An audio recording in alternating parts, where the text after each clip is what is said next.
Good morning, ladies. It is now 8:55, and so we are going to start our Women's Entrepreneurship Day conference.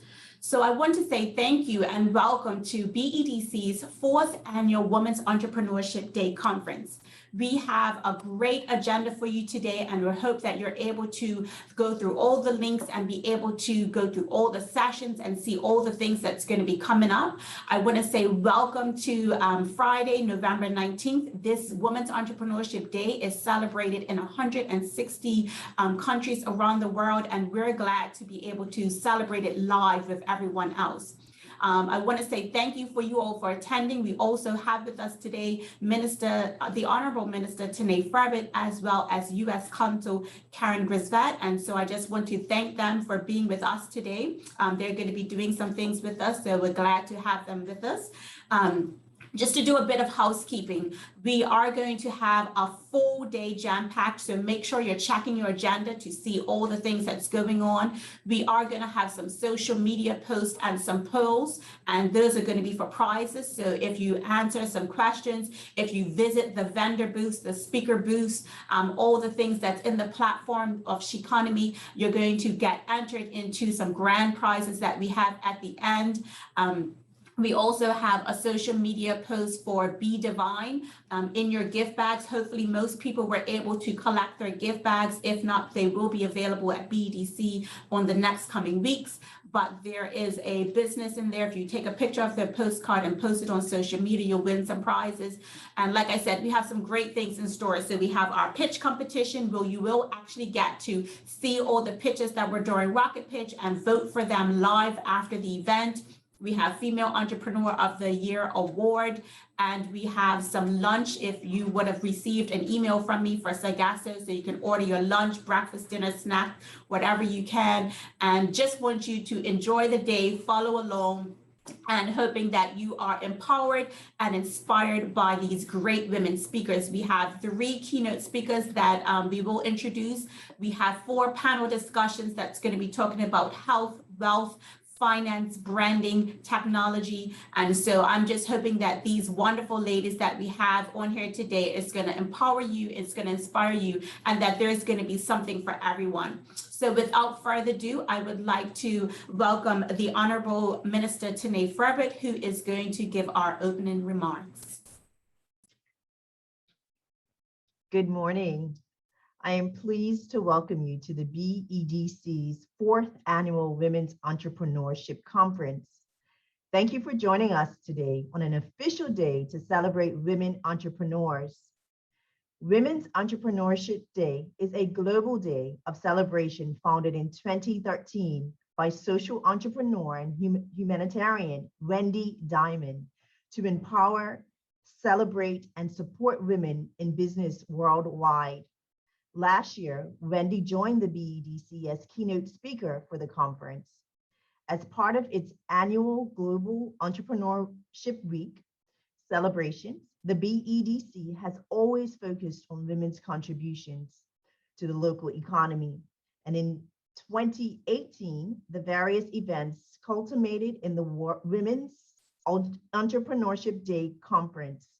For 4 years, the BEDC has brought together women to share in their experiences, challenges, and encourage women to work collectively towards solutions.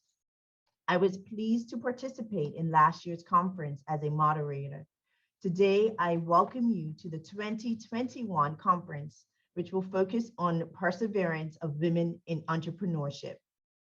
What does it mean to persevere? The dictionary defines perseverance as the continued effort to do or achieve something despite difficulties. Today, we are celebrating women who continuously face problems but persist regardless of the challenges. In many countries around the world, women live in poverty and are marginalized.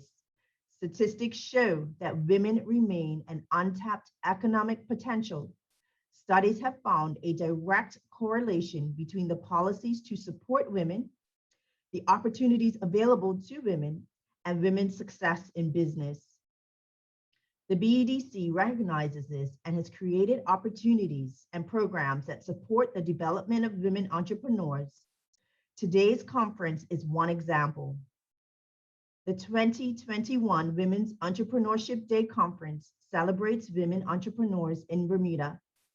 Today is an opportunity to acknowledge your significant contributions to growing and sustaining Bermuda's economy through your business and the entrepreneurial activities. As you take advantage of the conference sessions, I encourage you to make new connections, learn something new, and cultivate new business opportunities. This government is committed to business and job growth and the recovery of our economy. We embrace partnerships that assist us in achieving these goals. Through the collaboration with the U.S. Consular General's Office, you will hear from an extraordinary entrepreneur. And our first keynote speaker, Alicia Masini, is the founder and CEO of STEMboard. Joining her as keynote speakers are Donna DuPoint, co-founder, Participatory Future Global Swarm, and life coach Nancy Wattmore. These keynote addresses will sure inspire you. This government understands that by offering opportunities to women entrepreneurs, we can help to foster economic growth, create opportunities for new businesses, and facilitate job creation in Bermuda. Through the BEDC, we commit to helping to support your entrepreneurial goals. I will leave you with some powerful words from Eleanor Roosevelt. You gain strength, courage, and confidence by every experience in which you really stop to look fear in the face. You are able to say to yourself, I've lived through this horror. I can take the next thing that comes along. You must do the thing you think you cannot do. You are here because you persevered. You look fear in the face and keep going. Let today be the next step along your journey. Thank you.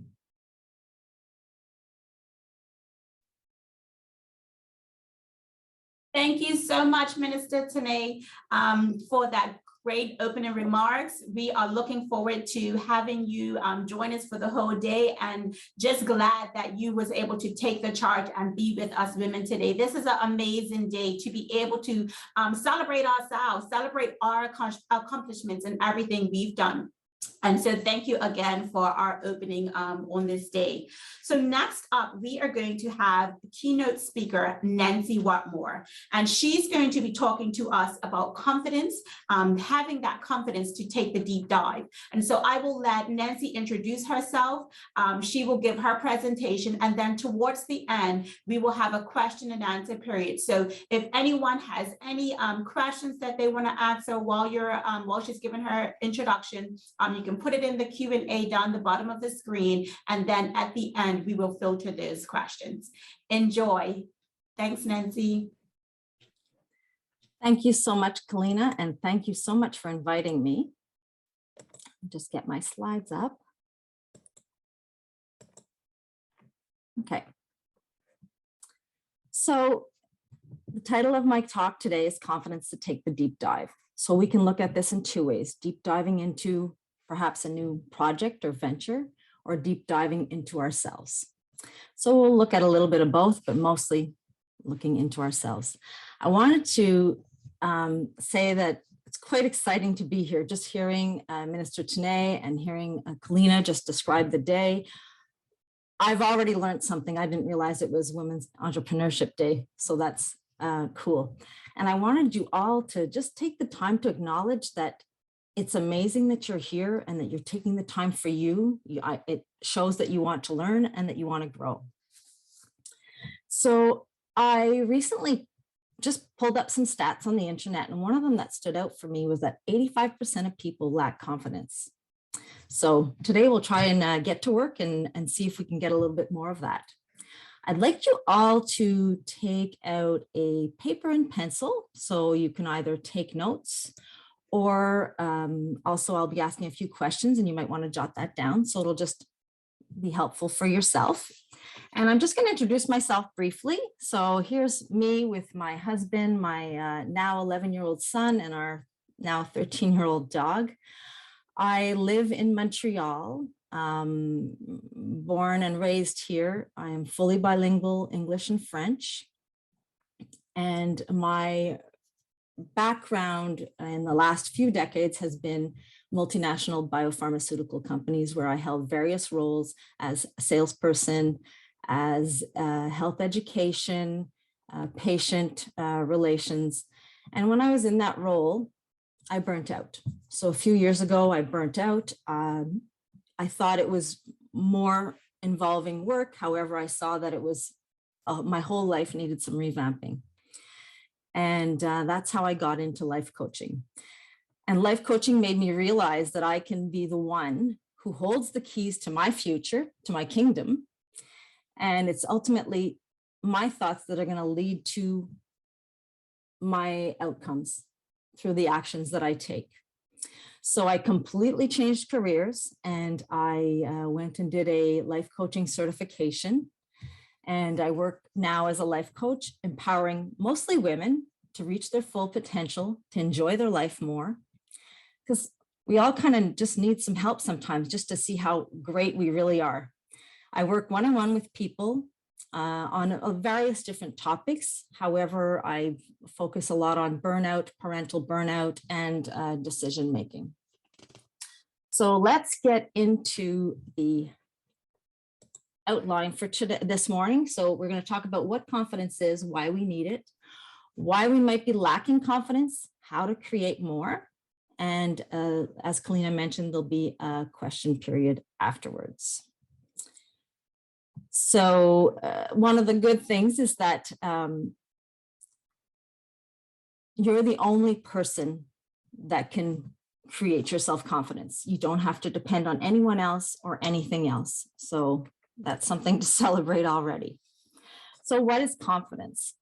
So confidence is believing in yourself, and it's not based on an ability, but rather a trust in yourself, a higher level confidence and trust in yourself. So if we already know how to do something, we don't necessarily need that self-confidence to do it. So these are for doing those things that are scary. And Minister Chini earlier said, from a quote from Eleanor Roosevelt, she mentioned, you must do the things you think you cannot. And that's a lot about what we do for building our self-confidence. So it's believing and trusting in yourself. And it's also being able to do those things that scare us, that make us feel uncomfortable, but knowing that we'll have our own back and that we're going to be fine. Because all we're really dealing with is the fears and the potential judgment that we think people will have against us, etc. Also, being self-confident puts you out there as a leader.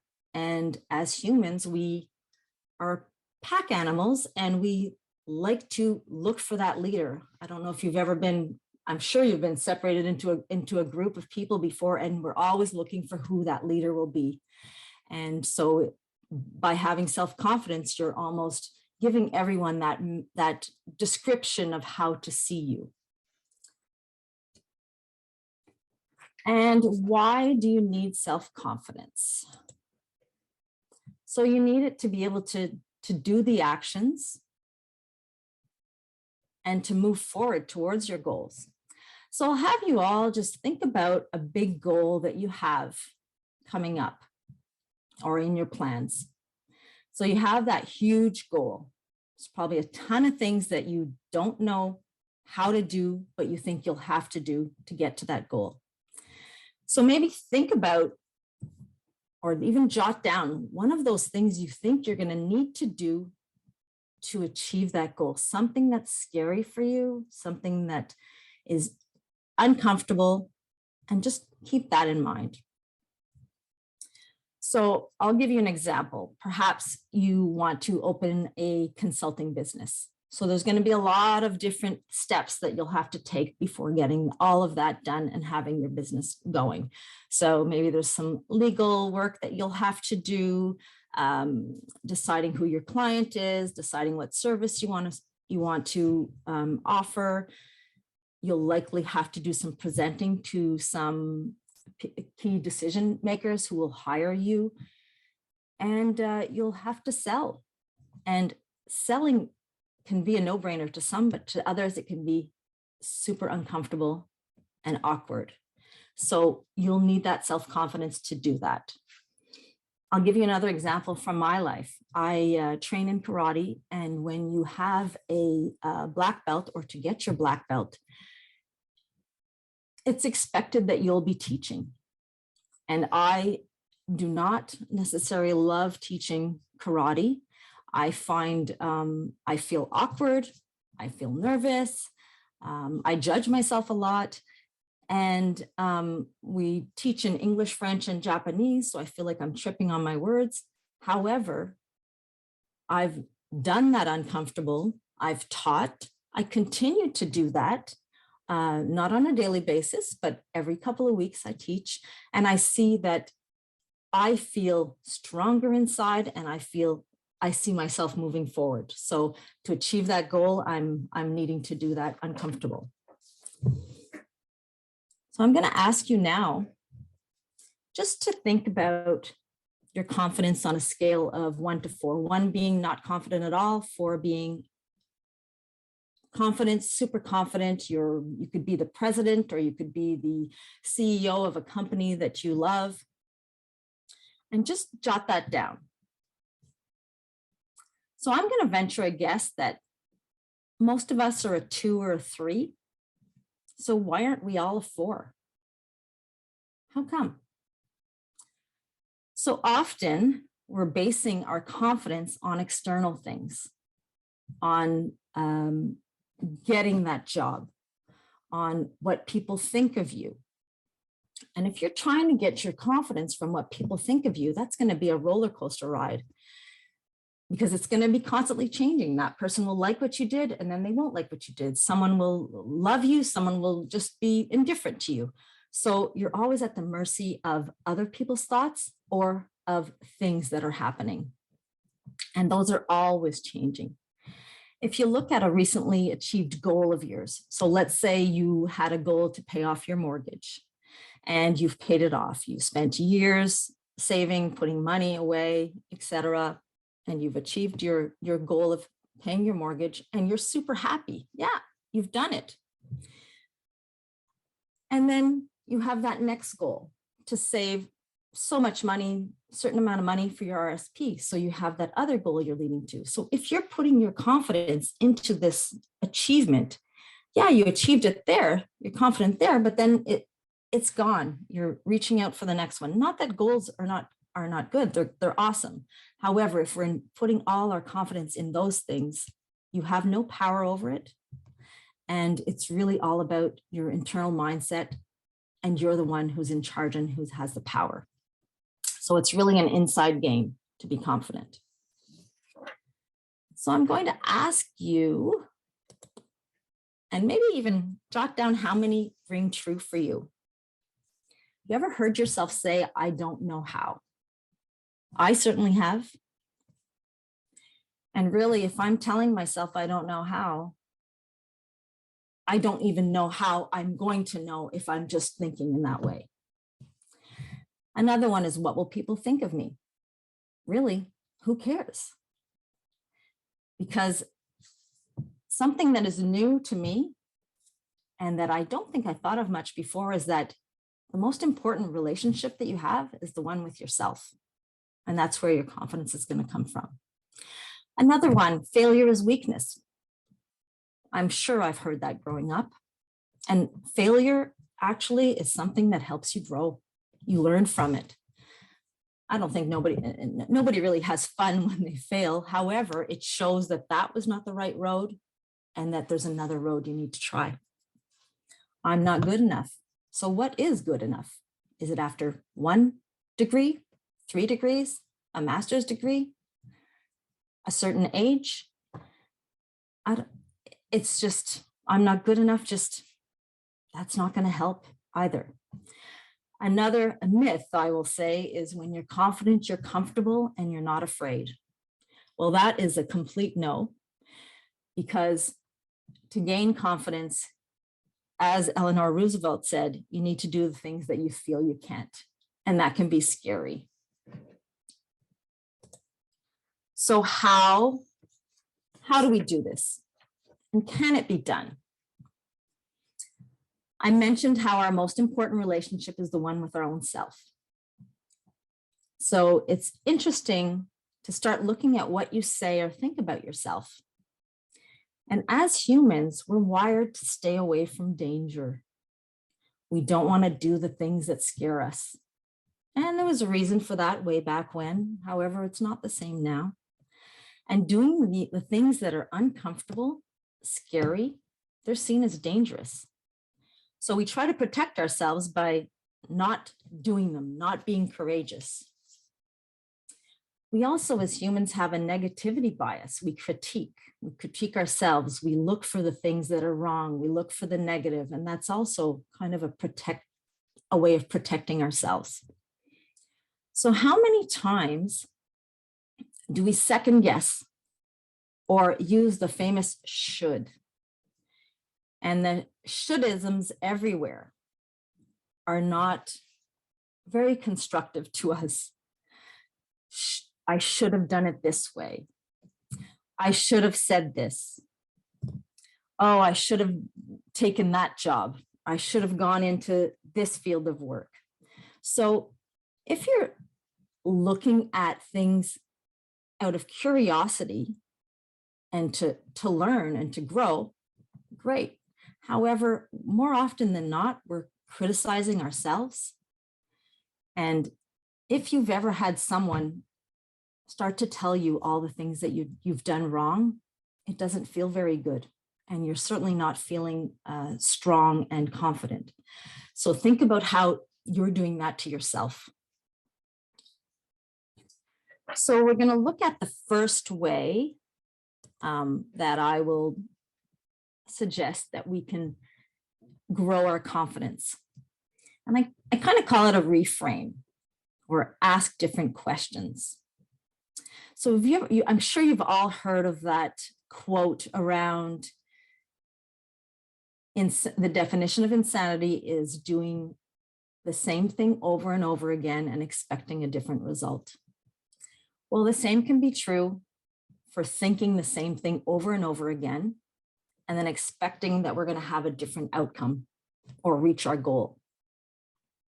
So let's start to fire up our big, beautiful brains to find some answers for you. So thinking I will never have my own business, how does that feel for you? So for me, if I say I'll never have my own business and that's something that I really want, I don't see how I can go out there and start working towards it, at least not with any oomph. And what kind of actions will likely come from thinking that? It's certainly not going to be the actions that are going to get me to having my own business. So I'll say, ask yourself, ask your brain, what things can you do today to have my own business in the future? And just by flipping that and looking at it differently and asking yourself differently, you start thinking of things. Okay, perhaps I could do an informational interview with someone that's a business owner. Perhaps I could start looking at what I would like to do. So there's all kinds of things that you'll start bringing. It actually allows you to look at the possibilities rather than the impossibilities.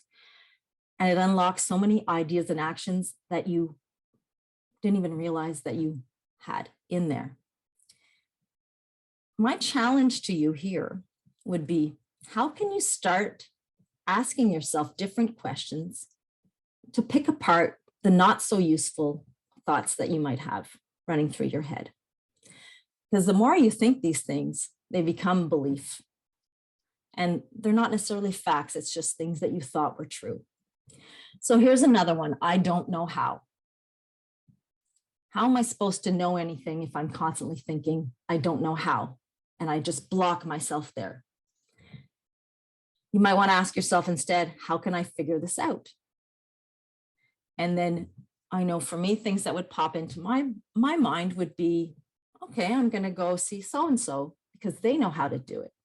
I'm going to do some research. I'm going to take a course. I'm going to hire someone to do it. So already all those answers come up and you're not feeling in that place of stuck. I don't know how. You're feeling more empowered already. Who am I to think I'll be able to get the dream job? If I'm walking into an interview and I'm thinking this way, I'm not so certain that the interview is going to go fabulously. So you might want to just reframe that thought with asking yourself a different question. What can I do now that will bring me closer to that job?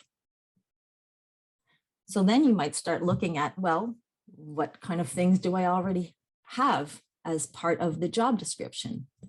Who do I know that does that job that I can do informational interview with? So on and so forth.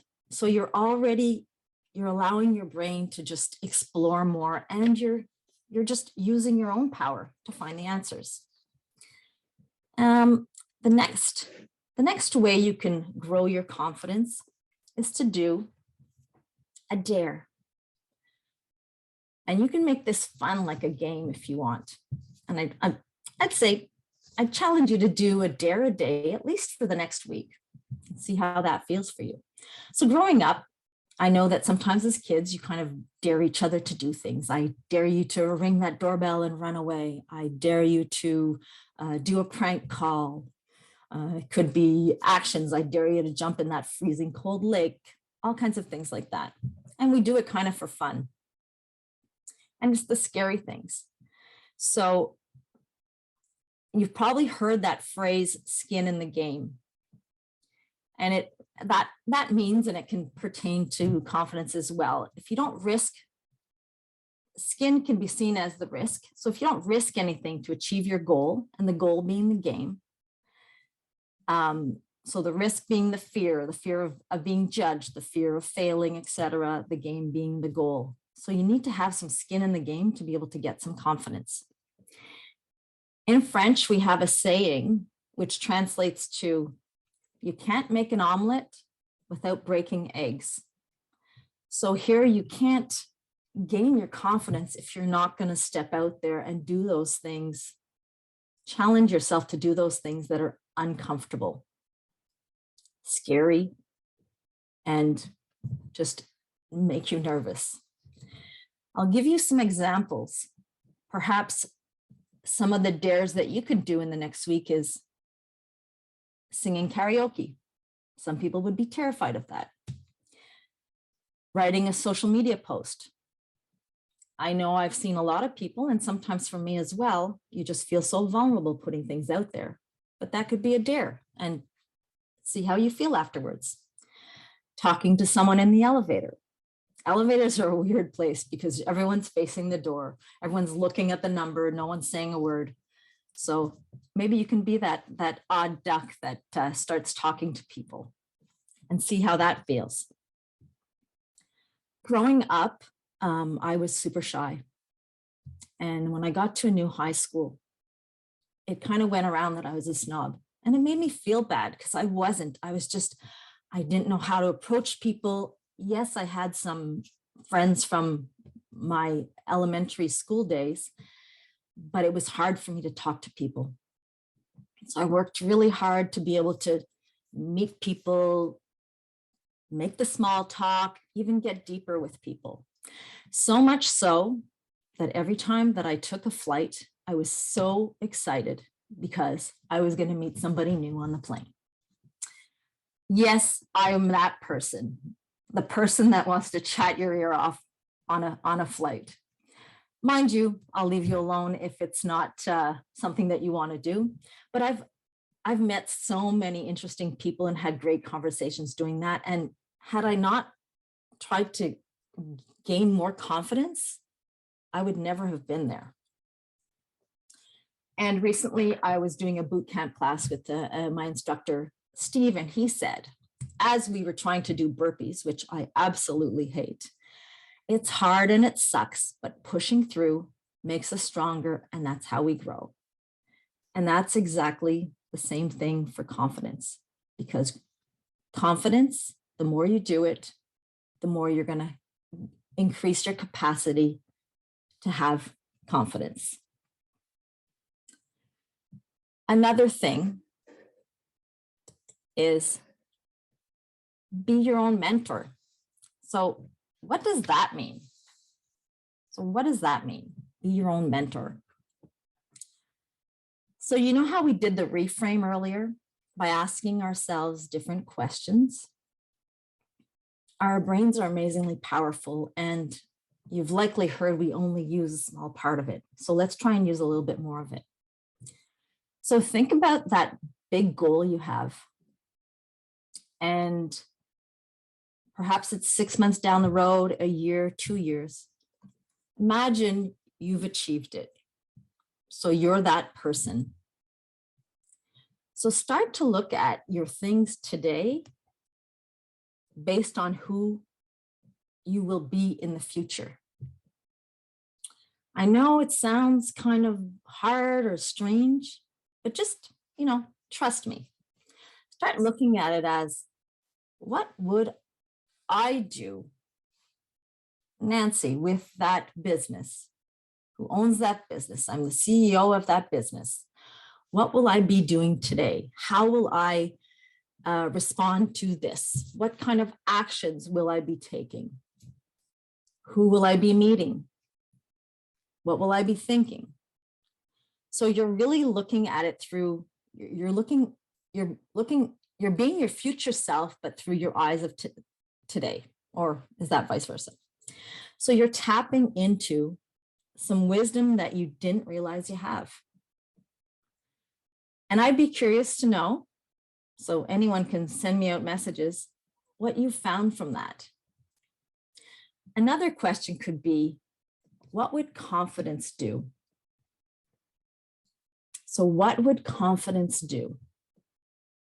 I know confidence is not a person, but bear with me. So let's say I'm going to interview Oprah Winfrey. So I think she's amazing. And I'm a starstruck, I would say. She's achieved so many things. And I know I would be super nervous. I wouldn't want to make a fool of myself. I wouldn't want to trip over my words. I wouldn't want to offend her with any of the questions or anything like that. And then I sit there and I say, what would confidence do? So I start thinking, what would confidence do? Confidence would smile. Confidence would enjoy. Confidence would see the other person as a human being just like you and just have a good time doing it. So you might even say it's a little bit like faking it till you make it. So you're being that person, or you're acting like that person because you know that you're going to achieve that goal. You have that belief in yourself and that confidence that you're going to achieve that goal. So just to go over the 3 points, we reframe by asking different questions. And really, it's possible to start thinking different things. With the neuroplasticity of our brains, we can rewire to think differently. So I was going to call it rewiring or reframing, but reframe I kind of liked better. So that is possible. You can change how you constantly think about things. It just takes practice.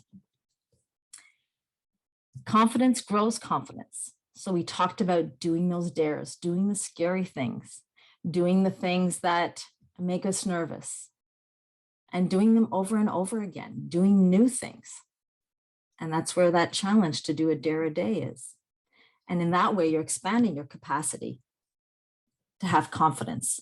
So you'll have more and more. Be your own mentor. So you're looking at that, you're looking at what the future self would do.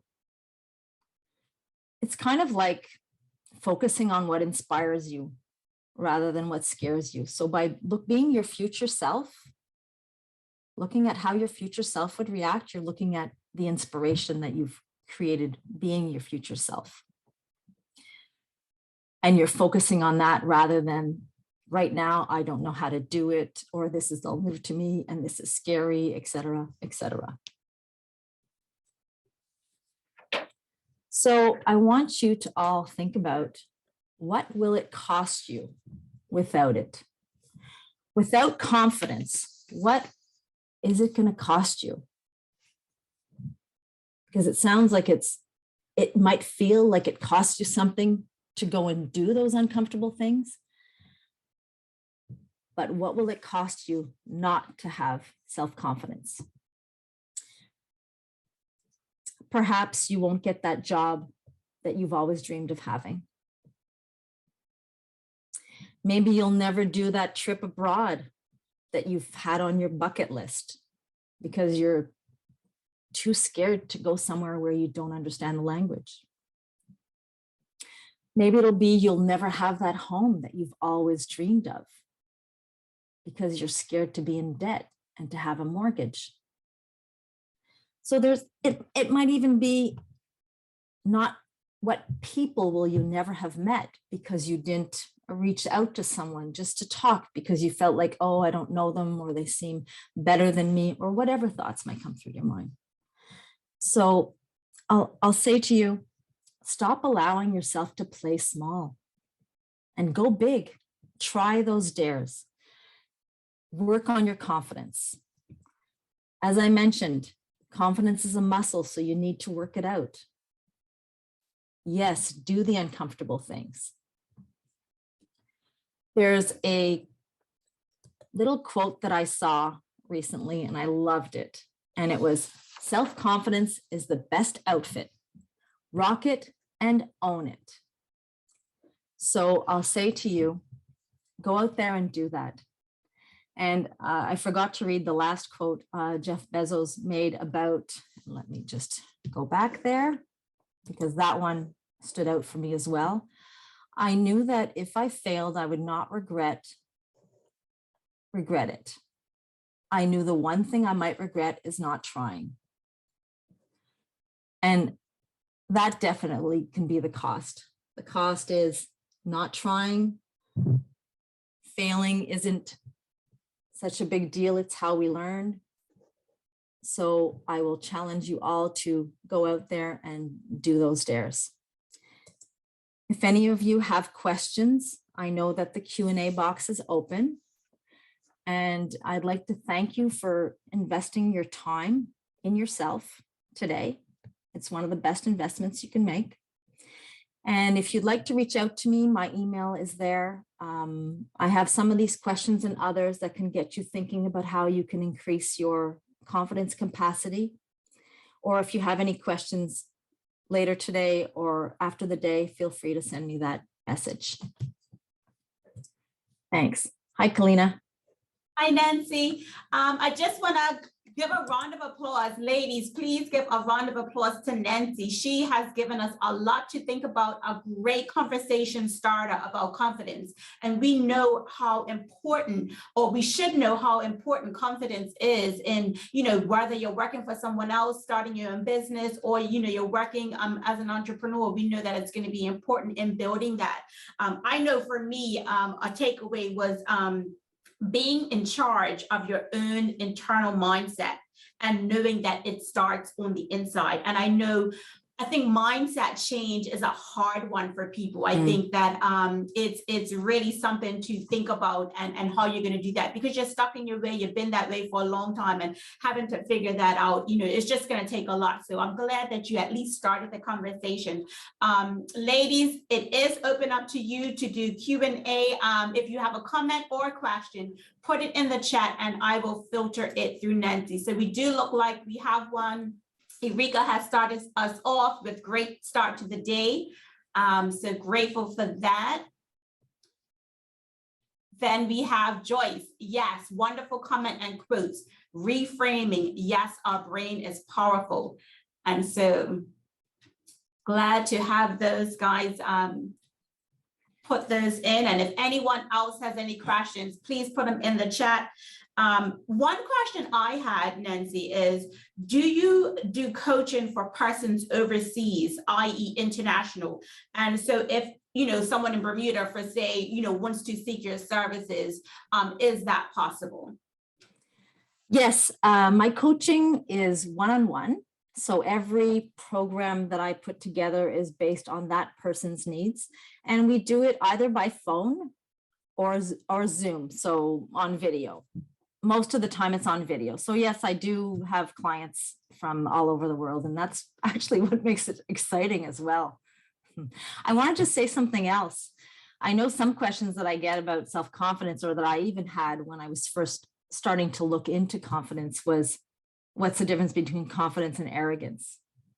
Because sometimes someone who maybe is trying to be self-confident is actually being more arrogant, and it's putting other people down to raise yourself. So it's actually, you're not feeling confident because you're trying to put others down to make you feel better. So that's one of them. And you also mentioned mindset, and that can be a hard one. And it's true, we don't want to look at or dig into those things that we're thinking. We just kind of, oh, okay. And I know when I was talking, I don't mean positive thinking is great, but it's not always that. It has to be something that's comfortable. And it's more looking at how you could be looking at things, not just blanketing a positive statement on it to make it work. So those are just a few things I wanted to clarify. I see a few questions here. Yeah, so we have the idea of doing a dare a day resonates with me. Thanks for the reminder. That's Michelle White. We have Ashray, who has said, thank you, Nancy. We have Eureka that said, can you speak more about failure not being a death sentence? A lot of people decide not to try because of fear of failure. So I'll say to you, what's the worst that can happen if you fail something? Really, exactly that. You're not going to die.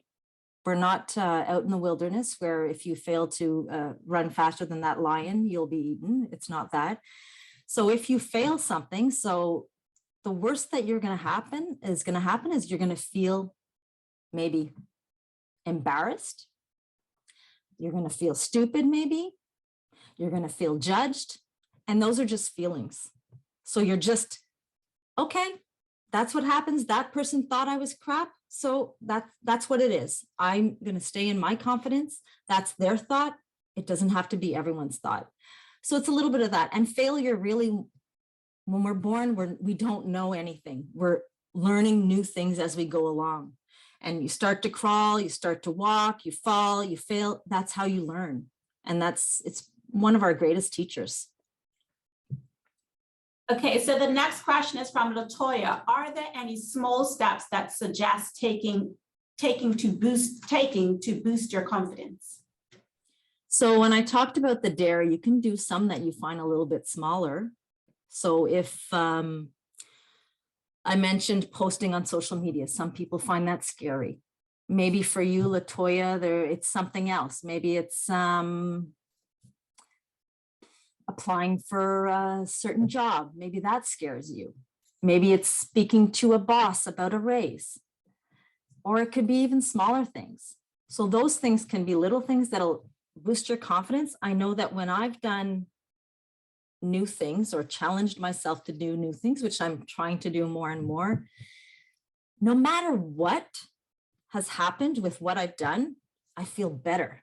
Well, first of all, it's kind of like a check. I've done it. Yay, I did it. I'm proud that I did it. But it also shows me that I'm able to do it. And look, I'm still standing. I'm still here. It kind of also fits to the earlier answer from Erika about failure. You see that you're still there. Nothing really bad has happened. The sky hasn't fallen. The next question we have from Joyce. What are some of the conversation starters she uses on the plane?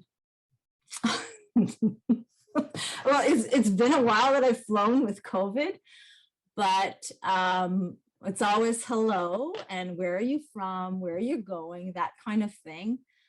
But often it'll be, if we're talking about where we're going, we're going to talk about what are you planning to do there, or what's something exciting that you'd like to do. And sometimes I've had in other cases where you have, you're meeting new people and you don't always want to talk about that, oh, so what do you do for a living? Because sometimes people don't like that. Depending what they do, maybe they feel self-conscious about what they do.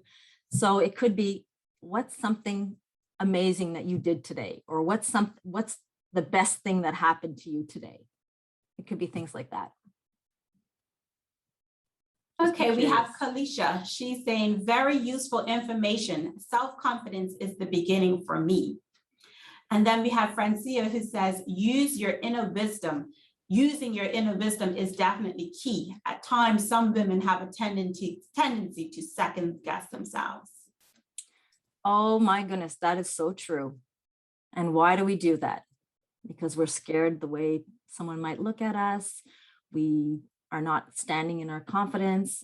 But you know what? You can look at those things and say, okay, what did I learn from that?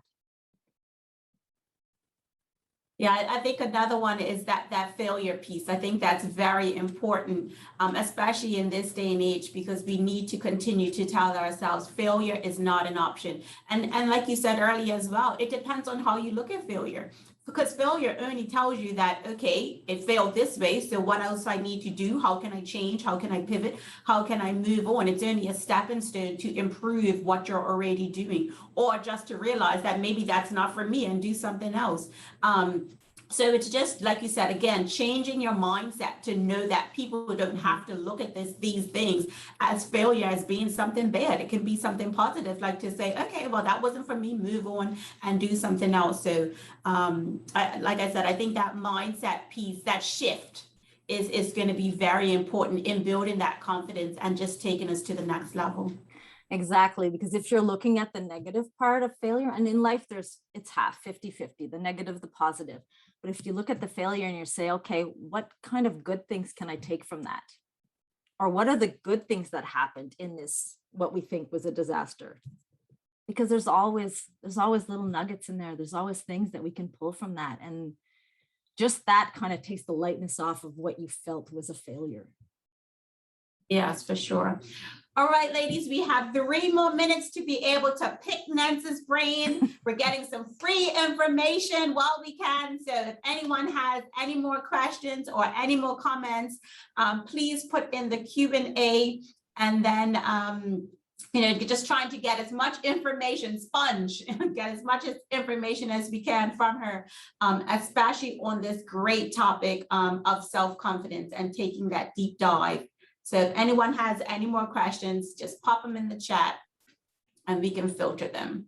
I'd love to hear, you can always send me an email, some of those dares that you've done and how you felt afterwards. Because that's always a fun one. What kind of dares can you do?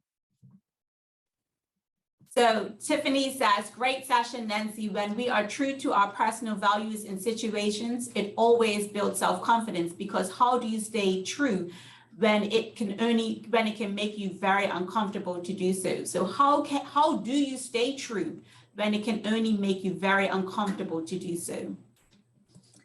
So I'm not sure if I completely understand, but if you're in life, there's always going to be uncomfortable things. So if you're doing it from, I guess, your own desire to achieve and learn and grow, I guess I would say that's being true to yourself. I'm not sure if I'm answering your question. Yeah, I think what I'm taking from it as well is, how do you stay true to yourself and still step out of your comfort zone? So it's something uncomfortable that you want to do. You're pushing yourself to do it, but you still want to stay true to yourself. So I say people just have to take the step, take the leap, make the jump.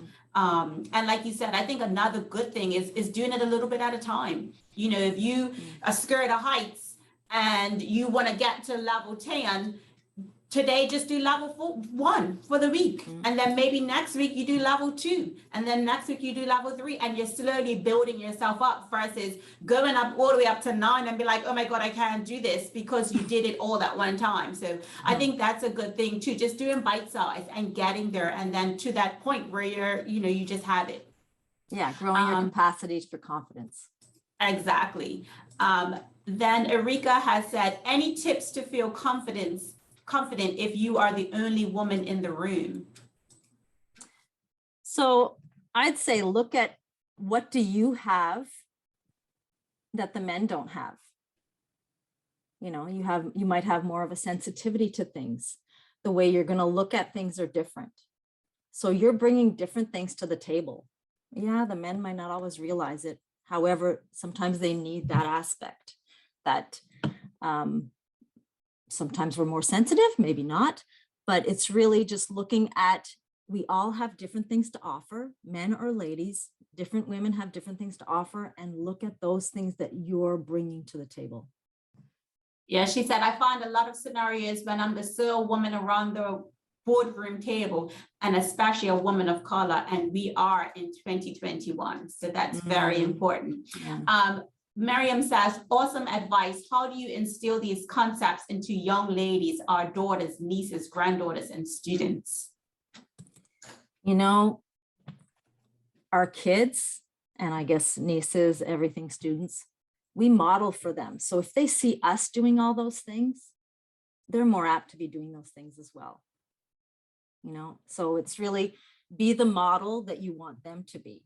So they're going to say, oh, my son recently had a presentation to do at school, and he doesn't like doing that and everything. And I was saying to my husband, I'm telling him that I'm going to be doing a presentation. Yeah, it can be uncomfortable. I'm nervous. It's like, you know, all of this, but I'm doing it anyway. So him and I were talking in the car, and I was saying, you know, a lot of things are scary. It doesn't mean mommy knows all these things, but I'm doing them too. So I guess that would be my answer there. Okay, Delight says, skin in the game. Yes, when we take a risk and put skin in the game, we not only give ourselves permission to be authentic and follow our dreams, we give the world an opportunity to experience our God-given gifts. And then Francia has asked, what books or video or podcasts do you recommend? So I did my certification with the Life Coach School, and the founder of the Life Coach School is called Brooke Castillo, and she has a podcast which has a ton of things in it. So that is one of them.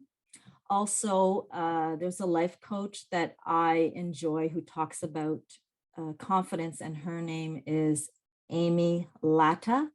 She does talk about confidence for coaches, but you can take a lot of that on yourself.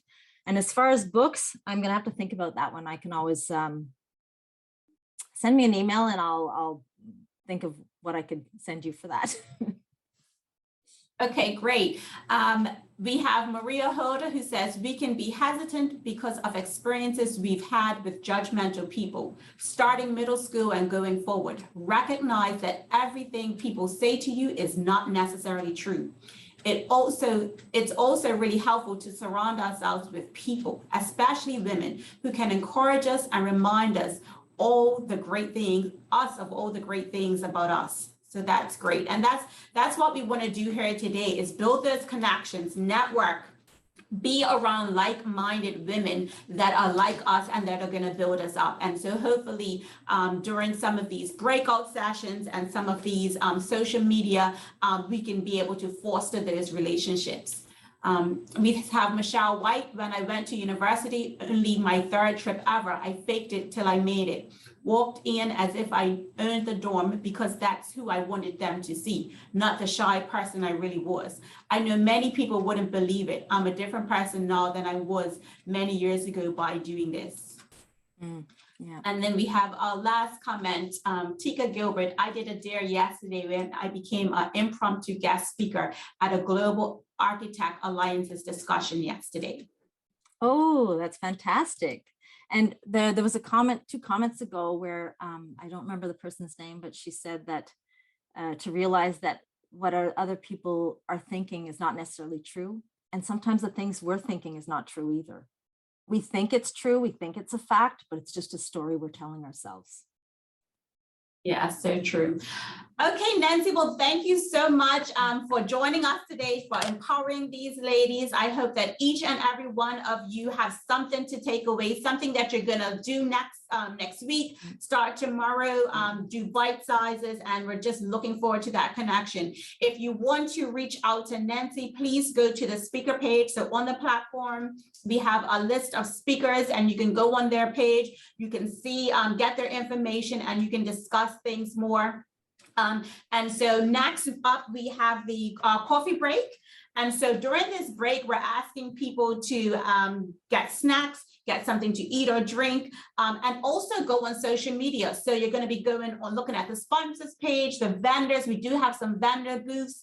We'll have a market later on, but you can go and look at these pages, see the different things that we have on the platform. Please be reminded that every time you look at the vendors, the sponsors, the speaker pages, you will get points, and those points will be adding up to some great prizes later on. So make sure you are checking out the platform. The platform is built by a new bourgeois that is going to be speaking later. She owns Economy, and she's been helping me to get this platform together. It looks amazing. And so have your break. We have about 10 minutes to our next topic. We are going to be going into women in health, and that is going to be at 10 o'clock. You can go to the schedule, find it, click into that link. They will let you in about 5 minutes too. And so make sure network. During these social media posts, you can post up stuff. You can also hashtag or tag BDC, Sheconomy, WEDC, and so we use those to have some prizes as well. When people are posting up, you can take a picture of the screen, say that you're at the conference, give some feedback. And so we're looking forward to seeing you back at our next panel discussion, which is going to be women in health. We have one more comment, so let me just open that. Oh, a new yay. All right, so take your break, stretch, get something to eat or drink, and we'll see you at 10 o'clock in our Women in Health. But most importantly, network with some other ladies. Check out Nancy's page, and hopefully you can make those connections. And Nancy, you may even, I don't know if you have the ability to go on your page and put some books there. If you also want to send me a list of books, podcasts or videos, and then I can share it with everyone at the conference as well. So whatever works for you, you can let me know. Okay. Thanks a lot. All right. Bye, ladies. See you later. Fun. See you in a few. What advice would I give my younger self? Oh my God, I would say just take the risk, do it now, don't wait.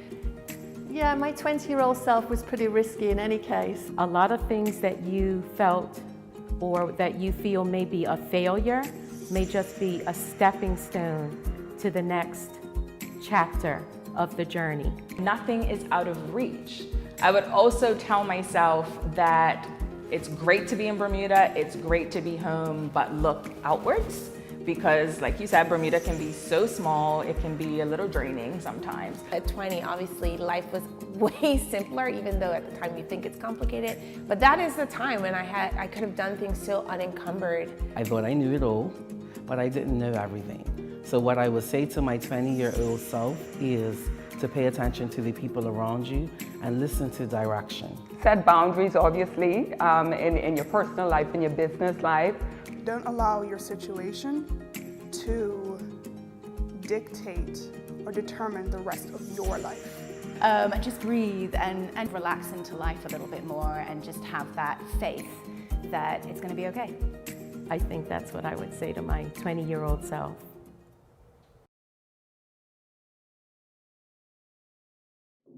All right, it is 10 o'clock and we are ready for our next session, which is our panel discussion on women in health. Today we have Jana Otterbridge, Alicia Masini, Karen Grant Simmons, and we have the moderator, Arlene Simmons. And they are going to begin the conversation of health, mental health, anything to do with health, especially for us in the working world today, dealing with entrepreneurship, dealing with working with someone else, and the importance of it. And so I'm going to kick it off with our moderator, Arlene, who's going to everyone's going to introduce themselves, give a bit of background about themselves, and then start the conversation. So I hope you ladies enjoy. I will be on the background. You can use the Q&A for your questions and also your comments if you put them in there, and then we can get going. Hi, good morning, everyone, and welcome to Women in Health. I'm Arlene. I'm the moderator this morning. I'm actually an administrator in the exam company arena in reinsurance, but my passion is essential oils. So I'm always interested in helping women with their health, their mental health, their physical health, and their families. So that's why I'm here today, so that we can just kick it off and see what these ladies have to say. I'm excited. Yeah, I'm excited too. Let's do this, ladies.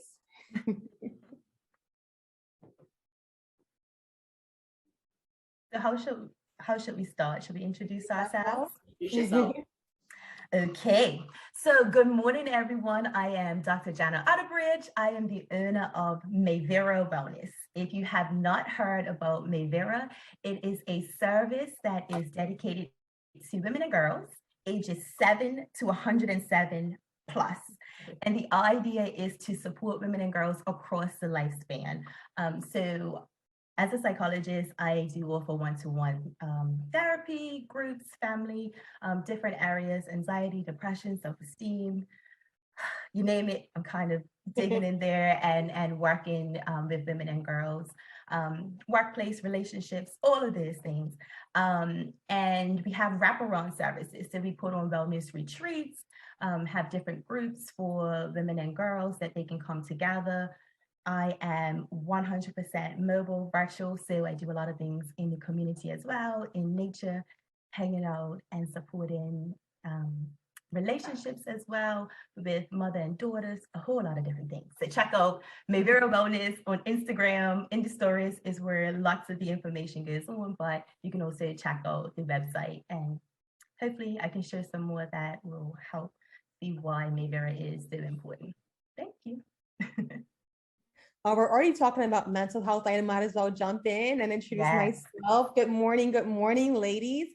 First of all, I want to thank you for the invitation to be here. My name is Alicia Masini, and I'm a professional counselor. I've been doing this for over 13 years now, and I support children, teens, families, adults who are connected to these families find peace, work through challenges, find emotional wellness and healing.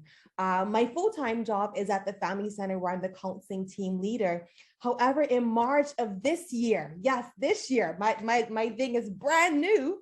Literally 4 weeks before giving birth to my girls, Imani and Zola, I launched Alicia Masini, Right for Your Healing, while on bed rest, ladies, in Boston.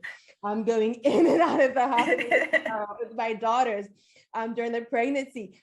We did not have a smooth, soft launch. We launched in the midst of adversity. And that's one of the things I want to encourage women to do, is not wait for the smooth sailing to launch. Launch it now.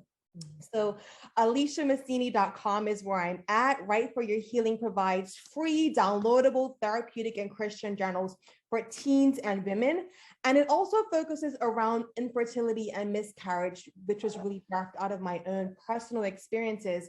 And so my business was directed to my pain, taking that pain and pushing it into purpose, and also inviting women to do the same. So like I said, my business is brand new. It's 8 months. It's still a little baby. I birthed my business and then I birthed my babies. And what I'm most excited about is that in next year, it will be expanding to include perinatal mental health therapeutic groups to women that are pregnant, women that are postpartum. And so I'm super passionate about it, and also passionate about normalizing, as we're doing today, ladies, which is why I'm so excited, normalizing conversations about mental health and making mental health resources accessible. That's my passion. So I'm looking forward to this robust dialogue this morning. Let's get into it. Okay, I am the other mental health person. I am Karen Grant Simmons, qualified mental health nurse practitioner, currently the clinical manager for community mental health services. But I'll share with you a secret. Come next week, I'll be the new clinical director of mental health services. So I will have to coordinate services all over the hospital. And just like Alicia says, my passion is moving mental health out into the community, primary prevention, getting it close to home, and reducing the stigma regarding mental health. So that is my passion, my baby. Congrats. That's awesome. We have an awesome panel this morning, everyone. So let's start this conversation. So we're going to talk about knowing when to switch off and taking those well-deserved breaks. As a business owner or manager or of other businesses, we know that you may often wear many hats. How do you know when and if you need to hire staff? Sure, I'll jump in. My disclaimer is I've not yet been in the position where I need to hire staff, right? But some of the things that I would kind of think might be signs are if you're in a constant state of stress, your adrenaline is surging, your work hours are unsustainable, right? The hours of you and your staff, and your high-performing employees are getting burnt out and exhausted due to inadequate support, right? That might be a sign that you might want to expand if those like daily demands are just overwhelming and it's not reasonable. It's not a matter of more training, right? It's a matter of human resource. And also if you're looking to launch something new and you need like a specific skill set that no one on your team has. So you might need someone in financing, right? You may need someone in marketing. You might need someone in the operations side of things. Then you might want to consider expanding so that you're not having to train up into these type of skill sets. You can find someone that already has the expertise. So those are just some things that kind of come to mind. Maybe even if you feel like your customer services are starting to slip. So you're getting more complaints, getting more customers that are concerned because your turnaround is a bit slower and you're losing your highly valued clientele, your customers. That might be some reasons to consider, adding more staffing. And also if overtime is increasing, especially for us here at the hospital, if you require a new skill set, then you might need to employ a subject matter expert in that field. Yeah, I would agree. I simply think if it's too expensive, as in it's taking up too much of my time, it would take too much time for me to train and learn, which is pretty much what we said. I'm like, that's too expensive for me. This is what my time needs to be spent on, is when I start to consider who else has the best skill set to be able to manage this task while remaining knowledgeable about it as much as I can. That's when I start to think if that's taking up my client hour, too expensive for my time. Let's hand that off to somebody else. Outsource. Most definitely. Those are some good tips. Just before we became live, we talked about, trying to take a break or stepping away from our business life to our, our social or personal life. So how beneficial is it for you guys to step away from your personal business or your job? Like, how important is that? I would say it's vital. Sometimes the best ideas and the best breakthroughs, the best insights that we have come when we're able to detach and get some distance, get some perspective, and to see things from a different vantage point. Even from my personal experience, the idea for my venture came when I was vacationing with my husband in December of 2019. We were traveling, which we loved to do before COVID came and wrecked our lives. We were in Spain, living our best lives, traveling, and we were in this beautiful park, and there was like, the scenery was ideal, and we were just talking about life and where we're at and what we wanted out of life. And I just started to talk to him, and we were trying to imagine our lives at that time without kids because we were experiencing infertility. And we were thinking like, how are other women coping with this? I was saying to him, because I don't hear many women talking about this because it's so painful and there's so much taboo that's placed around it. And that led to, us talking about, so what resources are out there for women in general, and what free therapeutic resources are available for women that just might need to just walk through it themselves, do some journaling and find some healing if they're not able to access, or they may not need a professional counselor to walk them through those steps. And so that was literally where my idea came from. It was a vacation. I literally bought my domain name, aliciamasini.com in Spain. And I didn't have a clear sense of what I was going to do. I just knew that something needed to be done. And I kind of started there. And I think it's also important to step away to really evaluate like your goals. Do you still want to do what you're doing? Have you changed your mind? Now that you're living it, you're breathing it, you're touching it, you're getting into that daily routine. Is it what you expected it to be? And it's okay if you need to change your mind. It's okay if now you're experiencing it, you recognize that this isn't what I want for my life anymore. It's not failure, it's attunement, right? It's being attuned to what you're experiencing here and now in the moment versus what you thought you'd be feeling. So those are just some things that kind of come to mind around like the importance of stepping away. I'd say is crucial. Yeah, I'd agree. Having those moments where you can take that pause, right? It does allow for that creativity. It allows for you to be able to be in a different environment, and you might be surprised some of the ideas that actually start to come up for you. Yeah, I definitely knew at one point I was working for like months and months on end. I think I was talking about before we came here, like my friends knew I'm going to send that email over there on the side. But I found I actually gave myself the first week off in a year, like a real week off. And I have come back with so many ideas for 2022. It reminded me how important it was for me. I booked that massage and that walk and just kind of tapped out of the business for a moment. And also my body was rejuvenated, right? I felt my physical health starting to improve as well. And it was a reminder to me how important those other areas of my life are to that physical health being, that exercise, that food, beyond me just thinking all the time. And I've been able to now pour that into my business, into my plans moving forward for 2022. Like I want to go beyond just thinking, in one direction. I was like, this really mattered to my life. Right? So it's so important. It's essential to schedule that in. And something that I use often, even before that week off, was a bit of a minute to minute. I tell people all the time, there are 1,440 minutes in a day. Pick one. Pick one to pour into yourself, even for 1 minute, and give yourself permission to say, you know what do I need to do that minute? That minute mattered. So we may have to alter our thoughts and our behaviors moving forward after that 1 minute pause. You might think, well, cycle. Actually, we just need to pull out a notepad and pen and really come up with a plan. What do I really need to do right now, right? Is it that I keep running in circles and, or do I need to hire somebody else to do this? There's minutes, right? Take that minute to pause. It's a lot of minutes in a day. Pick one. It don't have to be morning or afternoon. Pick one right after you finish listening to us. Take 1 minute, to pause, right? So yeah, that's what I think is so important. And the research is clear that long hours backfire for people and for the company. Because if we do not take break, then it starts impacting our physical health. There's lack of sleep, can be heart disease.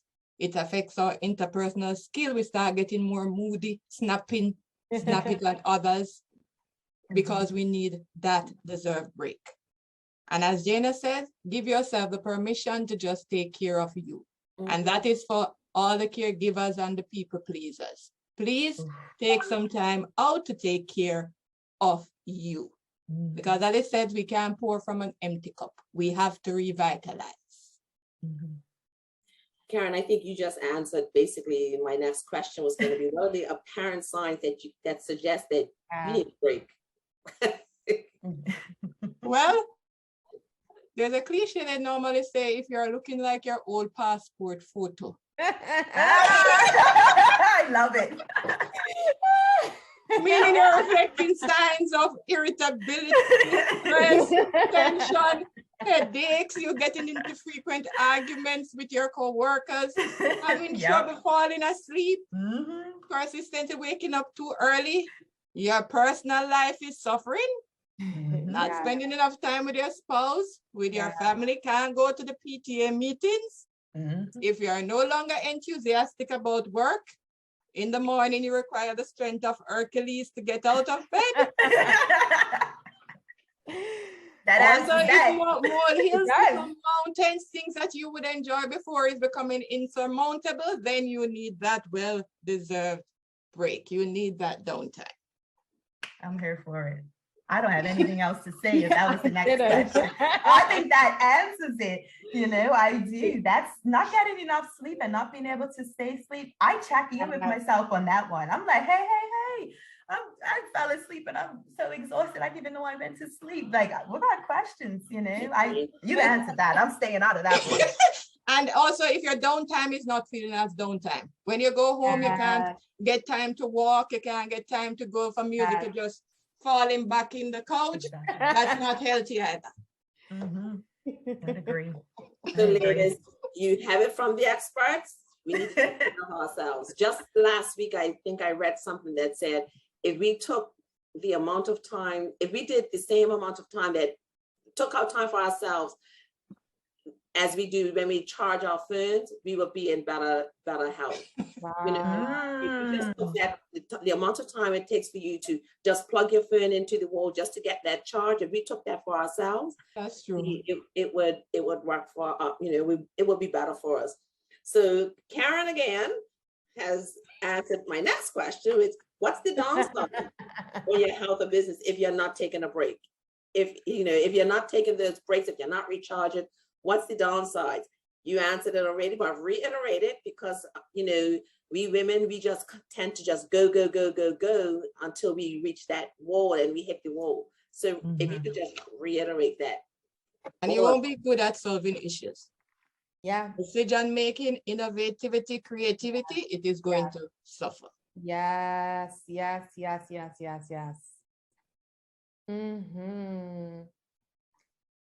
You know, some of us don't realize that we've been in a perpetual state of stress because we've been there for so long, right? It becomes normalized. So some of us are literally in this place of like fight, fright, freeze responses where our bodies are like flooded with stress hormones. And we think that it's motivation and drive because anxiety looks like, gotta keep on going, gotta keep on moving. Do, right? And so it's easy to interpret anxiety in particular as motivation. And what happens is we got those reinforcements often from other people. Wow, how did you get all this done in a day? Wow, you're finished already? Man, you're such a hard worker. And that's why anxiety in particular, for us professionals can be so hard to even recognize that it's there. And this perpetual state of these stress hormones are literally bathing in our body, these cortisols, right? Because it can actually convey the message that we're succeeding because of it. And so we're afraid to find ease. We're afraid to find pause. We're afraid to find stillness. Also because our identity becomes so meshed with our performance. That we think that we're not as worthy, that we think that we're not as valuable if we're not performing, if we're not doing, if we're not grinding. And social media doesn't help because we wake up to these messages that are like, grind hard today. All right, team no sleep. We're going to get it today. And I'm like, where's team wellness? Where's team happiness? Where's team peace? Where's team joy? Because if you're working hard and you're grinding and you're not happy, and as Karen said, and your relationships are falling apart, is this success?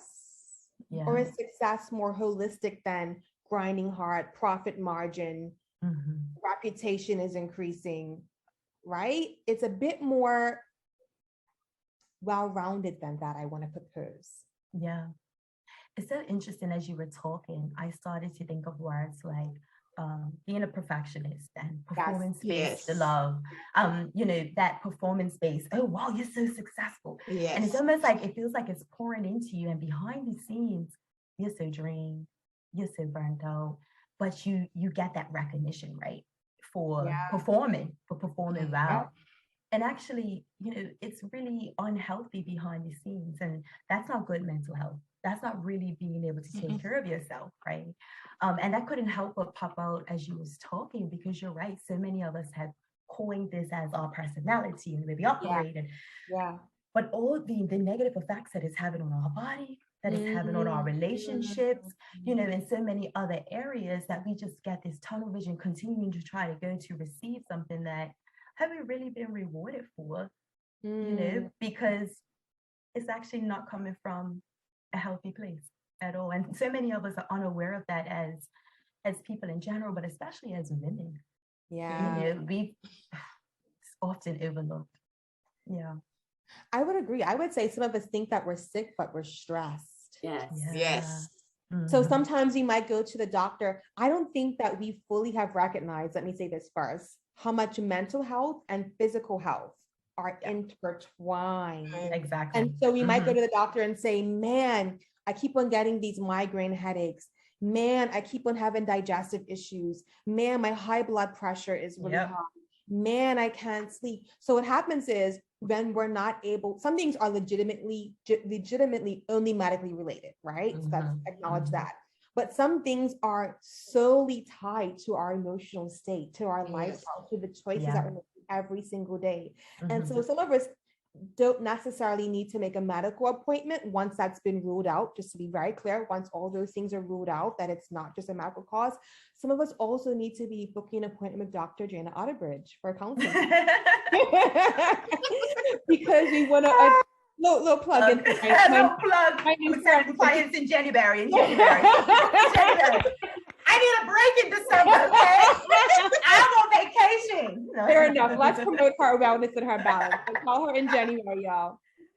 So some of us, seriously though, the way that we prioritize, especially as women more than men, we will prioritize going to the doctor, but we may not prioritize seeing a counselor. We may not prioritize seeing a clinical psychologist to tap into our emotional state. I just want to propose that a healthier you leads into a healthier business, and a healthier business can lead into healthier cash flow.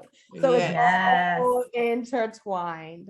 Healthier you, healthier business, healthier cash flow, all intertwined. I agree. I completely. That's awesome. So, let's talk about mental health, since we're touching on, on mental health. I notice in my business, if I ask people, tell me your top 3 health concerns, the first one is stress, sleep, and digestion, which Alicia, you just reached on, you just touched on. So how do you feel about the increase in mental health issues that have become more apparent during COVID? Well, the pandemic has really reinforced that mental health issues or problems can affect just about anyone. It does not respect age, race, gender, your socioeconomic status, because there were varying systematic review analysis showing that almost a third of the US adult population was suffering from anxiety and depression. And anxiety you can understand, because this was a new virus. People were getting misinformation, persons worrying, am I going to get COVID? Am I going to maintain my job?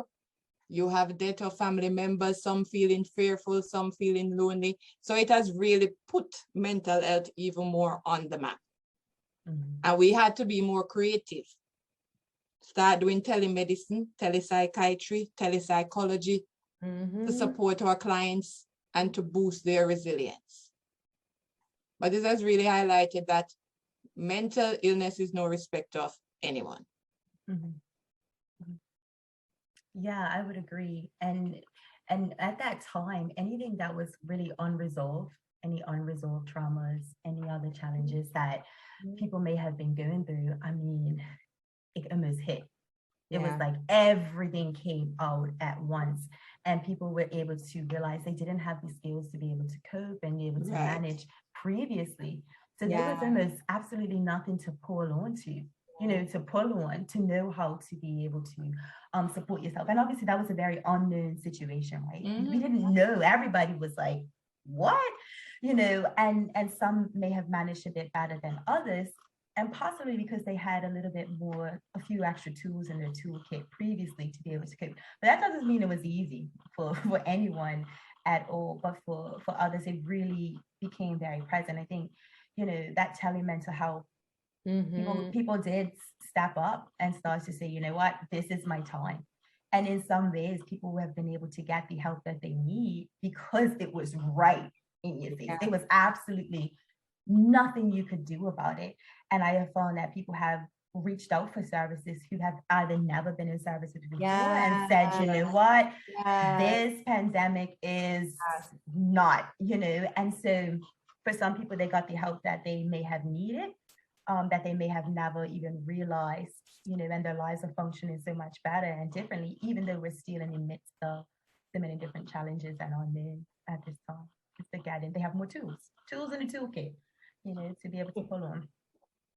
Yeah, I would agree with a lot of what's already been said, that there was a disruption in many of us from using our typical coping skills, especially thinking about lockdown, right? How traumatic lockdown was for all of us, right? So there was this global isolation, right? And we were all moving through this collective trauma together. And so conversations about trauma were coming to the surface more than typical. There was all this daily information coming out about, you know, COVID data and death.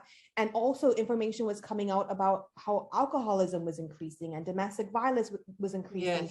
And abuses of all forms are increasing, and with children not being in schooling, right? There were less opportunities for abuse to be reported. So we know it was increasing, but the reporting was decreasing, right? And so there were all these different things that were happening at the same time, including Black Lives Matter, right? There was a lot of racial trauma that was going on. And some of us were protesting, myself included, here in Bermuda, about all of these kind of like complex trauma, like all these things that were coming at us one time.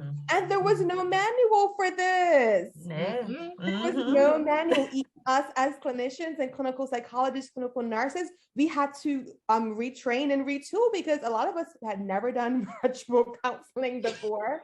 And so we were wanting to make sure that we could provide the best support possible while managing our own collective trauma. Exactly.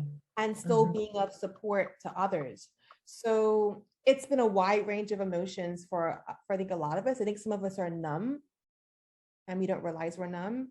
I think some of us are a bit disconnected from what's happening because we just can't take in all the COVID numbers each day or each week. And so I agree with Dr. Otterbridge. She said that there's a lot of people that are now seeking counseling. You know, there's a quote in TCI, Therapeutic Crisis Intervention, that says that crisis is an opportunity for change. Crisis is an opportunity for change. So we've been in the crisis. We're still in the crisis. And with that crisis becomes an opportunity for change because we can no longer do life the way we've been doing it all this time. I think that COVID has taught us that. I'd agree. Thanks, ladies. How do you overcome challenging situations? I know with women, we have a whole lot going on up in here. And how do you overcome that? How do you stop the noise? How do you overcome the challenges within your own mental health? As before we start to answer, so sorry, I would love to also have people in the chat answer this question. It's possible that the thing that someone else needs to hear might actually happen in the chat box. It might just not happen with us speaking. So I would love for you who are chat, like you are a part of this. I want you to have your voice be a part of this conversation. If you can fill up the chat box of your responses to this question as well, and we'll find the opportunity to read some of the comments so that we can have your voice be a part of this conversation. All right, let's put that out there. Love that idea. I'm here for it. Because it goes with narrative, right? We healing conversation with others, right? So as much as we are the panel, that's what that speaks to. there is a message that someone else may have to share that we can take and say, wow, I mean, only 3 of us of our collective experience, a couple years between us, on the planet, but all of us starting to have that conversation, that's healing, so yeah. I think that's excellent. And what I was going to answer the question was around self-awareness, being able to figure out what is it that you need. What are the areas of your life that may not be serving you well? Acknowledging that those areas aren't serving you well and starting to think about, what do I need to do differently? Do I need to challenge my thinking in this area? Do I need to incorporate new healthy behaviors? Because there's that link, right? Sometimes we're like, my thoughts are all over the place. I can't figure it out. I don't know. We have to say, okay, well, focus on your behaviors. What are you currently doing that isn't serving you well? Are you, getting 2 hours of sleep every night? Well, that's not going to serve you well. So let's start to think about, how do we just focus on changing your behavior so that you can start to get, more hours of sleep? I don't know how many hours you're supposed to get. I was going to say 7 to 8, but I don't want to get in trouble if it's supposed to be more or less than that. That is correct. Go ahead, Karen. No, I said that's correct. 6 to 8 hours. Yeah, getting something right. 6 and under can lead to depression just by nature of having 6 and under. For us new moms, I know, do you see the importance of perinatal mental health? Because any new mom is saying, yeah, that's me every night, myself included. But yeah, so yeah, it's supposed to be, that's correct. Yeah. And so start to think about what areas of my life need to change so that I'm getting more rest, right? This is just one example. And so it may mean balancing out other parts of your day to ensure that you're able to go to bed at a certain time. So you may not be able to change all of your thinking and be able to figure it all out, but you know that these behaviors are not serving you well. So let's just focus on that. And that's where self-awareness is so important. It's key to start to acknowledge that. So that'll be one of my first steps to start, but let's incorporate what others have to say. And I can also chime in on a few other things as well. For me, I try to attack things in bite-sized chunks, because oftentimes before I'll try to jump from the first step up to the top, then I fall and I get discouraged. So I have to tell myself one step at a time. I also try not to focus as much on fall. I try to see where did I slip, so I don't go back and fall again. And for me, celebration.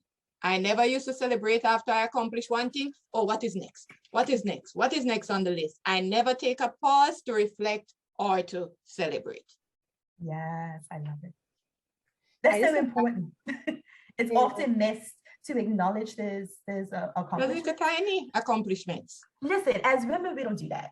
And there's a whole narrative as to why we don't stop to celebrate ourselves. But that is so important.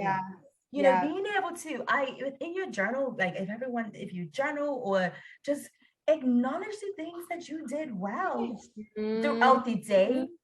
Be able to acknowledge things in your past that you're proud of, just taking those moments to kind of put all that together, that helps to pour into your cup as well. We just take it for granted. Acknowledge that. Yeah. But I'm all for celebrate yourself. Anyone that knows me, I see some people that know me in this chat, I am celebrate yourself, sis. Because if we don't stop to celebrate, that's right. Who will? Ooh, teach people how to treat us, right? By being able to acknowledge those things. They celebrate with us. So I find within my friend circles, we start celebrating. We will intentionally pick up that phone because we started to acknowledge how important that support is. Yes. And as women, we create this sisterhood, even if it's extended, by being able to say, hey, listen, I'm proud of you for doing that. There's a quote that I offer and receive all the time, I'm proud of you. They're like, what? This is so random. I'm like, you'll get used to it. I'm going to celebrate you along the way. So I agree. Okay, go ahead. No, I actually wanted to add one of the comments from the chat. Regina Ferguson said that self-reflection as the root cause of the reason why something is wrong. So she writes, right? I know that you just mentioned Dr. Otterbridge writing, and this usually helps her to get focused. So again, we're just looking in the chats for any ideas that you guys have. You guys are reading my mind. That's one of the things that I do to help overcome, is kind of remind myself of my resilience, remind myself of things I've been through. So now coming off of my recent life journey, I'm like, girl, you did bed rest for over 100 days. You got pregnant where they said that you couldn't. Your baby survived where they said that your babies weren't going to survive. Girl, you can do anything. Like coming off of this, post-traumatic growth is a real thing for us that have been through stuff. If we allow it to and do the healing work, we can come on the other side of it and say, but guess what? I am victorious over all of this stuff. So there is nothing that you can't bring me that I cannot work through. And I also like to take approach of kind of like putting myself in the place where I can actually play forward my biggest fears and just take the power away from it, take the mystery out of it. So then we were walking on that park in Spain, and I said, wow, we actually may not ever have kids based on how dismal everything was looking. How could life look like without kids? And I started to try to find peace and acceptance if that was the path. And that allowed me to overcome the challenge because it no longer had power over me. I took the power back and I said, nope, this is not going to be something that controls my life. I'm going to find peace. I'm going to create the life that I want, even if I can't have this thing that I desperately wanted so badly. And so play the narrative forward. So I have a friend, I wish she was here. Just yesterday, she's an entrepreneur as well. She's in the States, and she's like, man, sis, God is telling me to quit my job and I'm freaking out. I got like 3 kids and a husband and a mortgage. And I want to take my business to the next level. God is telling me to take my business to the next level, but I am just like paralyzed with fear. And so we talked that thing out. Okay, so what happens? Let's play this tape all the way out. What happens if you quit and you fail? You're not gonna die. Not gonna. Your family's still gonna be alive. Your kids still gonna be healthy and happy. You still gonna have a roof over your head, right? You still gonna eat. The worst thing that you think has power over you, if you really play that tape out, it has way less power than you think. That's true. So diffuse the power, play that tape out, and find peace and acceptance with the worst case scenario, and you can take it on. You can take it on. Yeah, That's true. I love it. Tying this in with mental health. What about the mask? The mask. Working for others, how hard is it to smile when things are not going the way you want or the way you need? How hard is it? It can be quite difficult and frustrating if things are not going the way it seems. You get How do you worried. motivate yourself to keep going when things are not going your way, or you're not receiving the things that you need? Well, you have to control your feelings and emotions before they start controlling you. As Alicia and Jana said, you have to stop and pause, re-examine. Is there another approach I can use? Is there another way? We never change our goals, but we can change what we're doing to accomplish those goals. So we keep our goals in mind, but we try to research our obstacle. What is preventing me from getting here? We have a plan and we stick to it. But it is never nice when things are not going the way we want. But if we are patient, things will change. I have a question, and this is me reflecting. Why are we smiling beyond the mask again? So that's so. Go there. So that's where that. So I love the question, but it strikes me, right, and I can't help but think. Sometimes when we're given our messages, they may not be serving us well, right? Why am I smiling beyond the mask? Now, if I'm going back to my point on self-awareness, I have to be able to stop and give myself a moment to acknowledge this isn't feeling good. I don't want it to just, no, I'm going to get to obviously moving forward, but it makes me think, maybe we have to stop smiling, behind the mask and giving ourselves an opportunity to really acknowledge what's going on with us, because this is why we end up in places of burnout. We have poor communication, because we haven't even been able to model these things within our own lives. right? And that doesn't mean the day stops. I get it. But, you know, the day stops and all things stop and we all just kind of are able to move away. But I think we have to stop and really be able to say, this is what's going on with me. This is how I'm really feeling behind my mask, whichever mask I shouldn't or not. and then decide what is the real plan moving forward. So that I'm not just kind of pushing through behind this mask. I'm not just smiling through the mask. I'm not just doing that. I'm really making real life changes that are going to serve me well. Yes. You know, so that's what strikes me when I hear that. I'm like, I am not smiling through the mask. I'm just going to, this is me. I'm done smiling through the mask. This is done for me. No, I get it. You know, and then it goes back to the same thing. What is the behaviors that we need to do? You know, who is it? What are the resources that we need? And I think about the workplace, right? Oftentimes we experience burnout because of lack of support and lack of resources, right? So then it's thinking about, okay, if we've already spoken up 101,000 times about the lack of support and lack of resources, listen, since you're only one person. So as much as the demands might be on about all the things we have to do, we have to be realistic about what can actually be achieved within that day. Yeah. Because now this is starting to think about practicing that good mental health. You know, what can I really do realistically? Well, this is what it is. And having those conversations with your supervisors, with your colleagues. And then if everybody's like, well, it don't matter, you are responsible for doing 3 jobs in one. You got me confused. You're not going to do that. That's not okay. You know, and yes, you have to maintain your role, but you be realistic with what you can do within your work time. You know, where's the cutoff period with that? And then also if it means having to move on to other workspaces, other work environments, because this is no longer serving you well, it's starting to think about what is that plan for you moving forward to ensure your peace, to ensure your happiness, to ensure you're still able to financially support yourself, right? While having, you know, that good mental health. Yeah, I'm with you. I believe in trying to show up as authentically yourself as possible. Yeah. And if you're providing, especially, I think in general, right, we all deserve that. But especially if you are providing a service where you are the offering, like you're doing coaching, you're doing counseling. I think it's important for people to know that you can be your authentic self and not try to sell this like overly positive false narrative. I know that our social media is full of like smiling and I'm living my best life ever and I'm happy 24/7 and look at me, I'm making $1 million a year and everything is like falsely positive. And there's lots of masking that happens in social media. And so I get why there is a likelihood for us to move in that way. That's why I've intentionally branding my business about being both relatable and clinically trained. So my business was not birthed with a smile and a mask. My business was birthed in the midst of adversity, which I've been conveying as a way of trying to communicate to women that you don't have to wear a mask. You can be your vulnerable self. You can be your authentic self. And actually, it may actually improve your business. Yeah.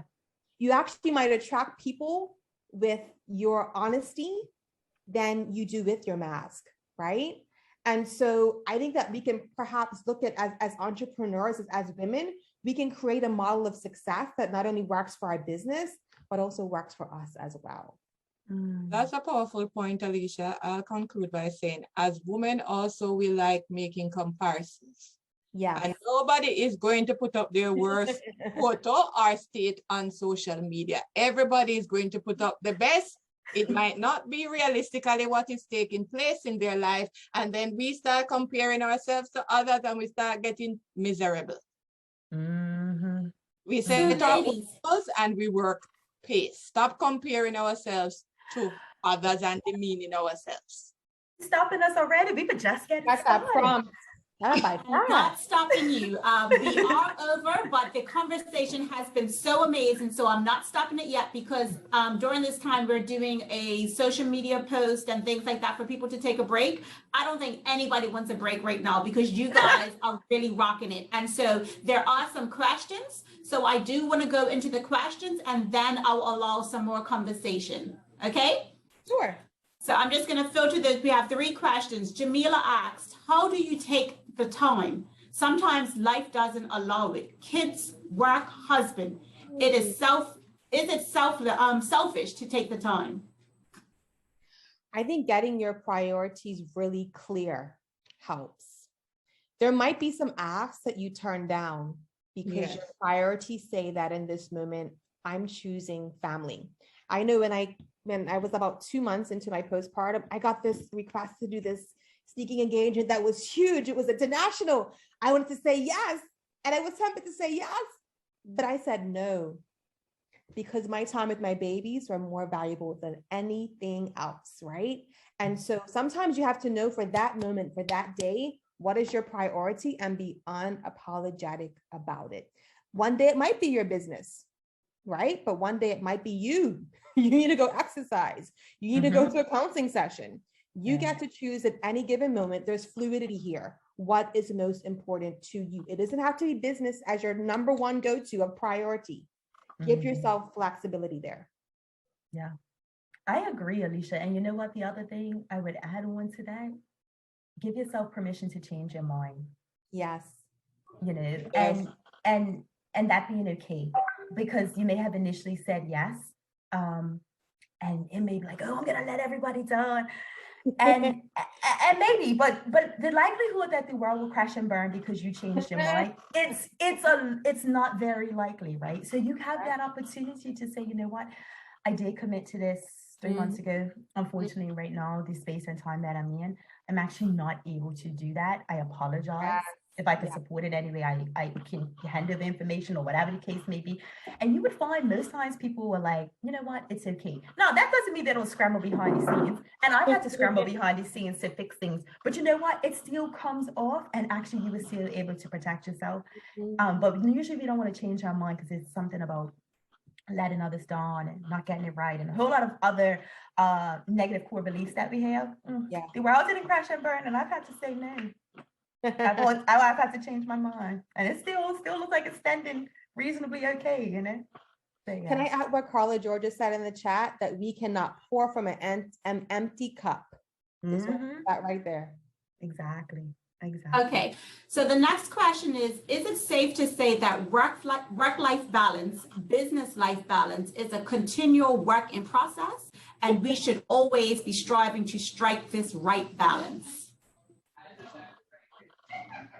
Yes, because I said if we don't maintain work-life balance, then it is going to impact our mental health and our physical health in the long run. And I'd also say give yourself grace for not figuring it out yet. It's a lot. There are going to be days, weeks, seasons where you're going to be completely out of balance. And sometimes that can be internalized as, man, I just can't get it right. It's not you, it's the season. Sometimes it's not you. It's a season of extra busyness, right? So give yourself grace, give yourself compassion that you are a work in progress, that life is a work in progress, and that you will be forever likely trying to figure this stuff out. And you're not alone. You're all, that's why someone mentioned here about having the entrepreneurship tribe. Yeah, your tribe helps to normalize that it's not just you.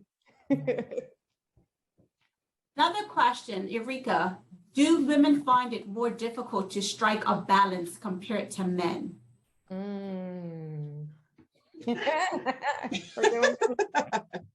Yeah. Sorry, I was gonna. Yeah. I think we more want to be perfectionists and stuff like that, and the varying different roles that we have. I think it is more difficult. We are also more emotional. So as Jana said, we want to keep our word, we want to do this, and we put a lot more pressure on ourselves. I think we're socialized. We're trained from young. Yes. That doll baby in your hand at like all of 3 years old. Coda, take care of that doll baby. Like we're socialized to be caretakers, to care for, to give, nurture. And look, if my babies go out the door with a little snot in their nose, ain't no one looking at their daddy. They're looking at me. Like we hold the responsibility, no matter how much things have quote unquote changed. I love it. Yeah. Ourselves from the expectations of others. Don't wait for other people to get it. You get it. Don't wait for them to get it. You get it first for yourself, because they're gonna set expectations for you hard, but you got to say no. I return to sender. That's your expectation. That's not mine. You can keep it. I know what I'm responsible for, and it's not holding everyone up 24/7. I think you're right. I think, we are conditioned, probably generally, a lot different to be able to be that, have to go to, that person. But I'm going to say, and so let's look at this as individuals. Let's all just focus on our own individual story, because there are some men that can quite strike the balance, either. So I think it's what we've modeled, what's been modeled to us, what we've been exposed to as individuals. I think generally, I guess my immediate answer would be yes, but everyone really needs to take that pause on their own individual narrative and think about what behaviors they have learned and, how it has affected them as an individual. And that might be beyond, that masculine, feminine, that male, female. It really is your own personal experience, because there's a no for me on certain things. So, and it doesn't matter. But as I said, for women, I think we never, and it's never going to. So, because I've learned my value, and I said somewhere we have to draw the line. So it's what you've been taught to. All right, ladies, we have 3 more questions. So the next one is from Regina. Is procrastination of the little things a sign of being overwhelmed, even though you are hitting the big things? It's procrastination. That depends, because sometimes not everything can fit into 1 week. Sometimes you have to expand your timetable. So that depends. If you are becoming overwhelmed in a particular period of time, it is okay for you to extend the time. But if it is a habit that you keep putting off things, well, that is not good. But there are some times when we set a particular time frame and things just can't fit into it, it is okay for us to expand that timetable. I agree. All right, the next question. Isn't COVID throwing that idea of a work-life balance out the window? We are living in extreme loss of jobs, loss of loved ones, yet we still keep on living, and many things are out of balance. So isn't COVID throwing that idea of work-life balance out of the window? I think go ahead. I was going to say, it's a really good question. I think that's why we have to toss the idea of the sense of getting it right all the time out the window, because it's not realistic to live in balance constantly. And I get that this season is one where balance is extremely difficult.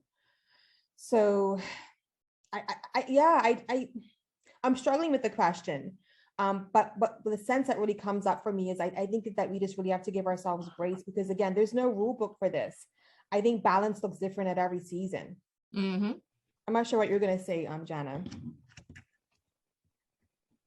I think a lot of people in my life that I've worked with have far more work-life balance in so many ways, because they have offered themselves permission to say, I can't be a part of all the things that's given.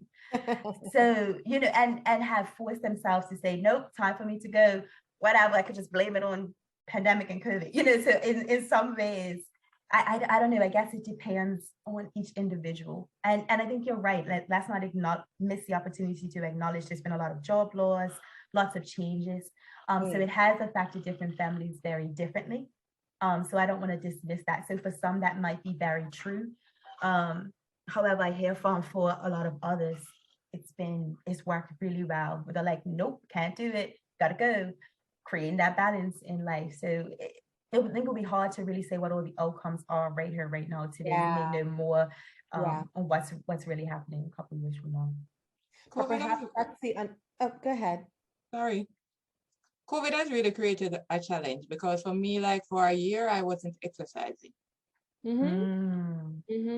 And at work, I could not get breaks. Sometimes I was skipping meals. So, but for work-life balance, it has to be a purposeful step. I had to step back to say, I need to take that break. Then I'm going to start having the stomach issues when I go home in the evening. I need to try get back to exercising. So I started doing some 10-minute stuff. But for a year, as you said, out of balance, wasn't doing anything. Yeah. So we have no specific timetable to stick by. It's just a purposeful, conscious effort that we try. I agree. Which is why I think it's really important to depersonalize some of the things that we're experiencing, that anyone going through a global pandemic is going to feel life out of balance. It's not you, it's the season. It's what's happening around you, right? And so I think that also might be helpful to kind of keep in context as we're talking about balance, because we've never had to do this before, right? So it may not be you, it may be the season, and you're trying to find balance in a situation that you've never been in before. So let's give ourselves the abundance of grace. All right, ladies, we're almost running out of time, but I do have a couple more questions. If you can kind of wrap it up really quickly before I do the closeout. We do have Kim Lawrence that said, can you provide some signs of burnout? I think a lot of women don't realize the signs.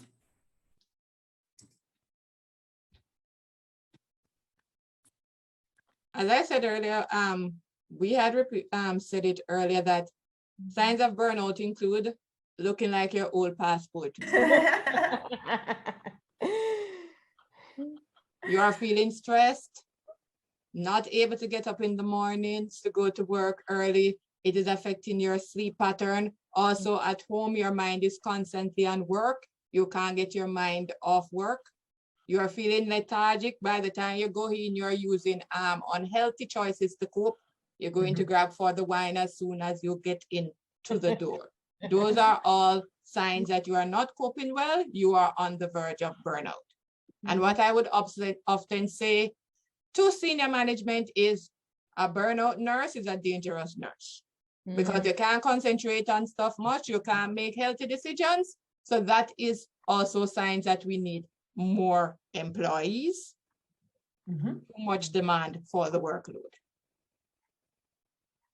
All right, Delight said, I wish we could dispel the notion of the strong Black woman or work-life balance. Both gives us undue pressure to perform in ways that are unreasonable. And Eureka said, so true, Delight. So ladies, I have to wrap up this. Oh, go ahead, Jana, give me a comment. Oh, I got to say something on that. So I agree with the strong Black woman. It's not my thing. It's not something I go for. It's a no for me. I don't even, because words mean things, and this idea of having to be strong kind of depends on how you tell your story about what strong is. So I think that it can be problematic. The work-life balance one, and possibly I'm misinterpreting it. I find that is what you take your narrative to be. Saying probably if you're a strong Black woman, what is your work-life balance? What does that mean to you? So I would dispel, I definitely am not for the strong Black woman and where that has gone. I think it is not serving Black women as well as I think it could be. But work-life balance, maybe I would need more contacts on that, but I enjoy it. Like, what does it look like for you? And you write your story around that one. Is where I heard. So anyway, that's just what came to my mind. So I would love to talk more about these things to break it down for other perspectives.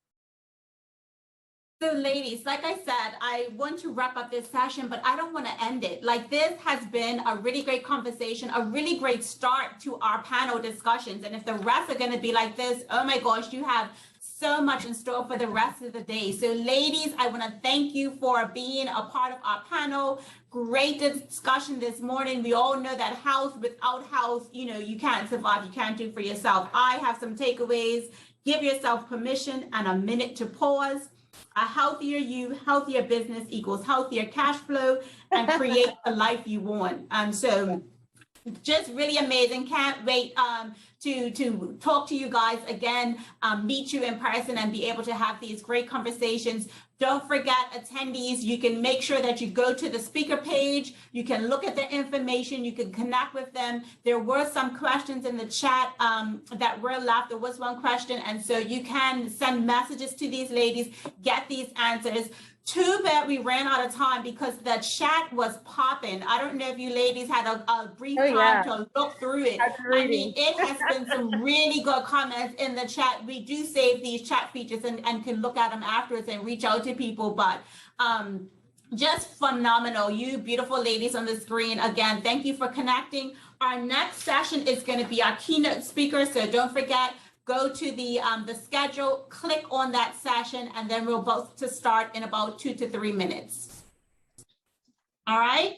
Have a good one, ladies. Enjoy the rest of your day, and hopefully you'll join us on some more sessions.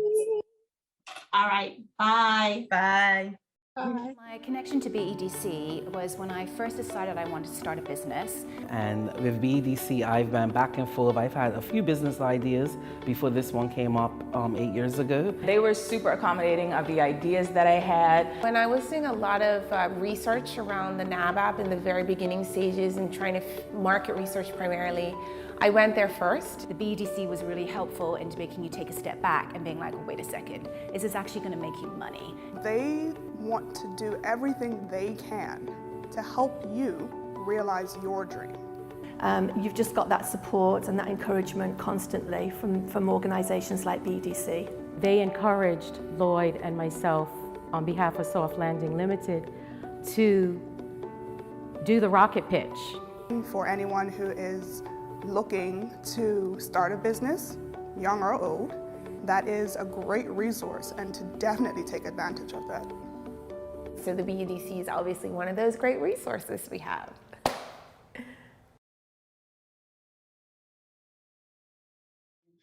This session is going to be our keynote, another one of our keynote speakers, Jana DuPont, and she is the co-founder Participatory Futures Global Swarm. And she's going to be talking to us today about leading through uncertainty and change, women in resilience.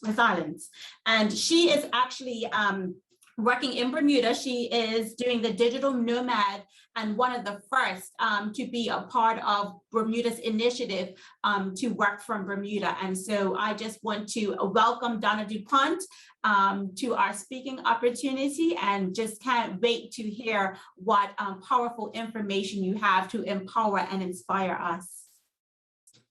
Thank you, Colina, for that lovely introduction. And good morning, everyone. It's a pleasure to be part of this conference and to be able to share my experience as an entrepreneur in the space that I work in. And so just to clarify, I work in a number of global projects, including what we call Participatory Futures Global Swarm, which connects me to futurists and designers around the world. And but today I'm going to be presenting on behalf of Purple Compass. And Purple Compass is a company that I founded 4 years ago.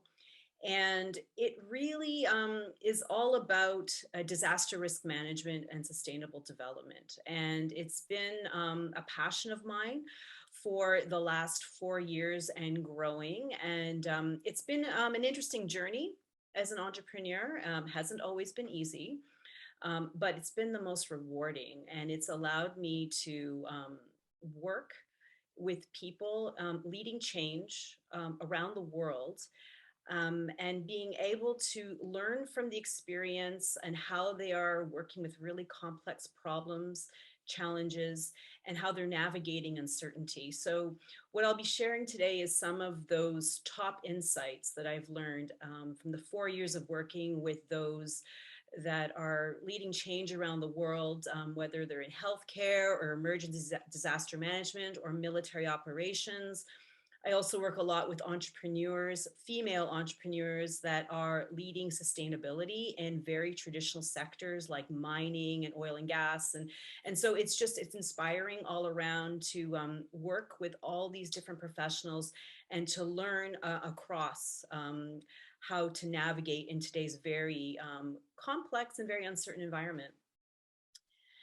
So I recognize that one of the themes of today's conference is branding. So I thought I would share a little bit of my branding journey, and hopefully that might inspire you in terms of your branding if you're looking to start a business or you're looking to evolve your branding.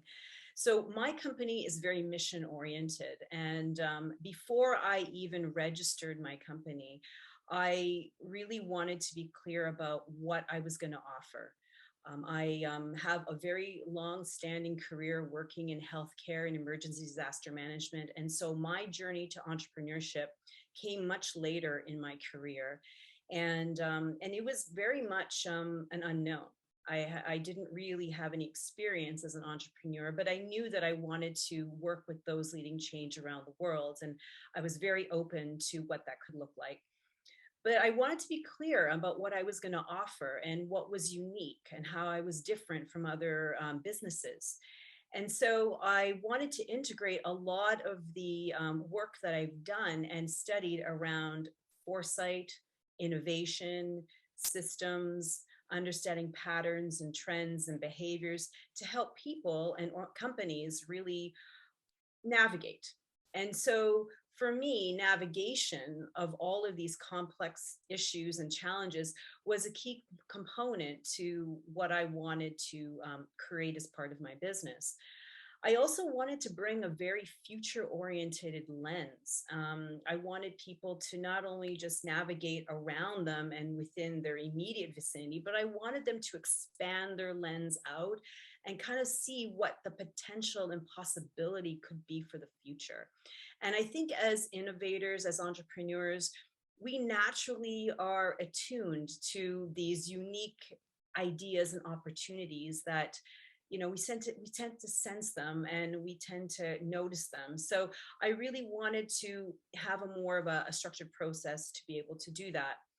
But I also wanted people to help people really come up with new ideas, innovative ideas for the changing environment.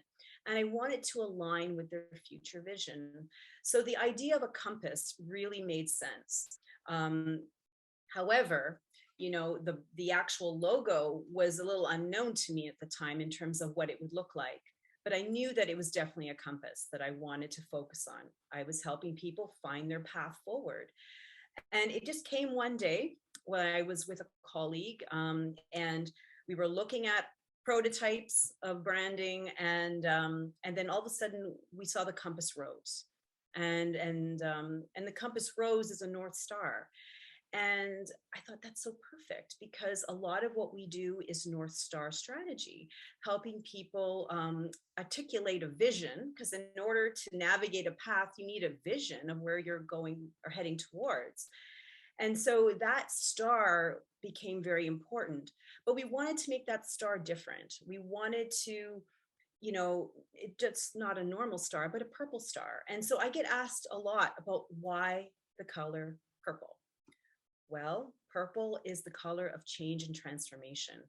And so we weren't just helping people and organizations just navigate for a vision, but we were really helping them reach for their highest vision and adapting and transforming ideas. And so therefore that was the start of the branding of Purple Compass, and our three, tagline words: navigate, anticipate, and innovate. So navigating complexity and uncertainty, anticipating the future changes that lie ahead, and really helping to identify new opportunities for innovation to build a better future.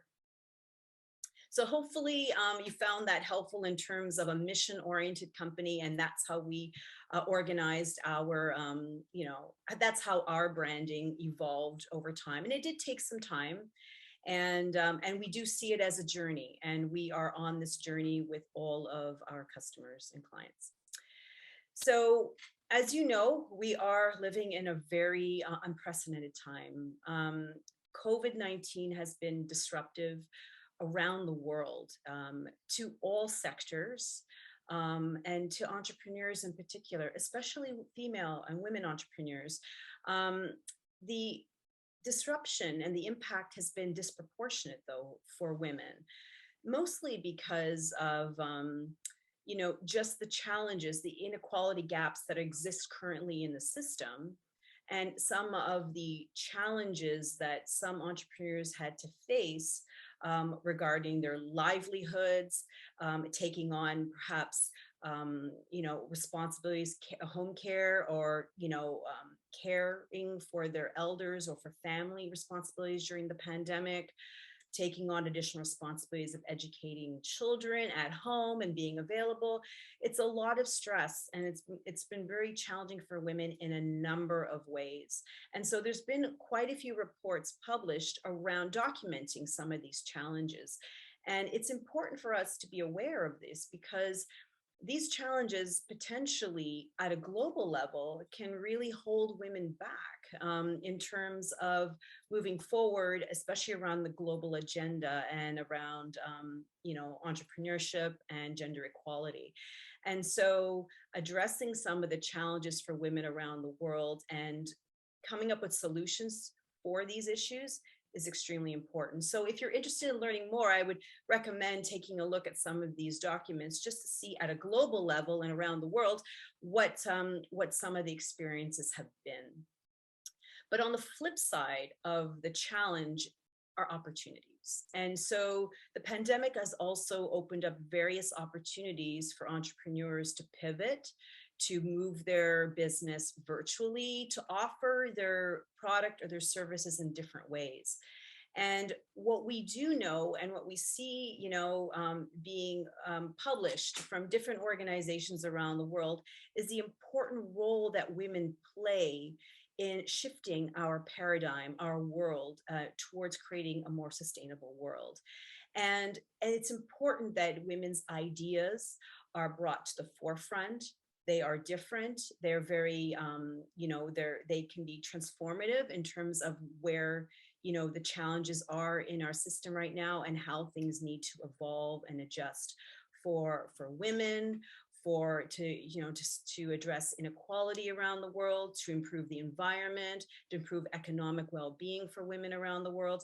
These are important things. And in order to realize the Sustainable Development Goals, women need to be actively at all levels part of the conversation and part of actually on the ground, really helping to move this agenda forward. So SDG 5 around gender inequality and empowerment is such an important one, because without it, we really can't realize any of the other goals within the SDG platform. So again, if you're interested in learning more about that, I would recommend, there's a number of different excellent resources available from the UNDP and from different sustainable development platforms that really speak about the role of women in this space and creating the future that we all need and really aspire to build. So for me, my background, as I mentioned earlier, is crisis management. I worked frontline in hospital. I worked at the provincial level, leading planning and efforts, but also responding in an operations center during a health crisis, like a pandemic. And so crisis is a really important part of change and transformation. A lot of times we want to avoid these pain points because it can be very disruptive to our lives personally or within our business.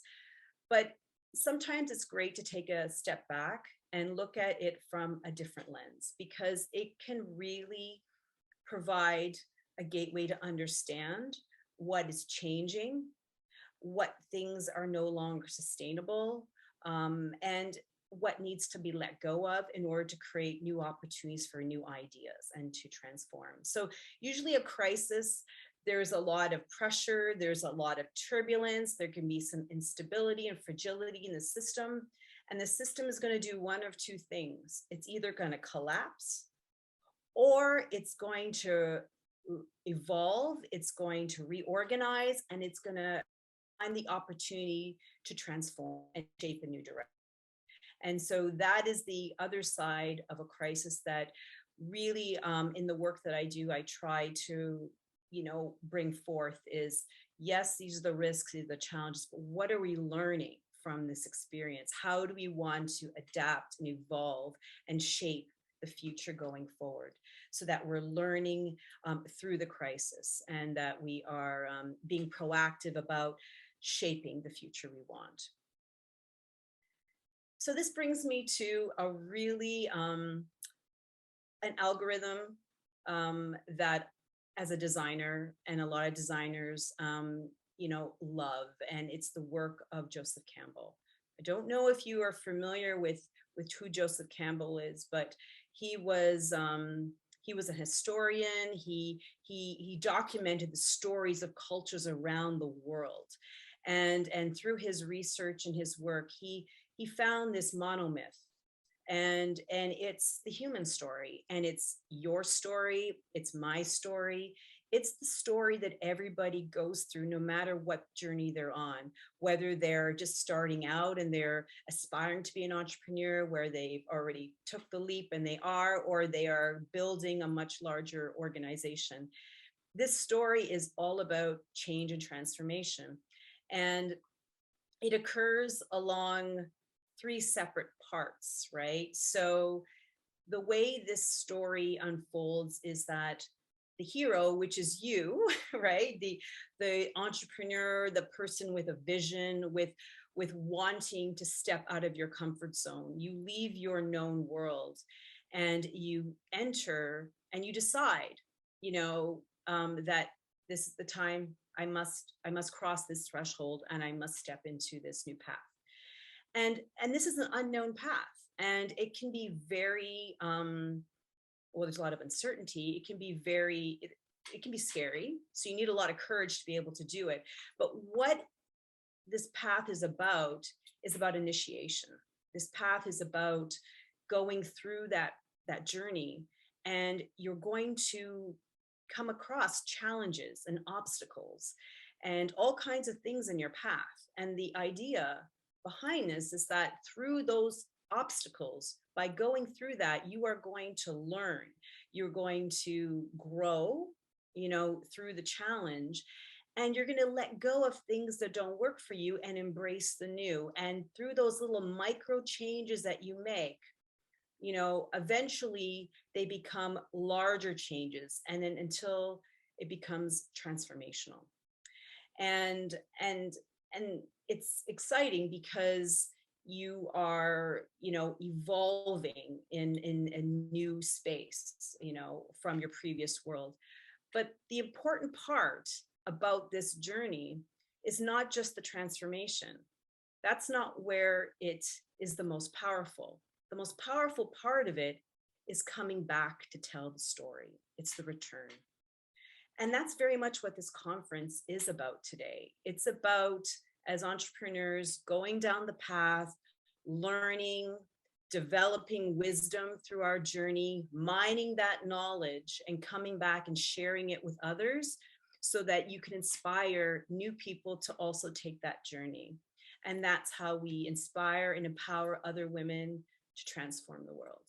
So I love this this particular design, algorithm, because it speaks to all of us, and it speaks to, on that journey, the importance of developing new mindsets and skill sets.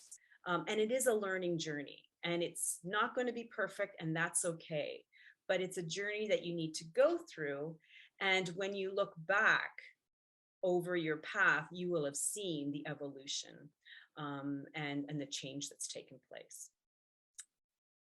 So this brings me to this whole aspect of the journey and our world, and this whole shifting of a paradigm. So our current world to the new world, to a new vision for the future.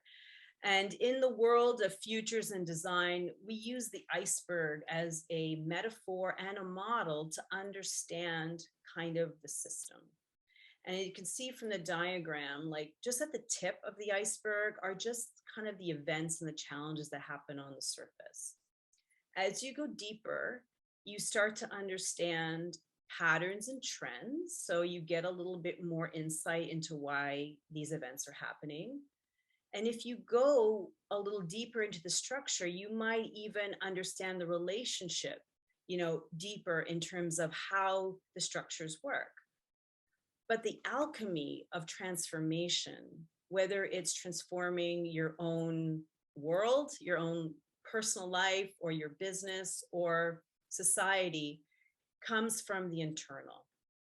And this is where the mental model part of the paradigm exists. And this is the bottom of that iceberg, where it's all about what are your beliefs? What are your values? How do you think and how do you feel? And what's your story? What's your narrative, that internal dialogue?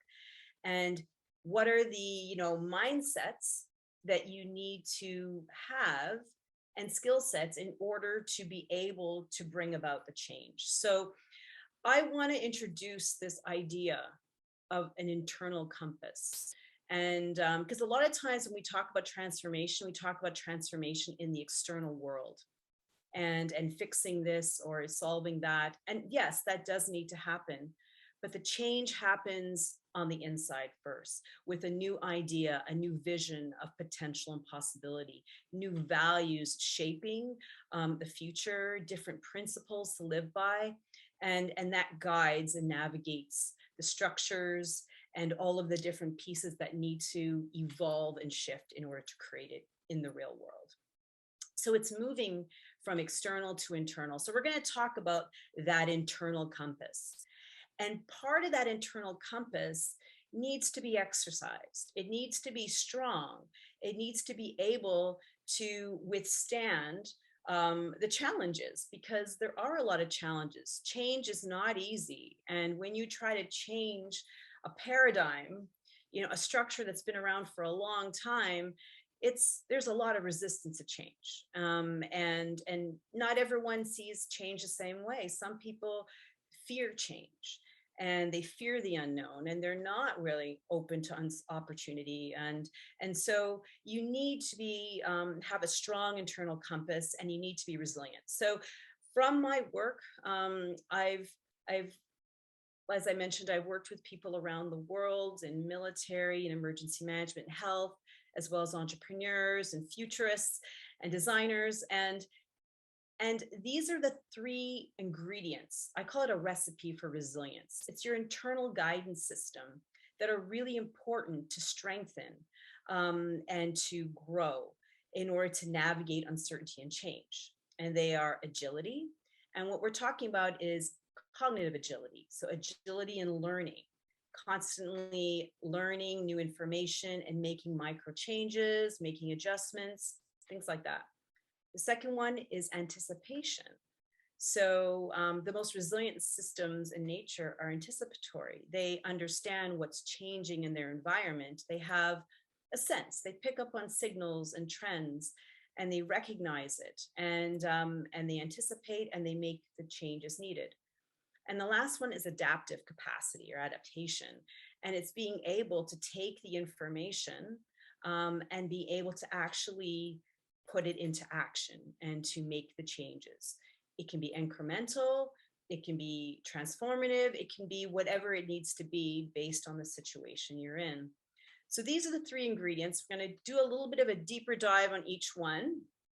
And I would love questions at the end in the Q&A. So if you have any questions as I'm going through these, please feel free to type it in the Q&A, because these are really important ingredients to strengthen in each and every one of us.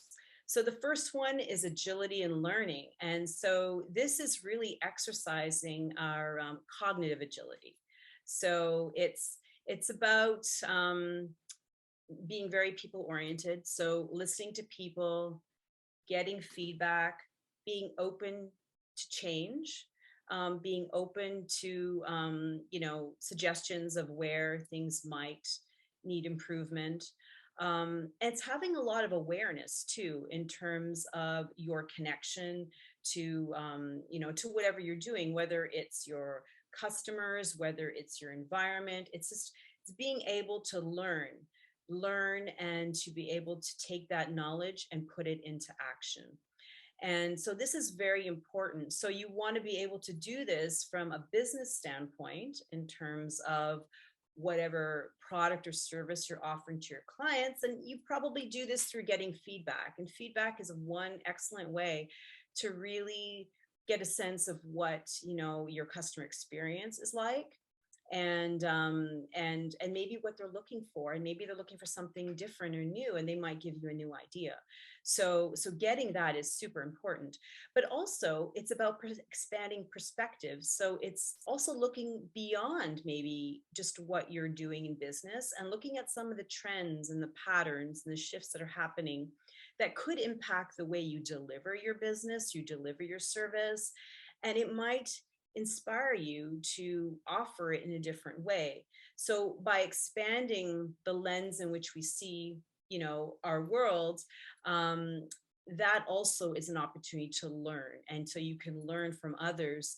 And some entrepreneurs learn through others that are perhaps working in different environments. For example, I learn a lot from entrepreneurs that are in the tech field. I am not a tech person, but I love technology, and I see the value of technology, and I see the opportunity to scale and to reach people in a very different way. And so I've always admired, and I've also always been inspired with the way perhaps those that are working in tech think about the future and how they see opportunities. And then I look to see, well, how would my business or my service interact or integrate with that thinking? And is there an opportunity to collaborate or deliver in a different way? So that's just one example. There are so many examples. So I would encourage you to expand your perspective and to see what others are doing as a learning opportunity and it might stimulate different ideas for you and what could be possible. I think it's also important to recognize that we see the world to our level of understanding. So the more you expand your perspective, the more you expand outside and you acquire new knowledge areas, you start to see the world in a different way. You start to see opportunities in a different way. And sometimes, it's an evolution where, for example, for me, I've been teaching and doing this work and facilitating for a number of years. And the journey itself and all of the experience, I wouldn't have known this 4 years ago before I started. I needed the experience. I needed to expand my perspectives. I needed to work with other sectors. I needed to, work with other individuals. And it expanded my understanding of what resonated with me. And so that was a very important part of my journey. And it was something I wouldn't have known years ago, as I mentioned. So it's part of the evolution of learning as an entrepreneur. The next critical part in this recipe for resilience is anticipation. And anticipation gets into what we call futures literacy. And it's a different way of understanding the future. Some people think of the future as predictable, or it's our destiny, or it's already predetermined. But in this particular context, anticipation is all about having a deep awareness, almost a presence and sensing of what's changing in the system, what's emerging. What are new opportunities? What are those disruptions that are creating new opportunities? And paying attention to the trends, those emerging issues and challenges, because they could inspire new innovation, new products, new services, and small, weak signals of change. And sometimes these are things that we notice and we're like, that's interesting.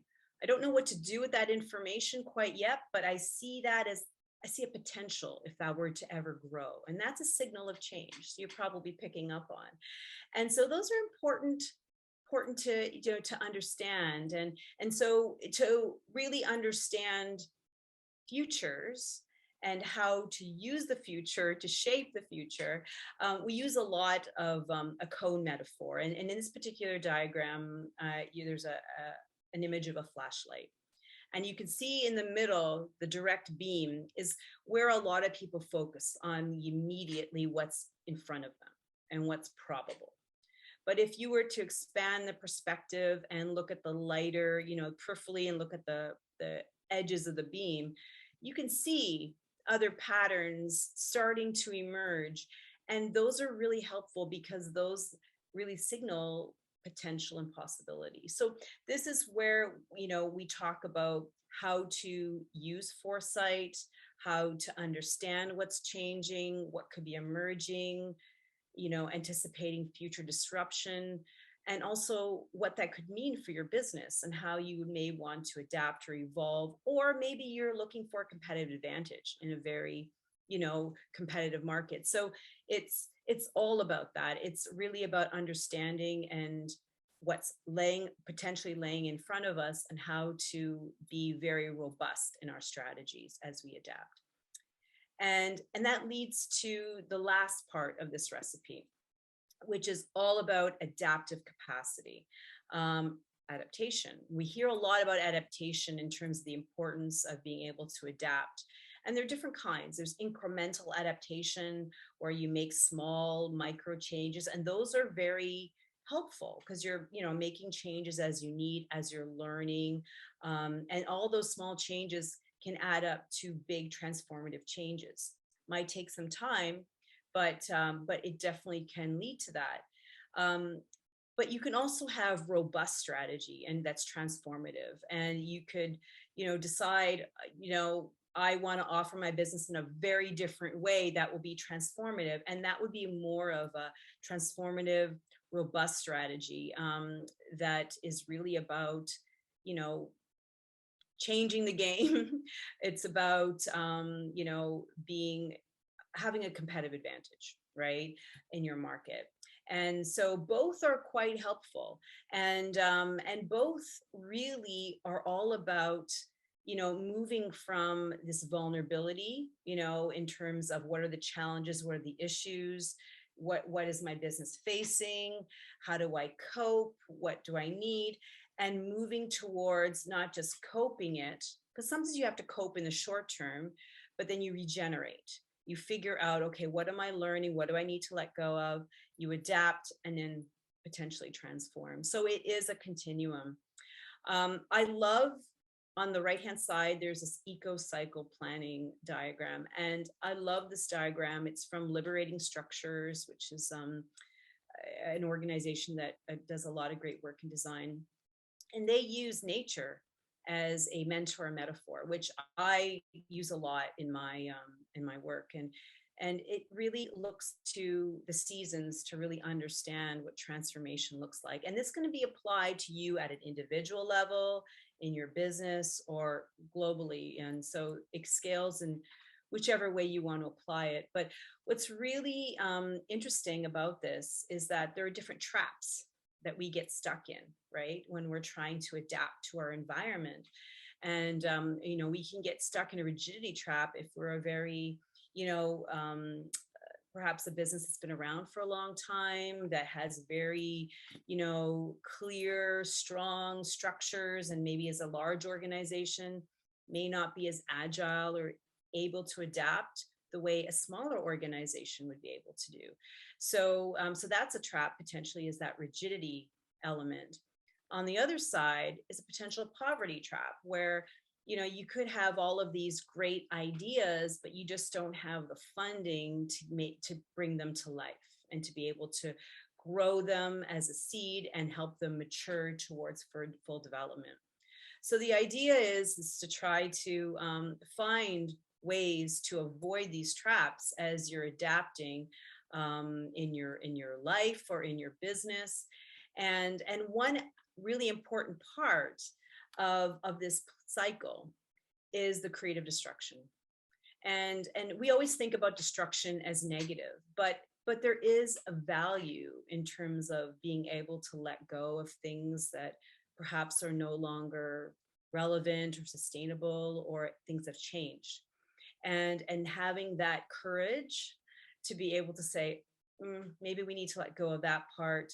And the letting go is really important because it doesn't weigh you down. The letting go creates space for the new idea and for the gestation, that to plant a new seed in order to move forward. So I want to encourage you to think about what you have in your organization or your business or in your life that needs a little bit of creative destruction, right? And this particular, type of design concept resonates with the fall winter, right? Where the leaves in the fall, if you live in, Canada, where I'm from, or other parts of the world where we have the 4 seasons, in the fall, you see the leaves falling away. And it's a beautiful symbol of letting go, and things go dormant over the winter in order to create space for the spring and for the new regeneration. So that same principle applies to our lives and to our business in terms of being able to adapt. So I want you to think about things that you can, apply creative destruction to, and then what are some new seeds that you want to plant, new ideas that can move your business forward in a positive way, in a way that aligns with your North Star and your vision for what you aspire to create. So something to think about. If you have ideas or questions, please put them in the Q&A. We're happy to continue that conversation. And so to wrap up my presentation, I just want to again, really emphasize this importance of the internal compass and that mental model, that mindset that we hold as entrepreneurs and as women in entrepreneurship to navigate not just only our life, but our business. And it's important that we give it the attention. So those 3 ingredients that I talked about, so agility and learning, anticipation and adaptive capacity. So to recalibrate and to strengthen those elements, action learning, to be open to getting that feedback and willing to learn, unlearn and relearn. That is really the mindset when it comes to navigating a situation, a world like we have today, and challenging our status quo thinking and our own bias and challenging that, if we think something is not possible, before we dismiss it, maybe go a little bit deeper to understand why we think that way and what's our perspective and our mental model, our belief. And maybe that belief needs to be challenged. Maybe that assumption needs to be challenged. And so that's a lot of what we do in Futures in Design.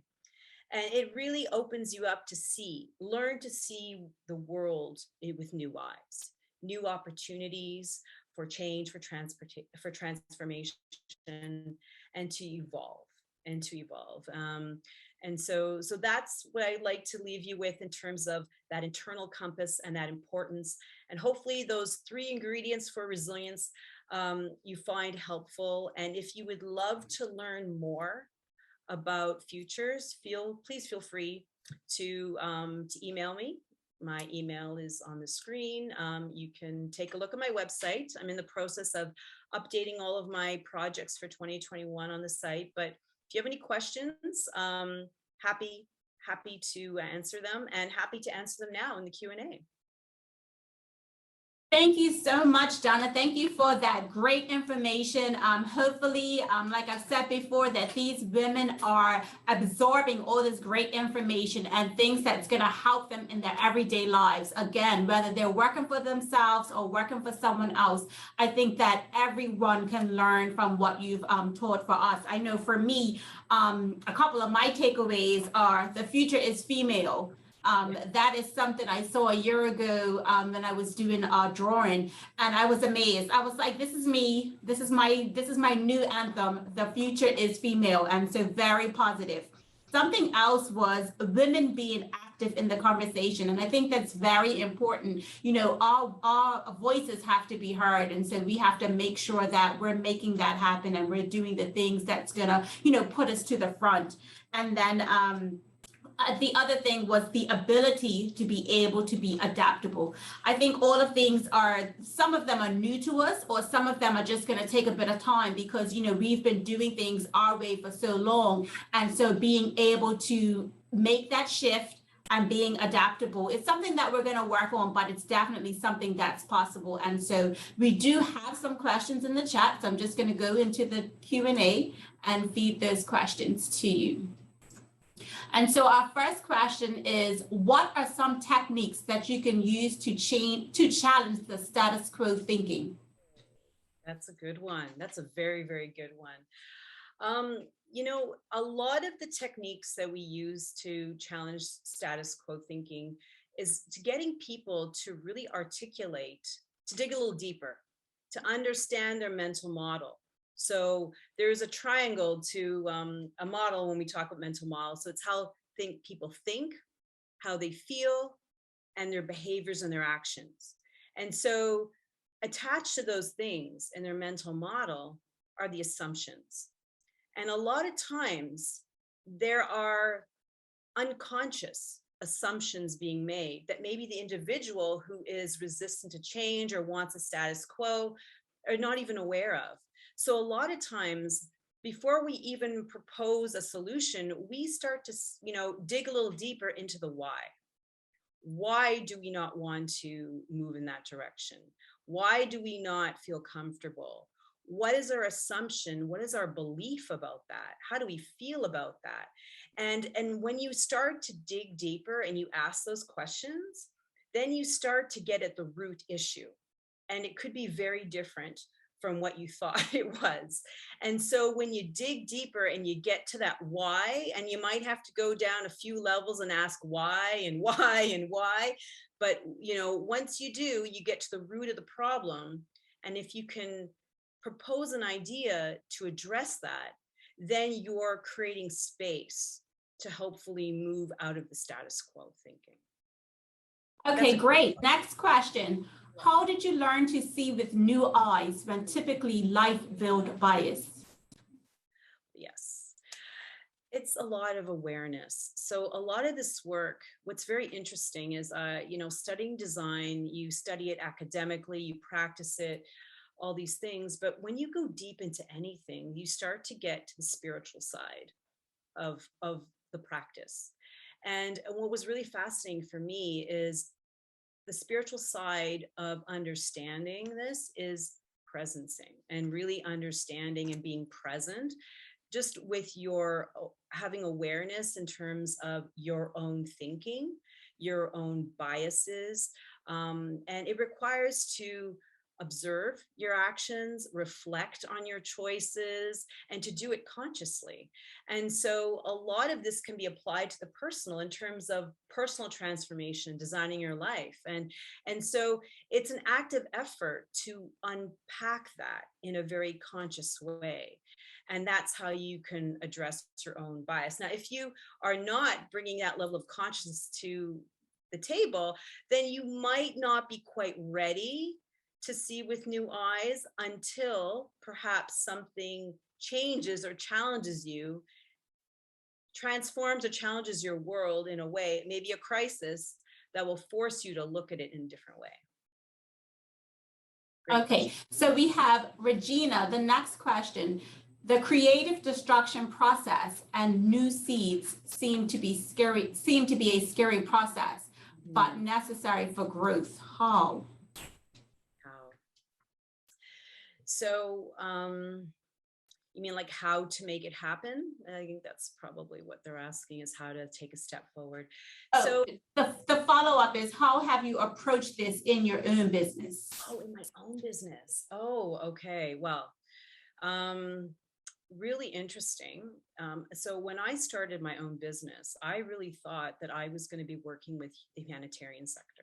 That is exactly where I thought. I thought that's where the opportunity was. That was where I wanted to make change. And what was interesting was that I didn't find as many opportunities in that space. And what was emerging and presenting itself was working with the military. And I thought, wait a minute, this seems like the exact opposite of what I want to do. But what I realized was that I had tapped into a very different group of people in the Canadian military that were looking to transform thinking of future generals and senior officers. And they were introducing these types of methodologies. And so for me, as I started to evolve my business, I started to see this in a very different way. And so I had to let go of some of the ideas of how I thought my business would operate and evolve, and planted myself in a different place. And I started to learn, and I started to see, oh, these are command and control type of thinkers that see the world in a different way, and they have a very different relationship to power. And if I can work with them to help them see a different perspective or to understand their mental models, then I can probably work with just about anybody.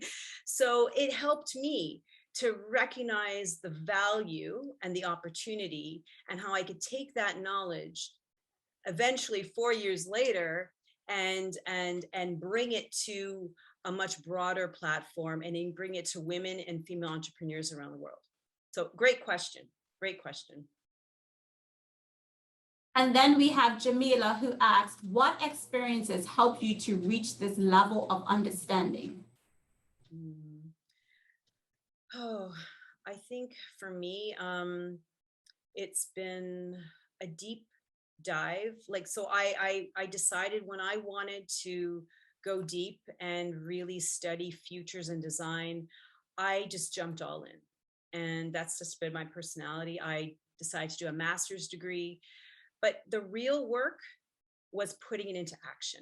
So you can learn a lot of things in whatever your domain is, but once you start to put it into action and you start to put it out there in the world and get feedback, that's how you learn, and that's how you grow, and that's how you build your confidence. And so that's been the journey for me. And for me, it's been, finding the right methodologies, the right tools, because there's thousands of them in the field of design and future. So which ones do you pick? You can't do them all. Not all of them apply. And some of them are way too complicated, right? So it's about navigating all of that and saying, okay. And for me, I had to, ask why. I had to really think about who my audience was, what they wanted, what would help them, and then to go deeper in learning. And then, so over time, just doing that repeatedly, you build up quite a bit of knowledge. And you don't realize it in the small steps. It's when you look back over a year or 2 years or 3 years, then you see those big leaps. And so I think important part for entrepreneurs is journaling, and maybe journaling, some of the positive, but some of the challenges, and in keeping track of those things. And I would love to be more of a consistent journaler. I'm a little bit resistant when it comes to that, but I see the value of it, because when I do journal regularly and I look back on it, I'm like, wow, that's good to know that, 2 years ago I was struggling with that and I found a way through it. So I would say for you, how to learn and to grow is just to start putting your knowledge and your ideas into action, and to not be afraid, and to get feedback. That's the only way you're going to build confidence and grow stronger and stronger and stronger. Okay, we have Lisa, who said, fantastic presentation, lots of excellent info here to consider and implement.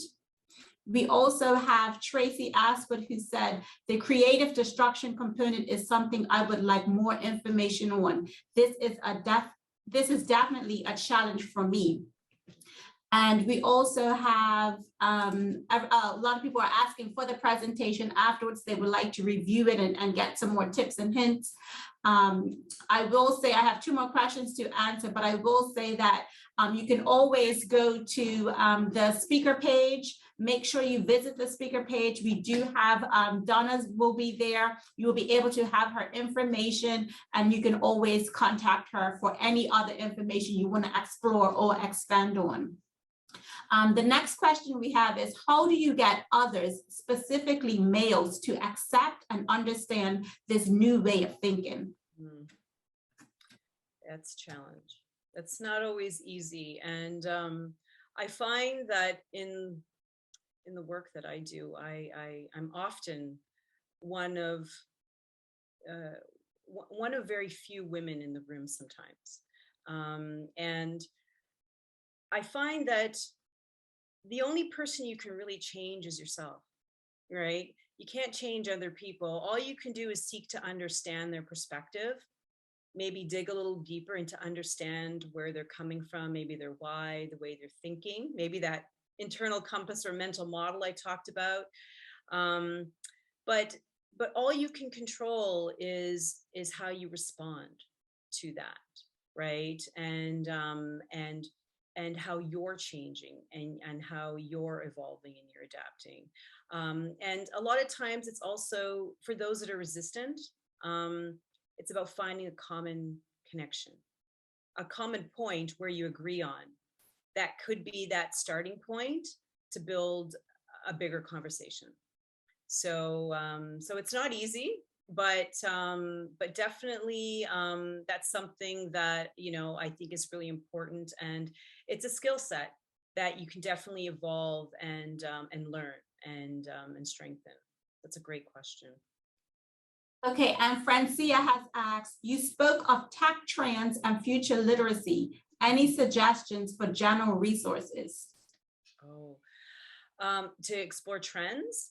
Oh, there's lots of different resources out there. I know in the world that I work in, futures, there's like technology futurists that are like forecasting all kinds of incredible technologies that are on horizon, the ones that are emerging in the next few years, the ones that they think will come in the future that could be game changers. So I would just Google, you know, tech trends. And if you want to get more specific in women in tech and trends, you'll probably find a lot of really interesting material. If you want some specifics, please feel free to send me an email and what you're looking for, and then I can point you a little bit more in the right direction.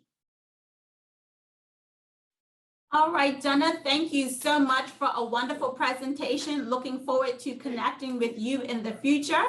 Ladies, we have a couple minutes to take a break, get a snack, stretch, move around, get your body going, and then we have our next session, which is going to be at 12 o'clock, and then that is going to be our panel discussion on women in finance. You don't want to miss out, so make sure that you go around, check a few things, check the vendor pages, speaker pages, sponsor pages. All of these are going to give you points to get prizes towards the end, and just like you said, make sure you take that break and then rejoin at 12 o'clock in the women's session. You can look on your schedule, pop into that link, and we'll see you there. Thanks so much, Donna. Thank you so much. Enjoy the rest of the conference, everyone. Thank you as well. Don't let being a woman limit you. I was raised by a man that said you could, look, we fixed our own bikes, I could tile. And my dad said this, my dad did not even finish high school, but he also said this, if you can read and follow instructions, you can do anything.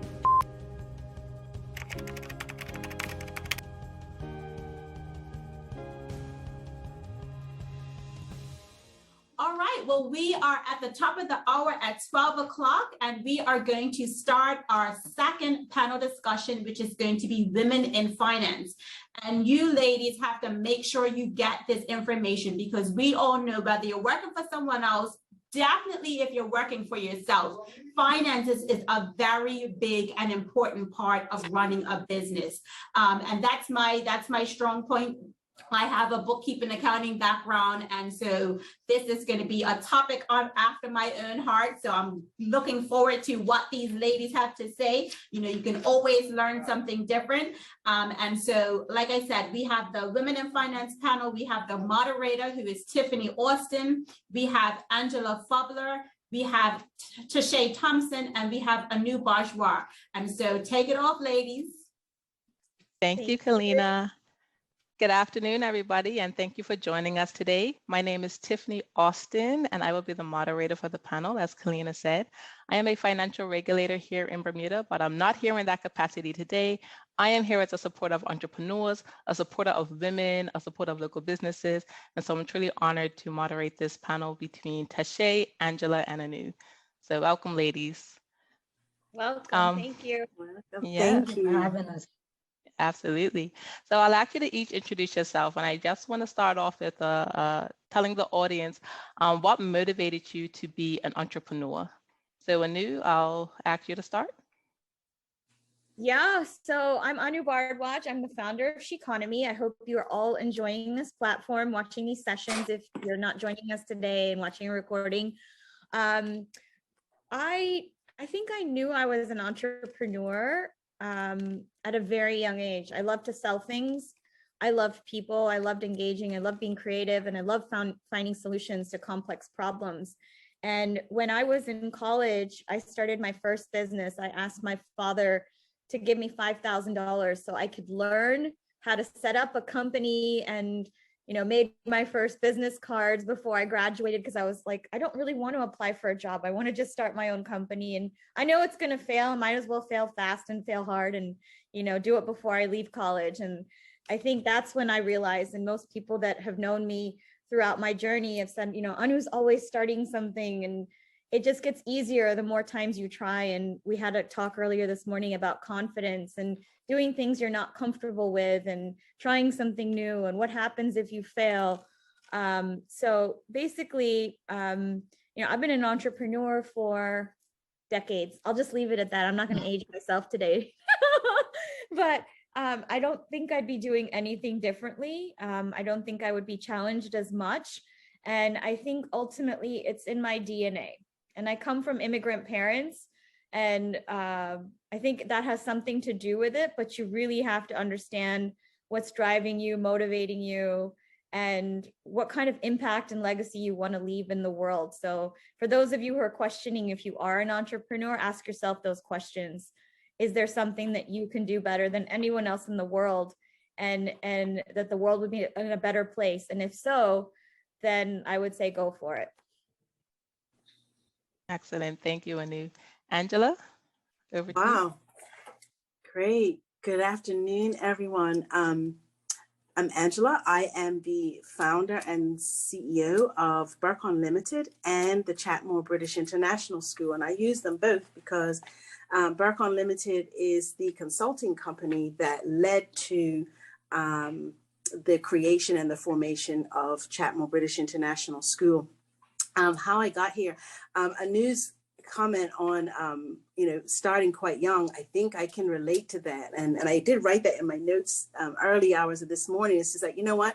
My mom had, her mother owned a shop. And I guess I wouldn't have said then that that's where it came from. But I think there was some kind of subliminal message that went on there. She was very entrepreneurial.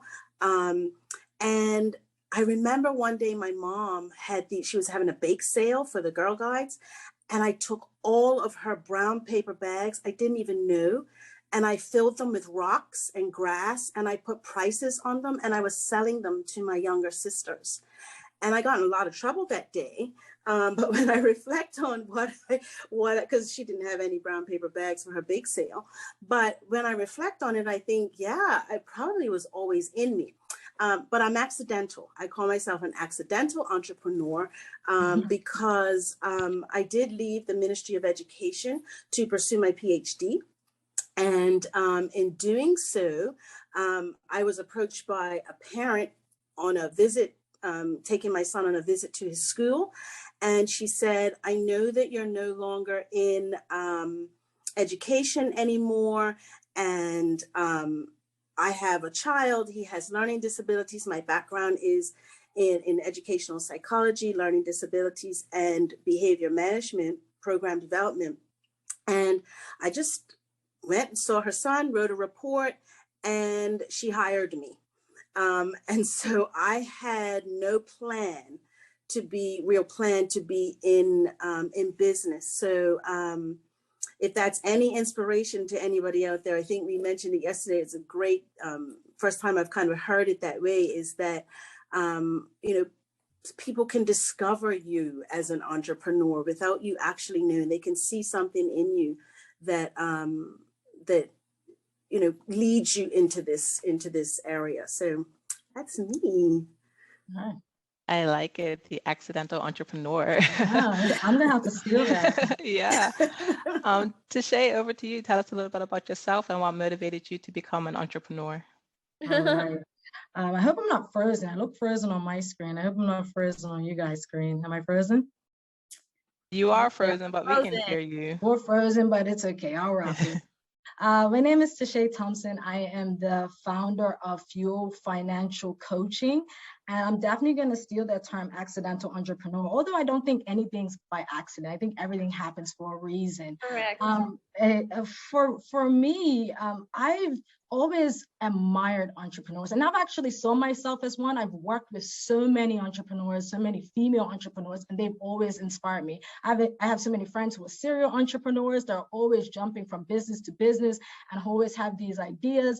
And in my job capacity, I have the privilege to work with, like I said, so many entrepreneurs, and it's inspiring. But for me, what did it and kind of changed the trajectory of my life was COVID-19, and I'm pretty sure everyone's heard this. Last year, when the world turned upside down, my job was forced to reduce and cut back our hours. And that significantly really impacted quite a bit of staff. You know, people I cared about were sitting there wondering and had anxiety and fear, like, how was I going to pay my mortgage? How was I going to get my kids through school? What bill can I pay this month? And just seeing so many people with so much anxiety, I started investing at a very early age. I want to say 18, but I was what I call a serial saver at an even younger age. I remember my mom saying to me that I was begging for a doll set for Christmas, and she told me if I wanted it, I had to save for it. And I was looking at her like she had a third eye, like save? Like I was like 7, like what's that? And she essentially told me, anytime I have money, pack it away. So I'll find money, pack it away, and stash it. So I was like, okay, cool. So I would go around the house looking for money. You know, I would see her put money in her purse. I was like, okay, money. Let me take it and stash it and pack it away. So I started saving at a very early age and started getting into investing because my background's in economics at 18. So I've been doing this for over 20 years now. And the knowledge and experience I've gained has been tremendous. And I don't see many females that talk a lot about investing and how they can make the money work and grow for them. So when COVID hit and everyone was wondering, how can I get an additional stream of income? For me, it was like, how can I inspire people to become financially literate and empower them to essentially, if anything like this ever happened, you're prepared. And no one could ever prepare for a pandemic. But what you can prepare yourself for is not being in a position to have to worry about money if you empower yourself and learn about different tools and opportunities to invest. So that's essentially how I got into coaching and what motivated me. Thank you. Thank you very much, ladies. Tashay, I really like that last bit you talked about, COVID being really a catalyst for so much opportunities that we have now, so many new business ventures that have come up in the past, year and a half, 2 years or so. But, it was not always easy to start a business. I know finances is one barrier to entry that a lot of entrepreneurs tend to face. But can, in your experience, and this is open to the panel, can just talk about some of the barriers of entry that entrepreneurs might face, and maybe even in your own experience, some of the challenges that you had and that you had to overcome, that way our audience can know what to look out for and really help them on their journey to entrepreneurship. I'll leave it to anybody to start. I'll jump in. I think for me, challenge, I guess, and barriers to entry, because I didn't know there were any barriers to what I was doing. Somebody liked it and I just went ahead and did it. And I just assumed everybody would like what I was offering, right? I just assumed everybody would jump to my great idea because, 4 people really liked it, right? And they were the 4 people in your real big world. And so for me, it was realizing that I needed to have a business plan if anybody wanted to give me money, and realizing, and I have to say this, I am probably, and I said it yesterday, I'm probably the least person you want to have in a finance panel, but probably the best person you want to have in a finance panel. I have no economics background. When I made deposits in the early days, we have a joke still on our team. The bank would always call because I'd always get it wrong. Either the amount was wrong or the slip was made out wrong. So, the barriers sometimes was myself and my own confidence in myself. and realizing that people didn't just like what I did because I liked it, though that was a selling point. If I was passionate about it, then I was able to, a lot of times, able to convince people to be passionate about it. But not having a business plan, not having a budget. I had my own money. I had my own money back then. And I was, like Tashay said, I had this skill, I guess, this gift to be able to manage things. I had multiple accounts, so I was able to pull from different places and balance my finances to make things work. But it really was an eye-opener when you go to the bank and you say, I have this great idea, and they say, okay, well, where's your business plan? And you have a piece of paper that just kind of outlines your program, right? So that was a big challenge for me, starting out without having a business background. So I don't know if it's different. I'm sure it's different for people who understand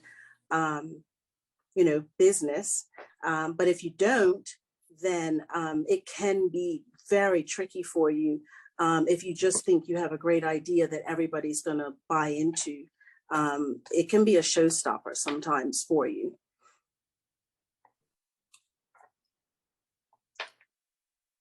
Shay, you want to go next? Thanks.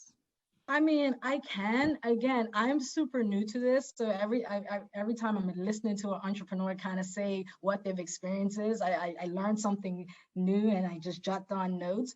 But for me, I would say the biggest challenge was me, just the mindset.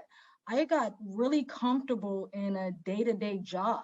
And I got comfortable in, having a consistent salary, and I got comfortable in just a lifestyle. And it didn't push me. It didn't inspire me to kind of get outside my comfort zone.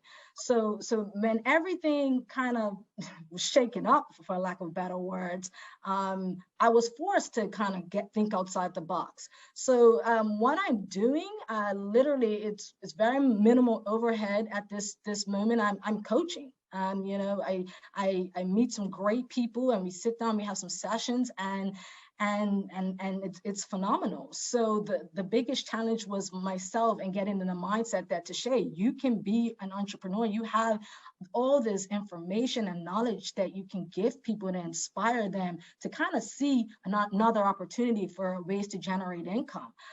So that was my greatest challenge. And once I got over that fear, once I got over that, not thinking it could be me, and I hear that a lot, like when entrepreneurs get into this, they're so passionate. Everyone says, I see your passion when you talk about finances and investing, like you light up when you're talking about the stock market. That's weird, but that is me. So that my biggest challenge initially was myself. And once I got over that, I'm loving this journey. I'm loving the people that I'm meeting. I'm loving the people that I'm able to touch and inspire, and just showing people that it's possible to have financial freedom. And if you believe in and put the steps in place, that you can achieve it. And that looks different for everybody. It'll look different for you. It'll look different for me. Some people are like, oh, I need to have $1 million. Like, that's not what I consider financial freedom. I consider not having to worry, not having all the pressures of kind of figuring what's next, and just having a nice, clear, and in mental health, it comes up a lot, just strong mental health. So there's a word in Chinese that's beautiful, Tashay. Like, thank you so much for sharing. And I totally get it. The biggest barrier is you, ultimately, because it's that mindset of, if you don't believe in you, who's going to believe in you, right? Ultimately, that's the bottom line. And for me, my story has always been that Chinese word, and I don't even know what it is. Same word for crisis in Chinese is opportunity. Have you heard this? The same character. Same character. See, we all learn something today. If not, learn something new every day. So the same word for crisis is opportunity. And when COVID first started, that was my signal. It was like, green light, go. I was like, bring it on. Let's do this. Like, there's going to be a lot of people that are going to be affected by this. What's the greatest population? In my mind, who needs the most help? And what came to my mind at the time was refugees. At the end of the day, they have nothing, leave alone some of them don't even have digital identity. And we saw what's going on in Afghanistan, right? Where you don't have a banking system and women are in crisis mode. How do we help those people?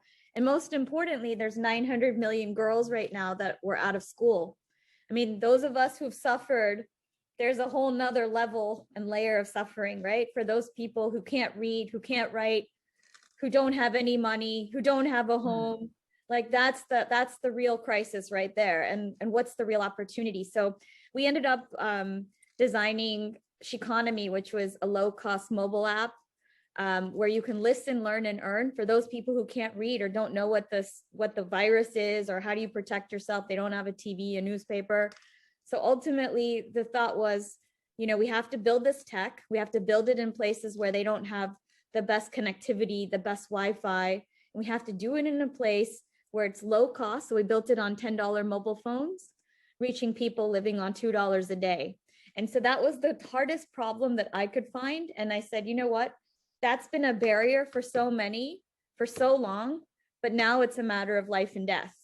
So if we could go solve that problem, we've created a real opportunity for them, but also all these businesses to engage with this population that has been underbanked and unbanked. So ultimately, it was like the problem was really just like the driver of everything, right? The barrier, it was like, if we can break this, we can break anything. And that's going to open up so many doors. So I think ultimately, when you said you think out of the box, what box? Where is this box? I don't see a box because I'm so far outside the box, right? I'm not in the box. And when that happens, then you know you're really onto something. No, I think that's a great point. And I think Donna mentioned it a little bit of that in her session, that cognitive agility, that ability to kind of read and kind of, and then leads to that anticipation, right? So while she said that, I sat here and I said, oh my goodness, how many different things have I done since 1998 to get to where I am right now? And it's still moving. There were 13 different businesses or different business activities that led to the development and the design of a school. And there's a story behind all 13 of those spaces, right? You know, my first franchise, I bought my first franchise because my son had an issue with reading that I wanted fixed. I was a teacher. No teacher's children have issues, just so that you know that. Teachers' children shouldn't have any issues. That's the teacher's perspective. So you try and fix everything. Well, I found something that I thought would fix him.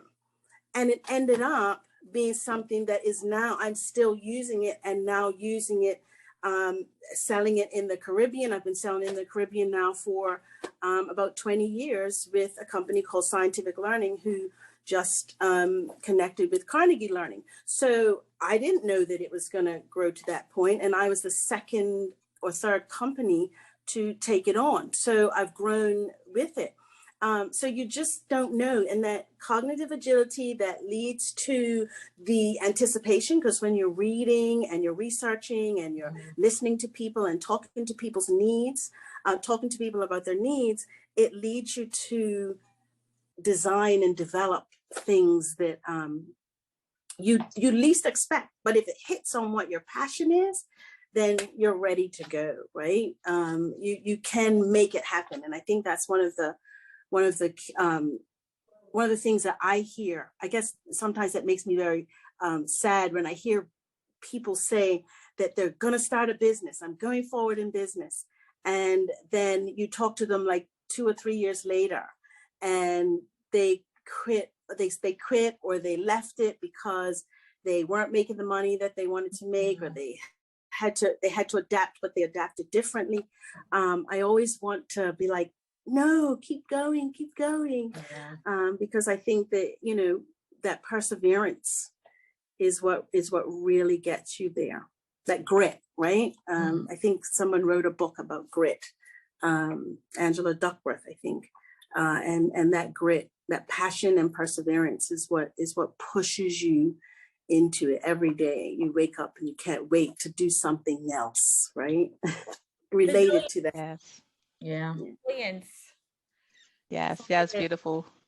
Beautiful. Like I mentioned before, I'm a supporter of entrepreneurs. I think that entrepreneurs like you three ladies, as well as the other panelists, I think you're a special bunch of people. I think you must be protected at all costs because you see a gap in society or you see a need in society, and you are the ones that are proactively seeking to address it. So, you talked about it from the humanitarian perspective. Anu, Tashay, you talked about it just from having to pivot based off of circumstances, that the world was going through. And Angela, not so much selfishly because your children, you have to be selfish with, but, you saw something that needed to be addressed and you went and addressed it. So a question for you then is, how do you know that your idea goes from just an idea and a hobby and a habit that you might be doing or offering on the side to something that can actually generate some sort of income for you or can be a paid service?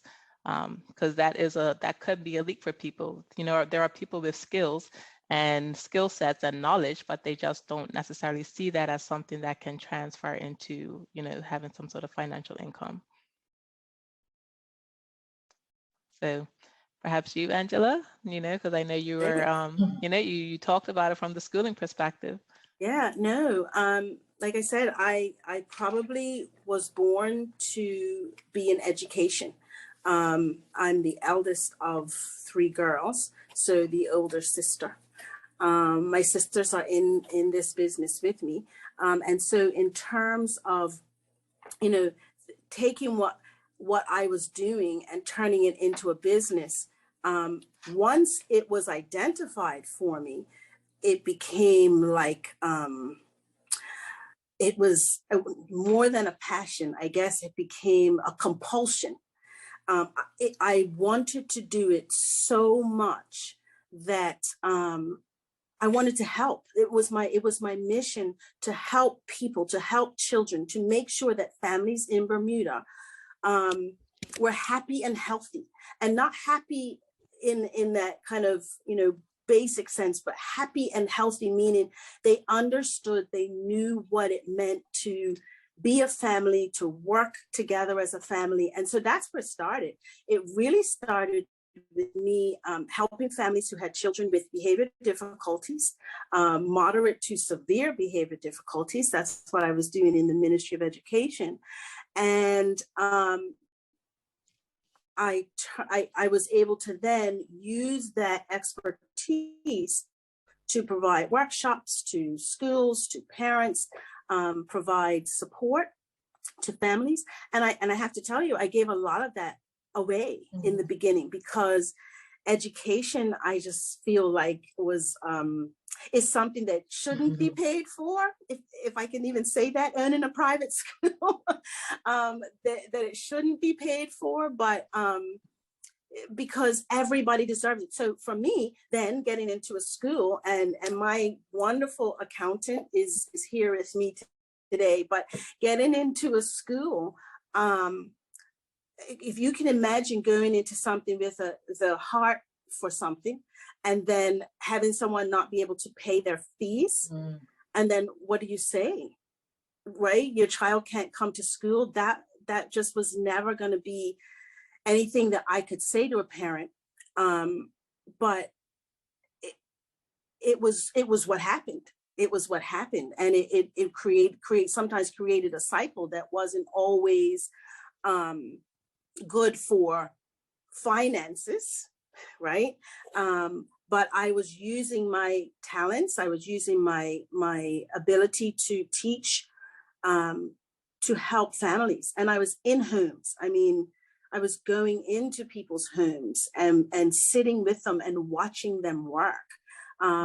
It was amazing. It was life-changing for me to see families change that way.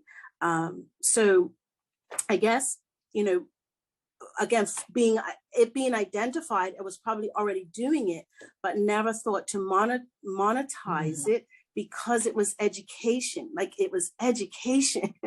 And it took some time for me to kind of get to that place where I could say, yeah, let's charge people for this thing that they really need. But that is business, right?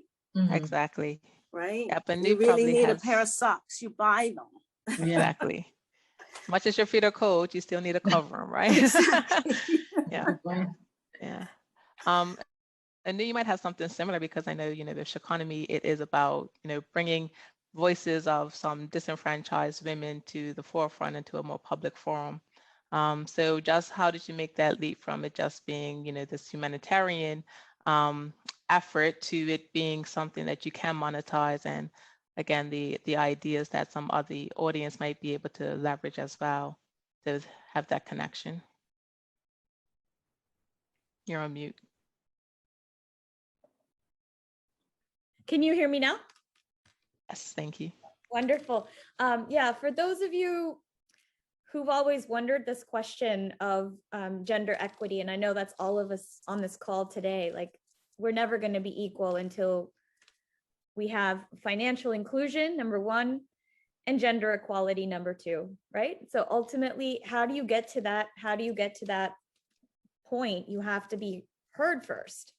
Like number one, your voices need to be heard. And the thought when I started developing Shakonomy was that you have these apps that are out there like Spotify or Pandora or Apple Podcasts. They work on these phones that are unreachable to people living on $2 a day. And you have so many people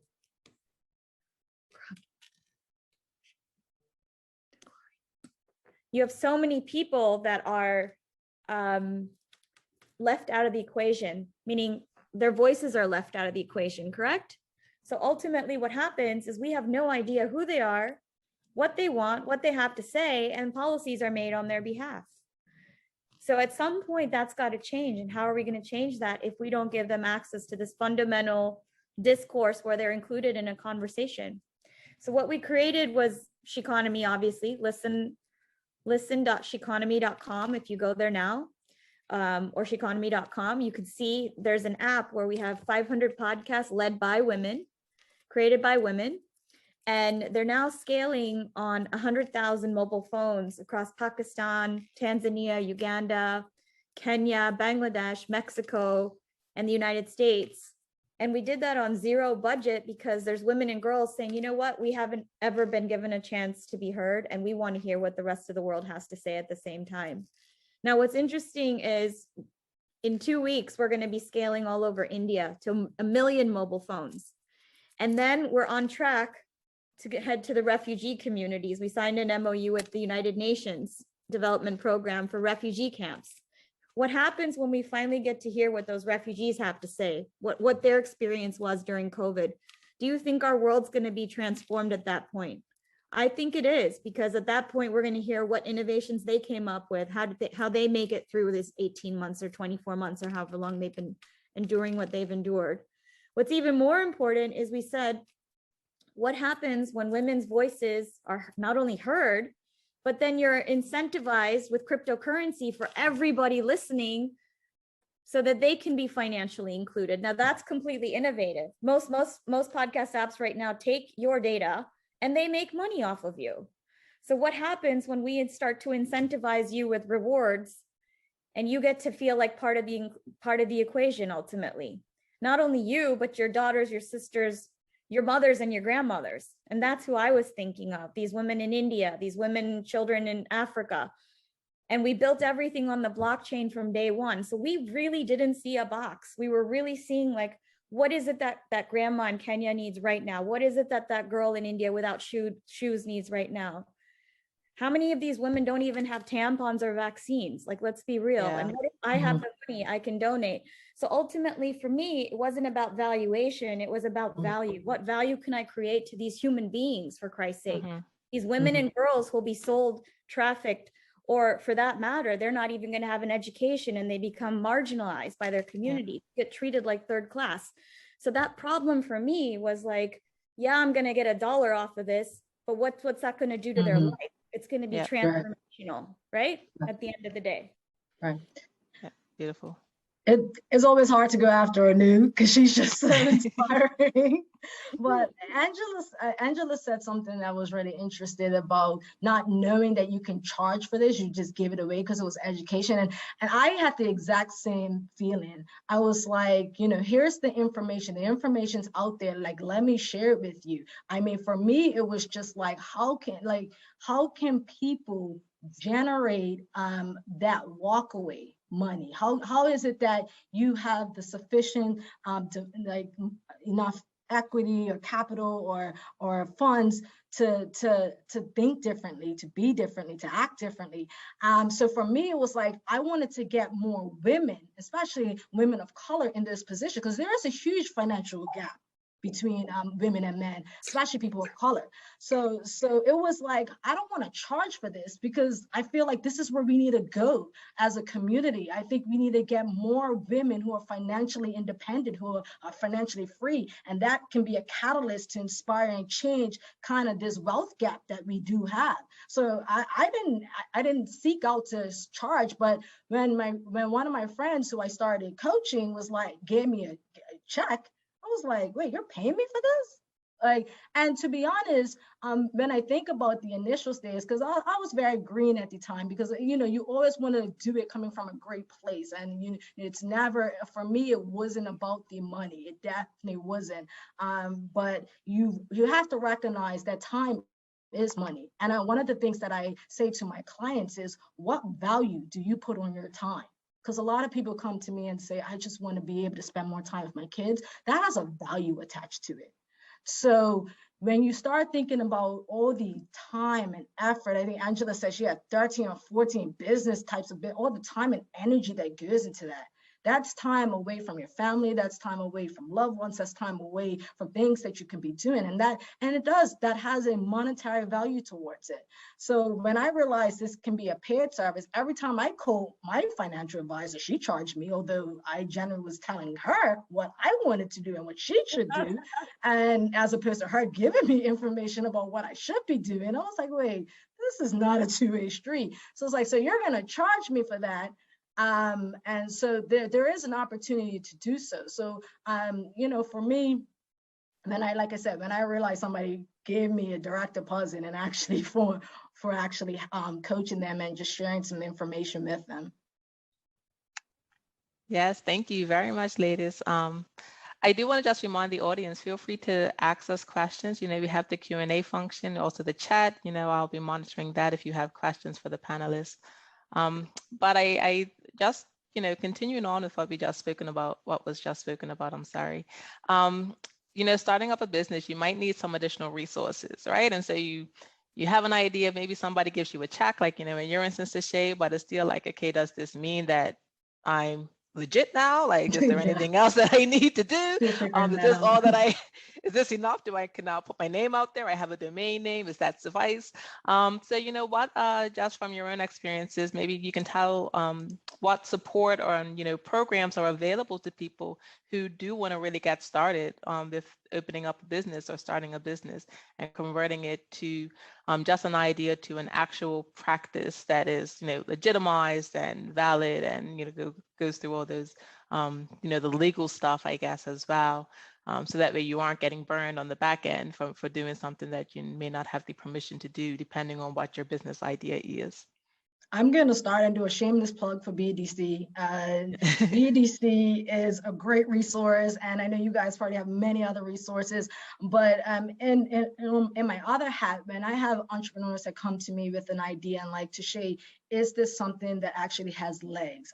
They are the first go-to that I say, you have to speak to the people at BDC. They're well-versed in finance, strategy, marketing. If there's a gap that needs to be filled, loans, all of that. And then the product offering that they have is extremely extensive. So I'm not just saying this because it's a BDC sponsored and put on by BDC, but BDC has some great people over there, the wealth of knowledge. And I always encourage people to start start there first.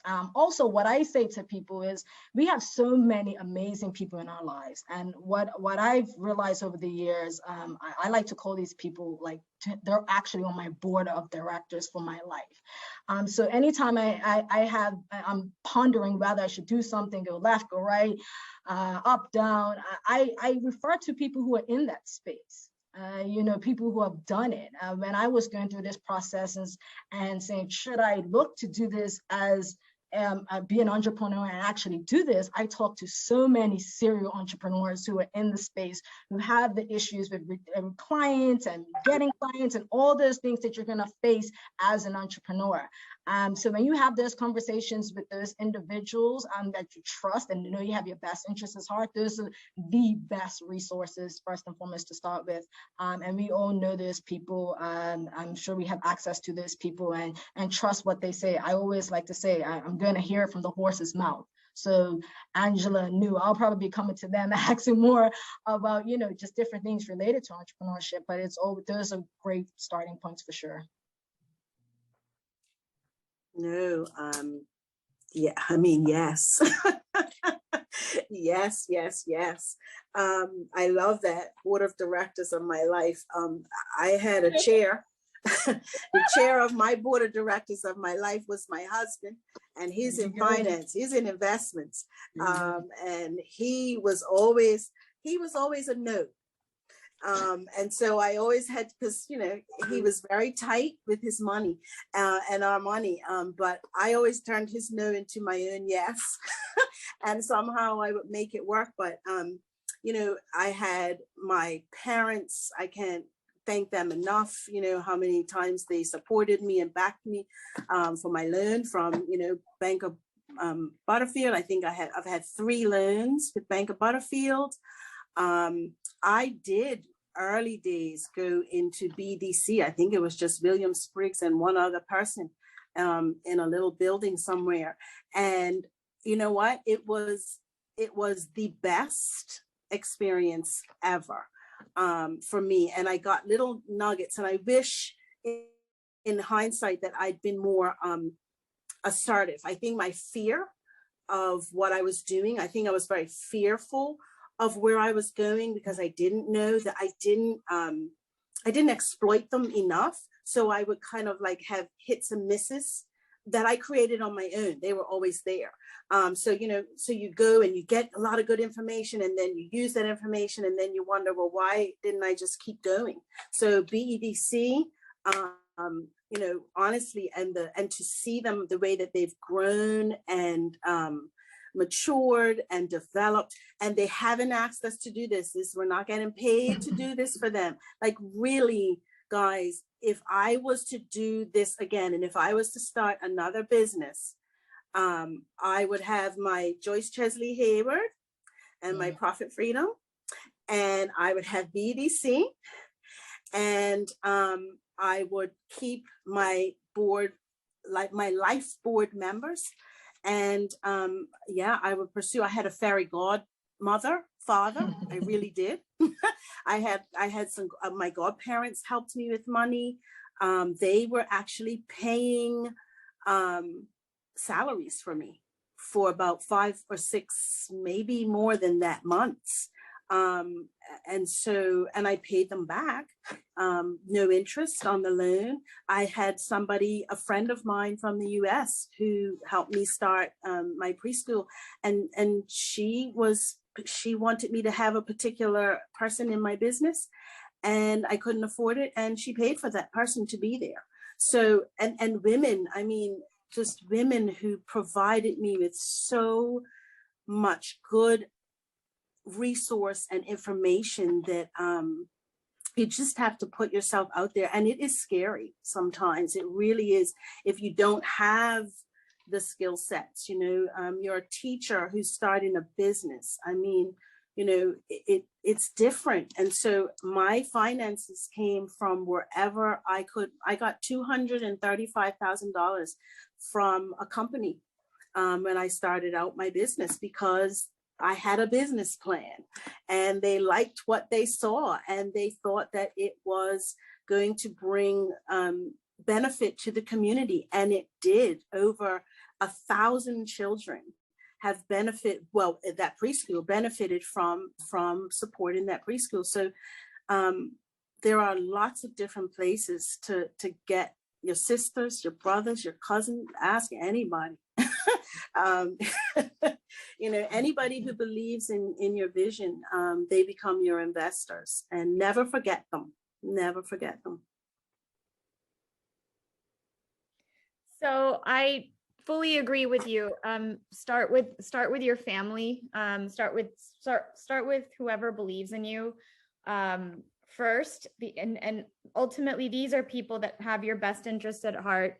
And for me, when I started Sheconomy, for all of you, my first backer was my 9-year-old daughter at the time, Arya. And I said to her, we've got 900 million girls out there that aren't in school, and you have Zoom school and Google Classroom, and you see how hard it is. Like in a year, you'll be back in school, but what happens to all those girls that are out there in India and Africa? When they don't go to school, it's over. Like they're going to be married or trafficked or sold, or something bad could happen to them, and they don't have a chance. And she said, well, what do you need, Mama? What can we do? And I said, well, I've been saving since the day you were born. I have a college fund. And if you believe in this, I can liquidate that, and we have the seed to launch something magnificent that'll give them a chance if we're successful. But it could go wrong. But I'm willing to take that chance and dedicate whatever I can do to help them. What do you think we should do? And she said, well, if it gives them hope, take the money. I'll find my way. I can make it to college. Don't worry, but they need hope. And I called my tech team in India, group of guys that went out to the village, and they said, Anu, we understand, because these women are living on $2 a day. They're out in the street right now. We had lockdown. Many of them are going to die like within the next few months because there's no food, there's no water, there's no medicine. What do? And they've had no savings, and these are the poorest of the poor. So they said, we will build this tech. And I said, you're going to be India's heroes. And this is when they had 3 cases. And now it's like a whole country, right? 1.4 billion people, high density. What's going to happen to them? So they said, we'll take care of the tech. You go find the money. So we went to apply for grants, and I applied for the Islamic Development Bank COVID Innovation Solution from the Royal Kingdom of Saudi Arabia. They had 5,000 applicants from 175 countries, 30 winners, 7 women, 1 Hindu, and we won the grand prize. And from that money that we won, it was the Royal Kingdom of Saudi Arabia, right? Saying women's voices are what's going to carry this in COVID forward. Like, this is what we need. Not only did the Royal Kingdom of Saudi Arabia come forward, it was the Sultanate of Oman, the United Arab Emirates, the People's Republic of Bangladesh, and the Republic of Indonesia. And they said, you're not just doing this for the girls, you've got 2 billion women of color behind you, right? They're with you, and you've got our governments behind you and our bank. We believe in you. First time in the world that they're all coming together. And this was like at that moment in time when we had the seed capital, they said, we're going to give you 3 years to execute. And I said, that's too long. I need the money now. I need the money this year. I need it in a year. And they said, well, you won't be able to execute. And I said, watch me, because these people are going to die if we don't. 9 months, we have 3 apps, they're out in market. And now we're ready to go and find sponsors and partners. And then we came to BEDC. I had a conference in your country back in June, and I left my shoe in Kalina's office and came back, and she's like, what are you doing? And I said, I have this virtual conference, and here we are today, ladies. We're here at Women's Entrepreneurship Day. They said, maybe we can use the same thing for our women. And I said, I would love to use the same thing for your women. And we're here now. So again, thank you, BEDC, for believing in us. Thank you, all of you, for coming today and being a part of this. And it's the first time, and you're part of the success story. And once we show this platform, the next thing we're going to do is onboard another 3,000, 5,000 people for Women's Day, International Women's Day next year. So we're just going to build our tribe and do what we got to do. And sometimes it starts with a grant. Sometimes it starts with your daughter's college fund. Sometimes it starts with your house. But you know what? If you have a big enough why, you're going to do it, and you're going to do it well. Yes, thank you very much, ladies. Awesome. Go ahead, Angela. No, I was going to say, that is so true. I think I shared with you guys yesterday, how I started with my own money, right? And I spent out of that. But it kept coming because it was going to happen, right? I was going to see this through, and I'm still here. I'll make it. I'll be okay. And I think that's what we have to take on, is that we can do this. You know, a news story is so inspiring. It's so energizing. And I think when we hear those stories, they inspire us, much like the, you know, Michelle Obamas and the Cicely Tysons, you know, and the Oprahs, right? The work, it's the work behind it, right? We see this, the front view, but it's everything that goes behind it. And I think it's inspiring. It should inspire us to keep going. This conference is called Perseverance. I'd have to take my time to say that, right? But it's called Perseverance, and that's what it's about. It's about knowing what you see, believing in it, and going for it at any cost. And, you know, a lot of people would say to me, oh, you're crazy. You know, what about your, you know, end of life, you know, funds, and that'll come. You know, my end of life is going to come when it comes.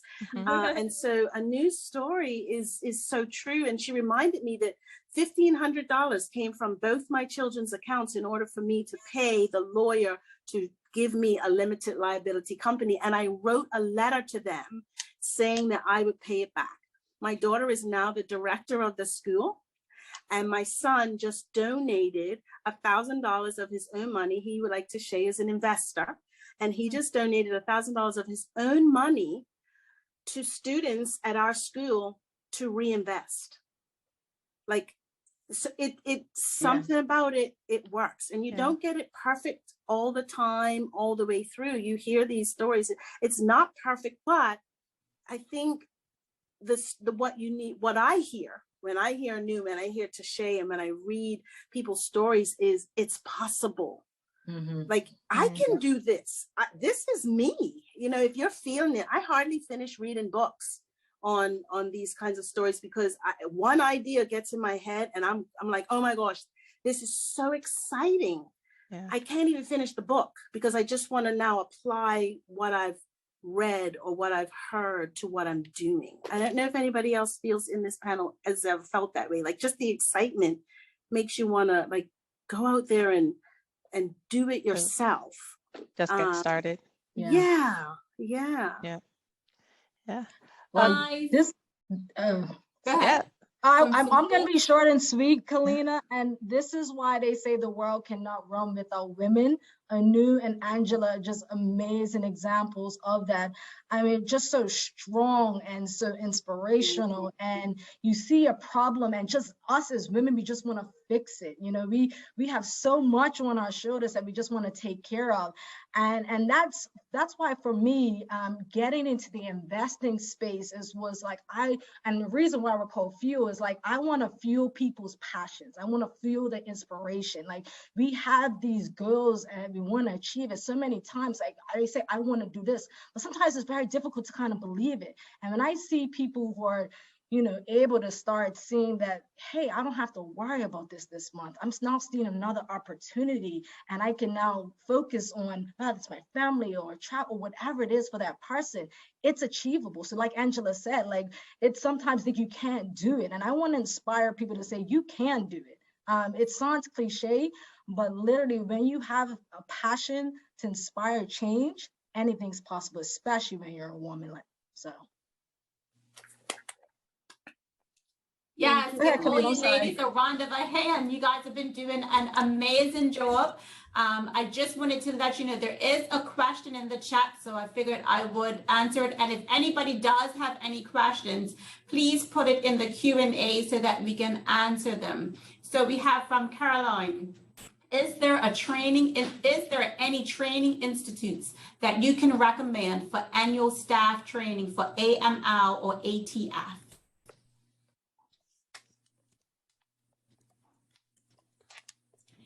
If no one does know offhand, I would say if you send me an email, Caroline, we will be able to get that information for you and send it. I know that I've done a few myself.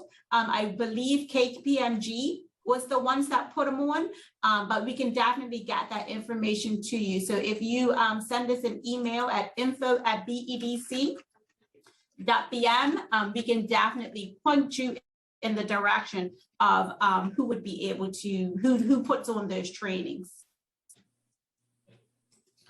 All right, and so there aren't any question and answers right now. So if there are some, we have at least 3 minutes before we start our next session.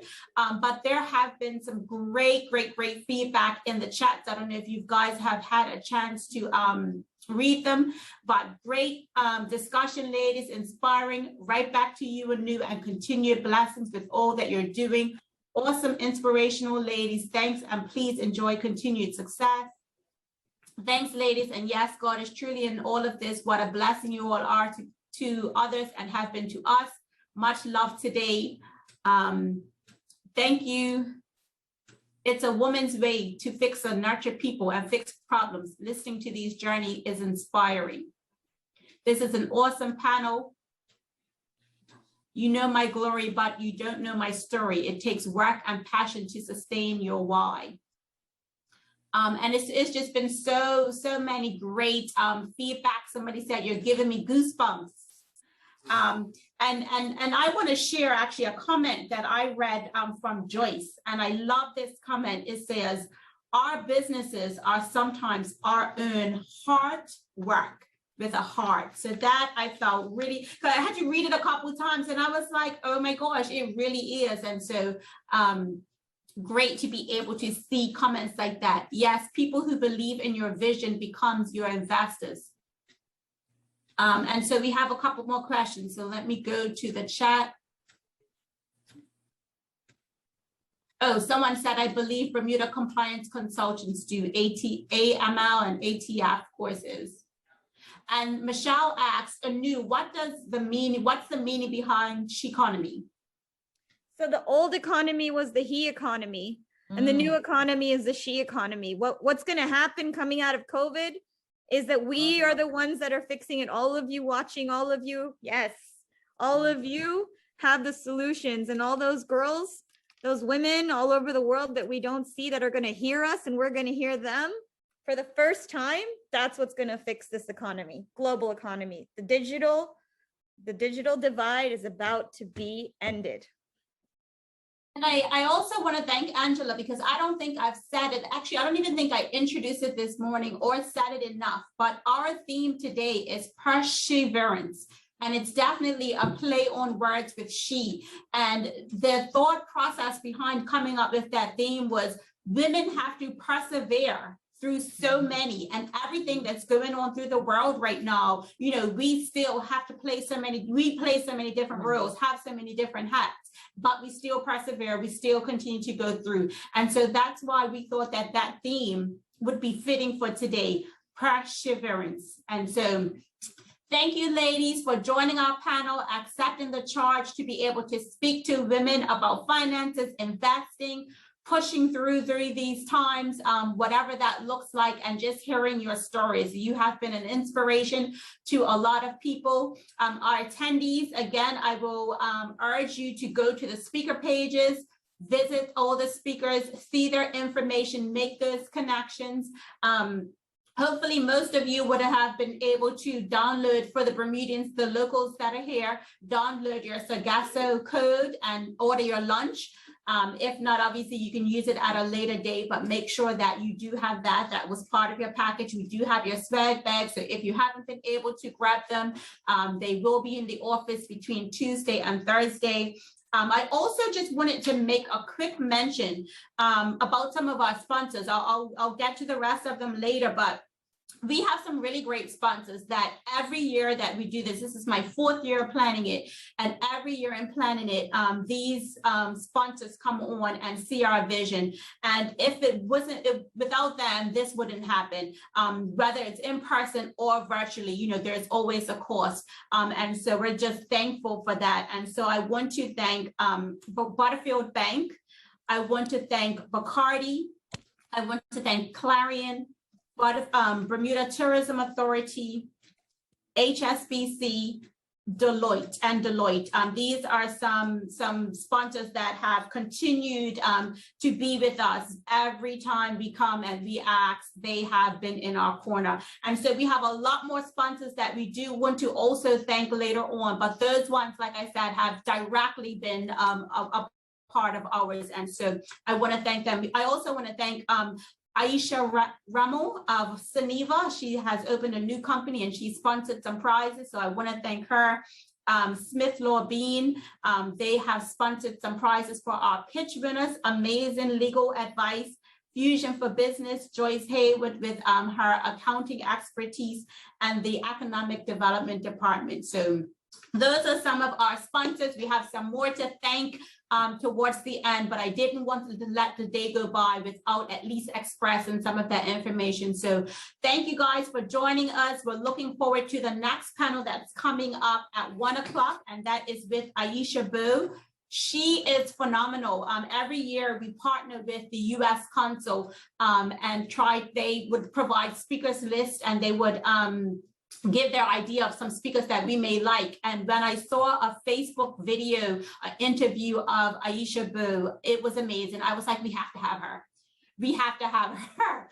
And so looking forward to that. So you guys can pop over, check your schedule, go into the next panel at 1 o'clock. Sorry, the next keynote speaker at 1 o'clock. She's going to be our last keynote, and I look forward to seeing you guys there.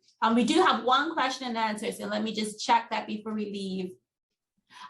Maria, if you email me I'm going to put my email in the chat, and I can send that over to you.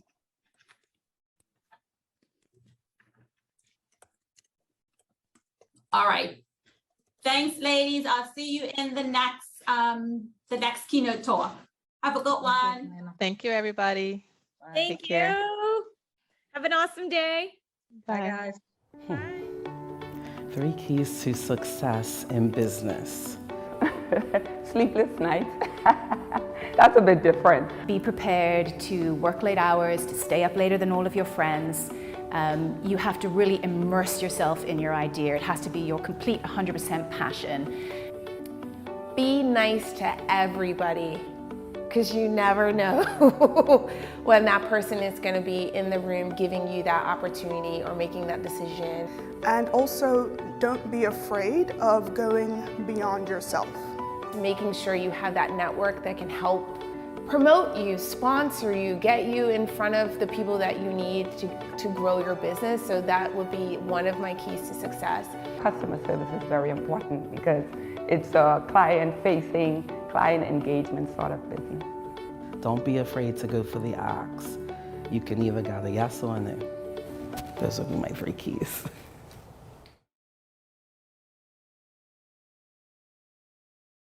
So we have Aisha Boo, who is a former NASA rocket scientist, motivational speaker, and the founder and CEO of Stamboard, a tech company that ranked on the 2020 Inc. 5,000 fastest growing companies in America.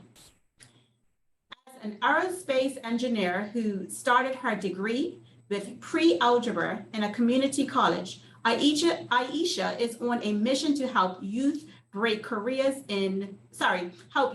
stereotypes, stop internalizing false narratives, and pursue careers in STEM, science, technology, engineering, and math. A serial entrepreneur, Aisha also created Lingo, a self-paced coding kit that empowers students to learn technical concepts at home, complete with online tutorial and support. Lingo kits are a great way to learn the fundamentals of software and hardware engineering concepts. Lingo is currently used by over 4,000 students in America.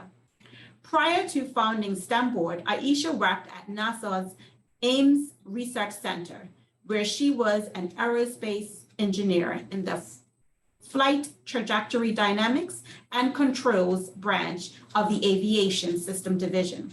Aisha holds a BSE in Aerospace Engineering and an engineer in Space System Engineering from the University of Michigan.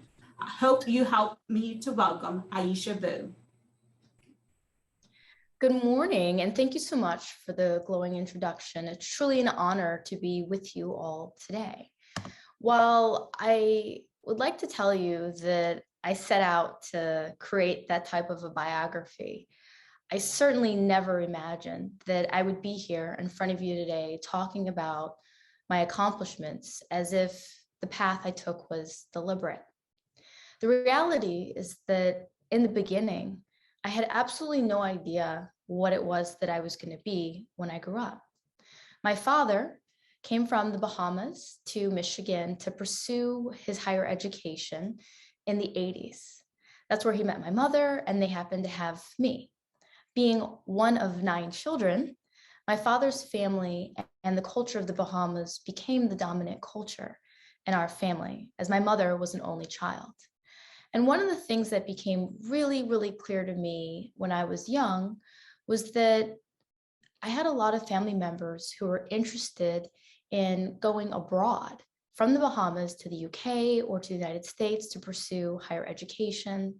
And I had parents who, while they loved me and while they were dedicated to providing for me, were just trying to figure themselves out.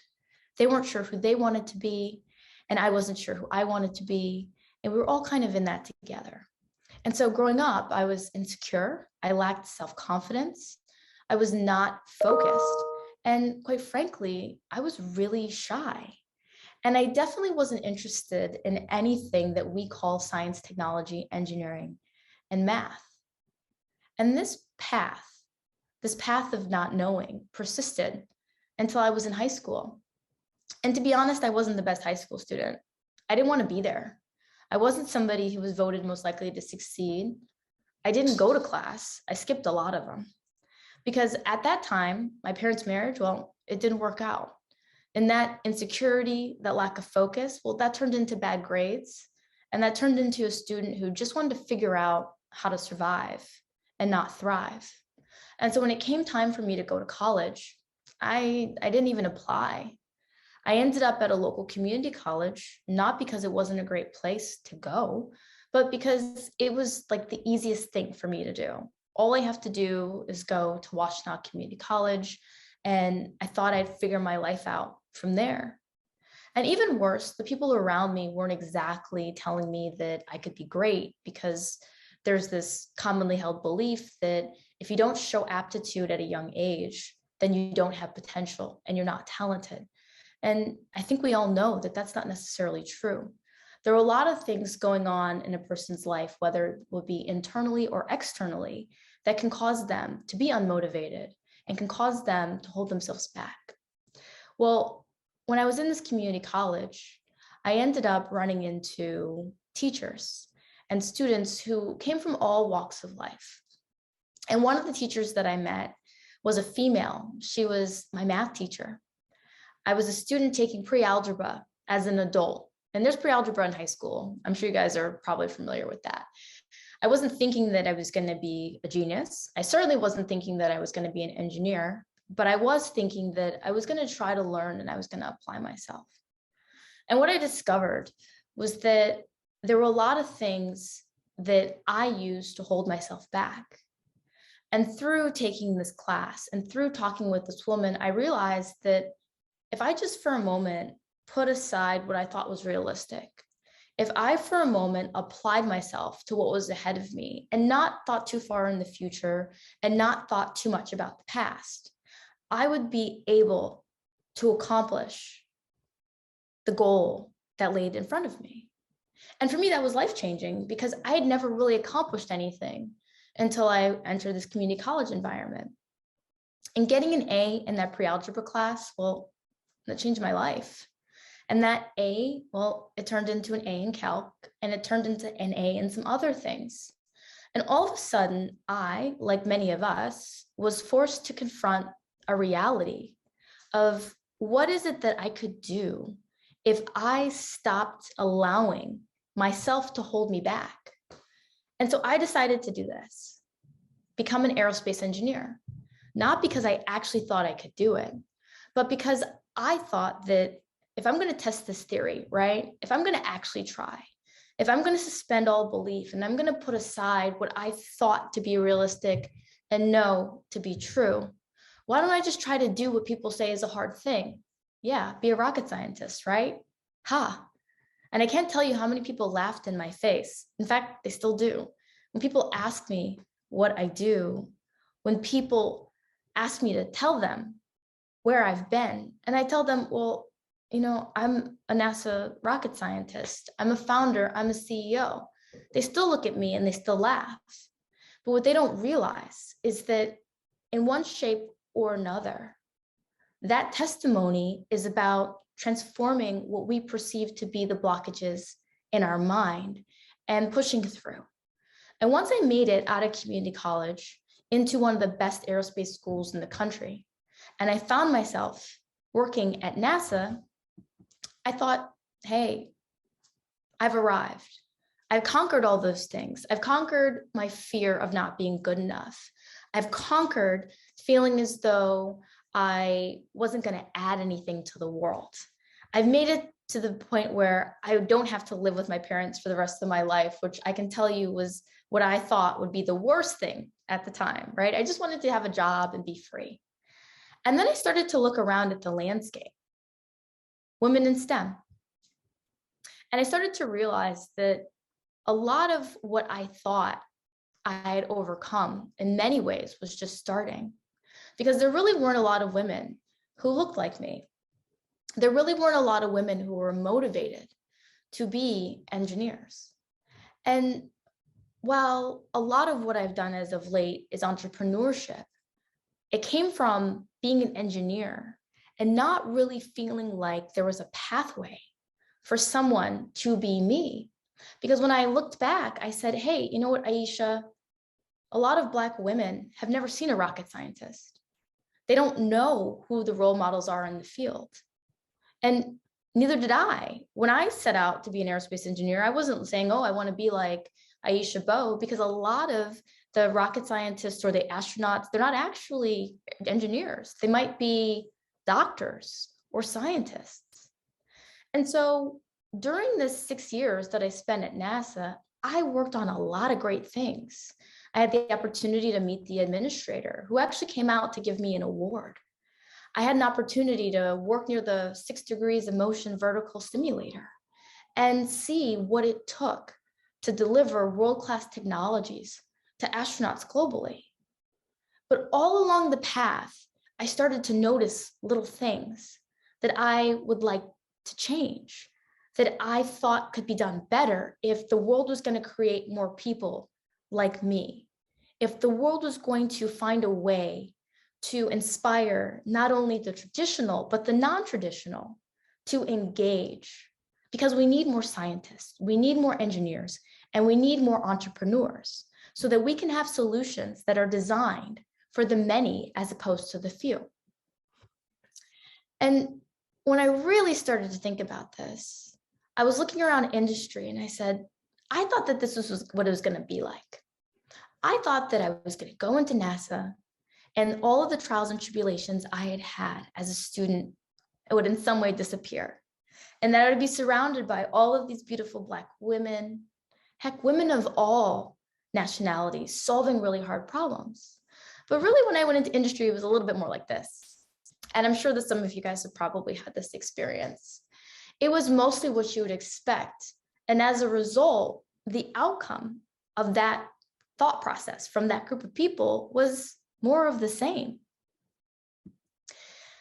But I wasn't convinced to do anything about it until I met this young girl. And her name is Claire. And on the left-hand side, there's a young me and Claire. She was about 13, and I ran into her when I was giving a motivational speech, you could say, for young women in aerospace at a local aviation museum. And she came up to me and she said, hey, Aisha, I think I want to be an aerospace engineer. And I was like, hey, okay, little lady, you know, send me an email and we can talk.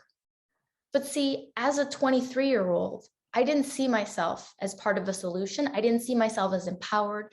I didn't see myself as somebody that could really mentor anybody else. I was literally just getting started. Well, Claire didn't see me that way. She sent me an email and she said, hey, I want to come in and I want to see what NASA's like. And so I ran to my boss and I said, can we have minors visit? They told me yes. As long as I talked to the parents, the parents said yes, and we were off. And what I thought would be a one-day encounter ended up being a mentorship relationship that I still have to this day. It's a relationship where I thought that I was mentoring her, but really she was mentoring me. And today she's an aerospace engineer. She's a graduate and she's working at Blue Origin on the cusp of human spaceflight.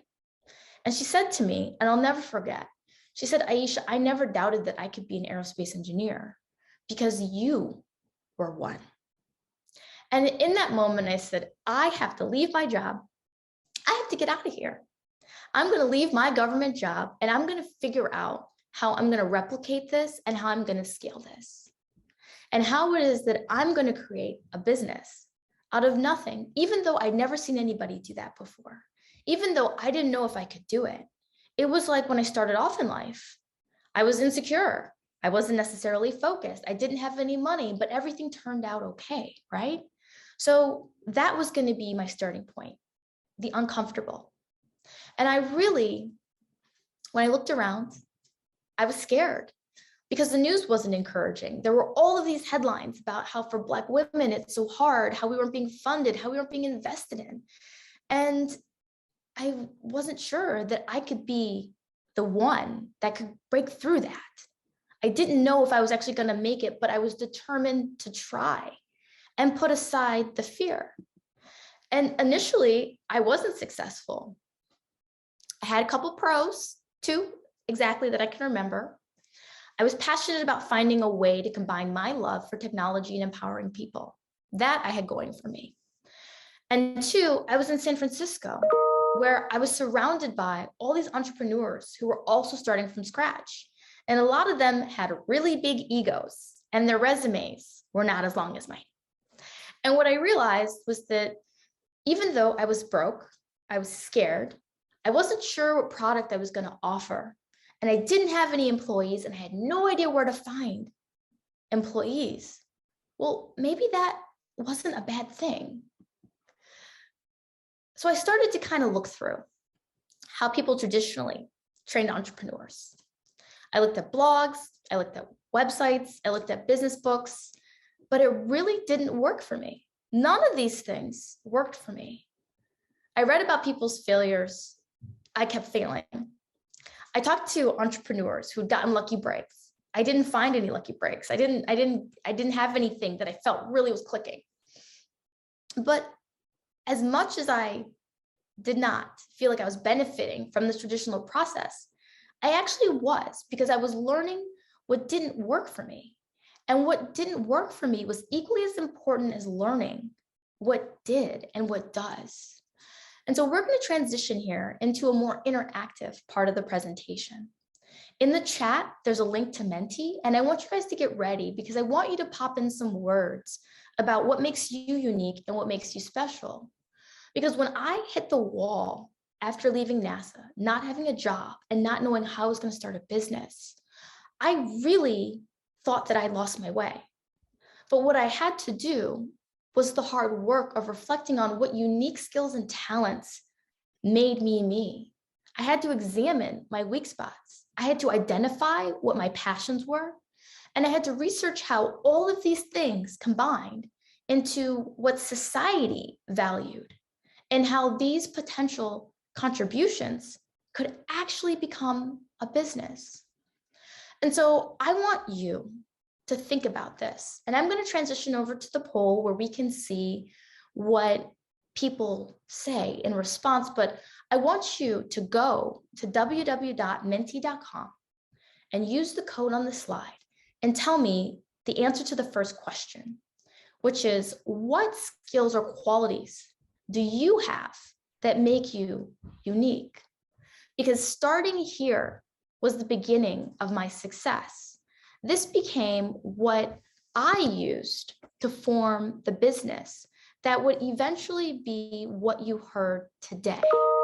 the business that allowed for me to become an entrepreneur that was recognized by Inc. and served over 4,000 students in the span of a year worldwide, because I started to understand what it was that made me unique. So if you could take a moment, go into Menti and put down a few words. Are you thoughtful? Are you strategic? Are you a great planner? Are you great with finances? Are you somebody who someone goes to when they have a crisis and they really need to find an answer to the questions? Are you personable, like one of our respondents put in, which is great? All of these things are important to go through, because once you have an idea of what makes you good, you can leverage them to become great. I would like to thank who put in that they were a visionary, because visionary leadership is what's behind a lot of being a CEO. CEOs are also inspiring. They manage crises. Absolutely. I think I manage a crisis almost every day. They're analytical. Absolutely. They're a good listener. I love that. Whoever added that, I love that, because oftentimes leadership is not necessarily about leading. It's about knowing when to follow. Time management, that's key. We all have the same 24 hours in the day as Beyonce, as I like to say, and she finds a way to get almost everything done. And we can too, if we're judicious about how we spend our time. Being empathetic, that resonates. When I started, I thought that being vulnerable was a bad thing. But now that vulnerability is what I lean on in order to lead effectively. I'm not afraid to tell people when I'm not okay, because it gives them space to express their gifts and their values. And that expression makes me and my organization better. Really, thank you for the contributions. We're going to go back to the presentation, and then we're going to come back just a little later for one last poll. For me, the light bulb moment was engineering and outreach. I was spending all this time hoping that somebody would invest in me, when in actuality, I had two skills that I could use to invest in myself. And I applied these skills to the Bahamas, which is where my family came from, and which is where earlier on I mentioned that I saw a lot of need. I saw that the same engineering education that I had access to in the US, because my dad chose to educate me in the US, was one that my cousins didn't have. And so I created a STEM camp. And at first I thought there's no way that anybody was going to pay me to do this. But I was wrong. Through a series of public and private partnerships, we created the largest free tech camp for public and private school students that operated for 6 years up until the pandemic. And it allowed hundreds of students to come and work with my engineering team to build startups that could in one way enhance an element of life in the Bahamas. And this all came out of me deciding that I was going to invest in myself. I was going to combine the two things that I felt that made me unique, and I was going to offer that to the world. And when I started, people thought, no way, Aisha, there's no way that anyone's going to pay you to do that. There's no way that this is going to be successful. But now this is a core line of my business. And I have spoken to nearly a dozen countries on behalf of the United States State Department about this mission. And it's something that isn't just unique to me. You can do it too. You can figure out how to take your skills and your passions and use them to transform the world around you to a better place, a place that's more inclusive and a place that reflects your values. So let me talk briefly about the impact of the pandemic on education, because this was an area that really caused me to change my life. And I thought, hey, all of the life change was going to happen, in the first 5 years of the business. There's no way that I'm just going to up and suddenly change direction. But the pandemic caused that, because those very same skills and camps that were created in the first slide, well, the students had a need. And what they needed was for us to leave something behind, because we would come for a week and they would have a great time. And then we would have to go. And the question became, well, what next, right? Okay, what next, Aisha? And so we created this box, a self-paced coding kit, so that after we left, they could continue to tinker. And this is what the first iteration of this box looked like. It was me and Danielle, who's on my team, and a couple other people. And we said, we're going to create this box, and we're going to leave it with you. And we hope that you like it. Well, when the pandemic took a turn for this is really happening in April of last year, I said to my team, you know, if we're going to be at home, we should give this box to as many people as we can find. And with that, we decided to create a product. And I had been a services CEO up until then. And I think you guys can appreciate that services and product are two totally different business models. But I didn't care. I said, you know what? This is going to be like every other time in my life when I didn't feel confident, but I did it anyway. And when I didn't necessarily have the funding and I didn't necessarily have the support, but I was going to do it anyway. And that's what we did. We created Lingo, a self-paced at-home coding kit that helps students learn the fundamentals of hardware and software with culturally relevant role models for a change. That's right. For what would be the first time for many students, they could learn from Black women computer science concepts. And whether you were a minority student or not, it didn't really matter. Because if you were, you got to see somebody who looked like you. And if you weren't, you had an opportunity to normalize who was in the field. Well, this little box and this little passion project turned into over 4,000 students in just America using Lingo. We have students in the United Kingdom. We have students in South Africa.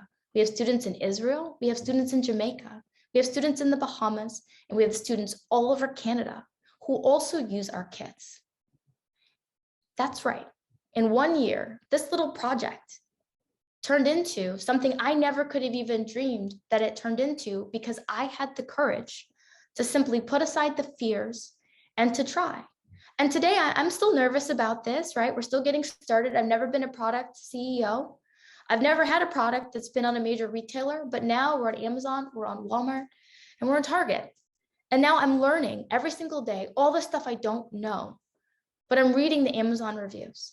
I'm learning that there's communities out there that support me and that need this. And every single day I get up and I check the reviews and I see that there's somebody that bought that for the grandson and they loved it, or is a new learner and wanted to buy something that they could tinker with and they love it. And I'm realizing that the limitations that we have truly are those that are in our mind. So before we get into the question and answer, I want to hear from you for one last time in this presentation. I told you a lot about what was holding me back, but now I want you to share, and this is anonymous, what do you believe is holding you back? Is it a lack of confidence? Do you feel like maybe you're an imposter? Are you uncertain about your future direction? What is it that's holding you back?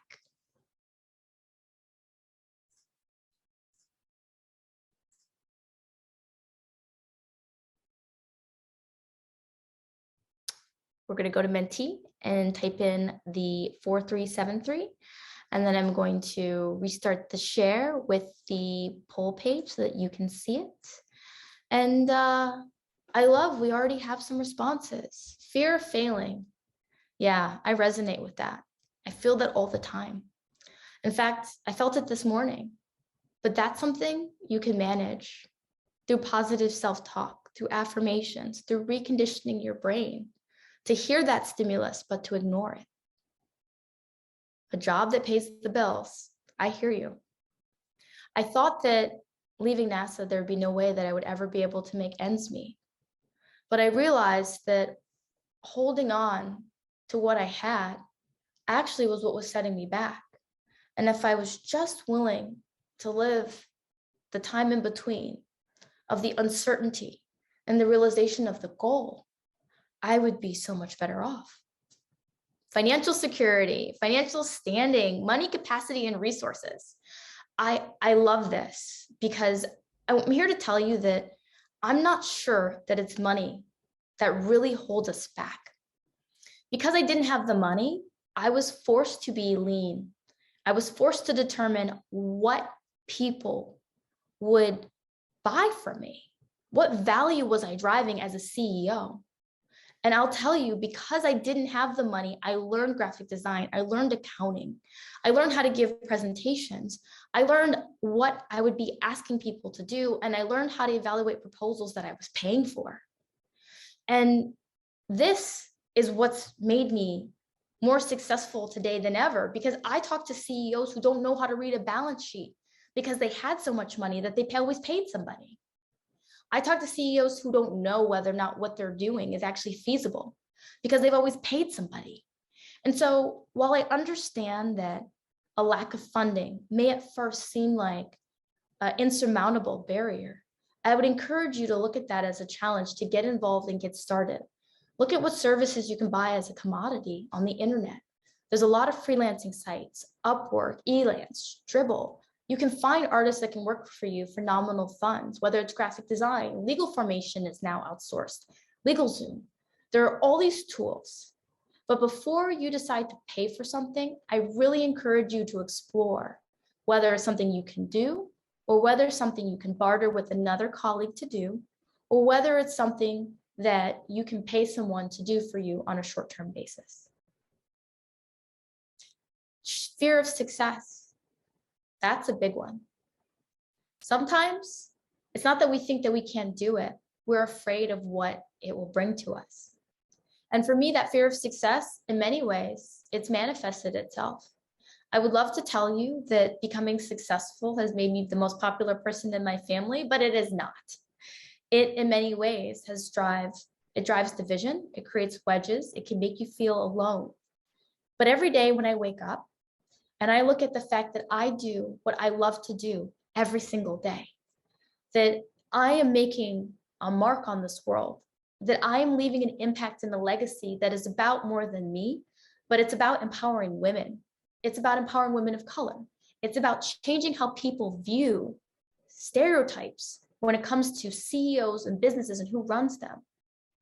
That's when that fear goes away, because I look at the impact of the work. Thank you guys for being candid.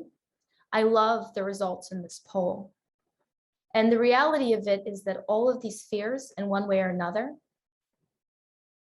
they're not founded. You can and you can't overcome all of them, because most of them are fears that I've had.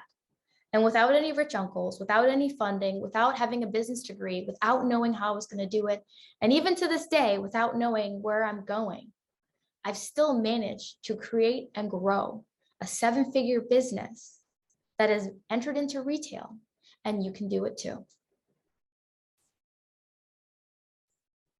So let's round out the presentation so we can get to the part that I enjoy the most, which is talking with you about your businesses and your questions.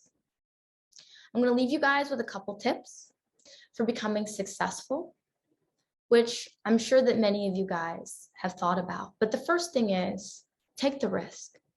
Just take the risk. If it's not today, when is it? When is it, right? Why wait? You have come so far in life. You've done so much. Some of you are mothers, some of you are daughters, some of you are carrying your whole family. If you can do all those things, if you can get these degrees, if you can work for some of the most elite and prestigious companies in the world, you can bet on yourself. I promise you, you will always win. And the last couple things, learning from your mistakes. I love this because I'll be the first to tell you, I used to take these criticisms personally growing up. I used to be so offended. You're going to criticize me or my product or my company? Well, the heck with you. I don't need you. But I'll tell you a small story about Lingo. When we first created the box, it was too small. And I got all this feedback from our client base that they had a really hard time putting the kit back into the box. And at first I was like, okay, well, I'm not sure I'm really open to hearing this. It's going to be a whole redesign. But the reality of it was I went into a school and I taught the kit, and it really was too small. And parents and teachers couldn't allow for the students to store their projects in the interim, and they needed that space. So I went back and I executed an entire redesign of the kit. I learned from the complaint, and that's how we got into retail, because I finally listened to a criticism that was constructive and that allowed for me to make a better product. And by making a better product and learning my customer, doors opened and more opportunity came from it. So last but certainly not least, and I know a lot of you guys know this, and we'll probably talk a little bit more about this in the chat. But as you get started, learn your market, do your research, write your plan, not necessarily because you think your plan is going to succeed. I'll tell you, I've had a lot of plans in life that just failed as soon as I started, but planning is important. It allows you to structure your thoughts. It allows you to prioritize. It allows you to begin to understand what is involved in solving the problem. And that's important. Pick your location, which today it's great. You don't have to pick a specific one. You can be everywhere. I'm at home. I'm in my kitchen, but hey, I'm in Bermuda. I'm all over the place. Choose your business name, register your business, and think about federal and state tax IDs. I mention this because these IDs actually end up becoming very important as you begin to scale. There are so many things that I didn't realize that were tied into all of these things, like me being able to register for a barcode, me becoming a brand registry on Amazon because I own the trademark for my company, because I had the right IDs and the right registrations. But these are just a few of the things for you guys to think about. Undoubtedly, there are more, and I'm looking forward to hearing some in the Q&A. Thank you, and I look forward to staying connected. For those of you who are unable to chat with me during today's call, I encourage you to reach out to me. This is my Instagram. And if anything, send me your success. I would love to highlight you and your businesses, because truly, when you win, we all do. Thank you. Thank you so much, Aisha. What a wonderful presentation. I'm sure the ladies got so much out of that. We have the chat has been blowing up with some great responses. Ladies, if you do have a question for Aisha, please put it in the question and answer. There's a Q&A at the bottom of the screen. Hopefully we can get some questions in there. And then I'm going to read some of the chat while we're waiting for those questions to come in. But one of the things, I mean, like I said, I listened to your story on a Facebook, a little clipping, and just listening to your story and hearing it again. One of the comments was, how you start isn't always how you finish. And I think that's very important to note, just hearing what you had to say. And then another one, and a coworker said this a long time ago, invest in yourself. Andrea Rochester, one of my colleagues, she always says it, invest in yourself. This is your business. This is your life. This is something you're doing for yourself. Working for someone else, working in your own business, you have to make that investment. So it's just great to hear people reiterate it. You hear it once and then people highlight it again. And it's so great just to, continue to hear those words. And so while we're waiting for the question and answer, if anyone has any question and answer, please pop it in the chat. Make sure you're utilizing the platform and looking at the speaker pages and reading the bio, checking out the speakers. But we're just going to go through some of this. So it says, thank you for sharing your story. Very inspirational, from Velda. Connect, love this presentation, love your story. I am a big STEM advocate, so I will be share your story with my STEM nonprofit Inspiring. Tika said inspirational. Queena said, thank you, Aisha. Great steps, add step strategic management and development during the market research step 1 phase. Charlena, great advice. Thank you. Maria, if you can't pay for it to be done, learn to do it yourself or partner with someone who might do a service exchange or will take payment for short-term services. And then barter is ideal and outsourcing too. Many don't use the barter system, but I do. Oh yes, when you aim for success and to be better, there will be haters, but in your own family and friends, Be prepared for that on all levels. And Kalisha says, lack of confidence, fear to fail. I think that was the answer to one of your questions of what's holding you back. And Michelle said, fantastic, what a game changer. Putting tech in the hands of our future, no limits. Tika Gilbert said, this is awesome. There are plenty hands up. Someone said in another panel, turning challenges into change. Joy said, wow, awesome. Dave, our tech in the back said, brilliant. Eureka giving her hands up. Innovative, combine the things that make you unique and invest in yourself. And that's some of the things I took earlier. Investing in self will lead to investing in others. And Dave also said, we need more women faces as role models. So many COVID success stories where women are reaching new heights. While I need to invite you to my Empowered Girls STEM nonprofit in North Carolina, I believe. Okay, yes, corporate America, white male dominated, amen, mentors, representation, mentors. Regina said, the promise that how you start, well, yeah, that's what I said earlier. I really like that, Regina. The promise that how you start isn't always how you finish. So we do have a question, so let me go to that. Michelle White, oh my gosh, listening to your story and journey is inspiring. What is next for you? Have you reached your purpose? I have not reached my purpose. I had the fortune in 2019 of agreeing to speak on behalf of the State Department in South Africa. And while I was there, together we gave over 40 talks in several locations, but there's one that really struck me. It was a high school in the same area that the only two Nobel laureates on earth are born in. It's called Soweto, right? Two of the most brilliant people in the world came from one of an incredibly impoverished area. And in this room, it was standing room only. It was a school, they only had a cafeteria. And I had a girl get up and she said, Aisha, I really enjoyed your story. I really enjoyed your journey, but I need you to think bigger. You're thinking too small. You're thinking about the impact and the change that you can affect in America. But in many respects, the rest of the world, we're just trying to catch up. And so I need you to go home and I need you to think about how you can be global, how you can make it so that women and children all over the world, especially persons of color, get an opportunity to see a model that they can emulate. It's not that we're all going to be you, but it's that we all need to understand that we are empowered to change the world around us because somebody of similar circumstance has done this. Therefore, we can do it too.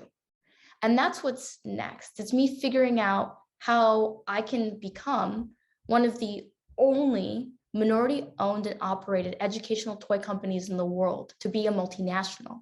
It's me figuring out how I take this company and I scale it and have it join my other enterprises that are service, and how we as engineers and entrepreneurs become public figures so that our children can emulate what success looks like. Because you can't do it if you can't define it, and all you see are entertainers.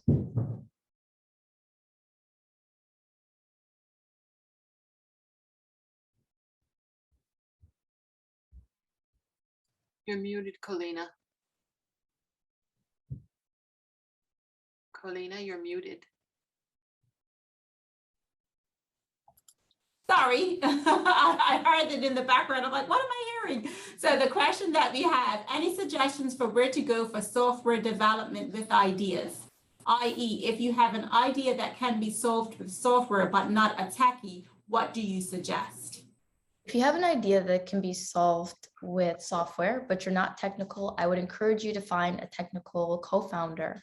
You can do this through several ways. Oftentimes there are entrepreneurship incubators, local community groups.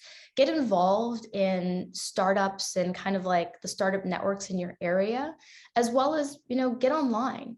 Because the reality of it is that there are a lot of technical people who know how to solve challenging problems, but they may not have one. They may not be creative. And so they need to join with you who has that vision, that understands that problem, and they can leverage their talents in order to meet your goal.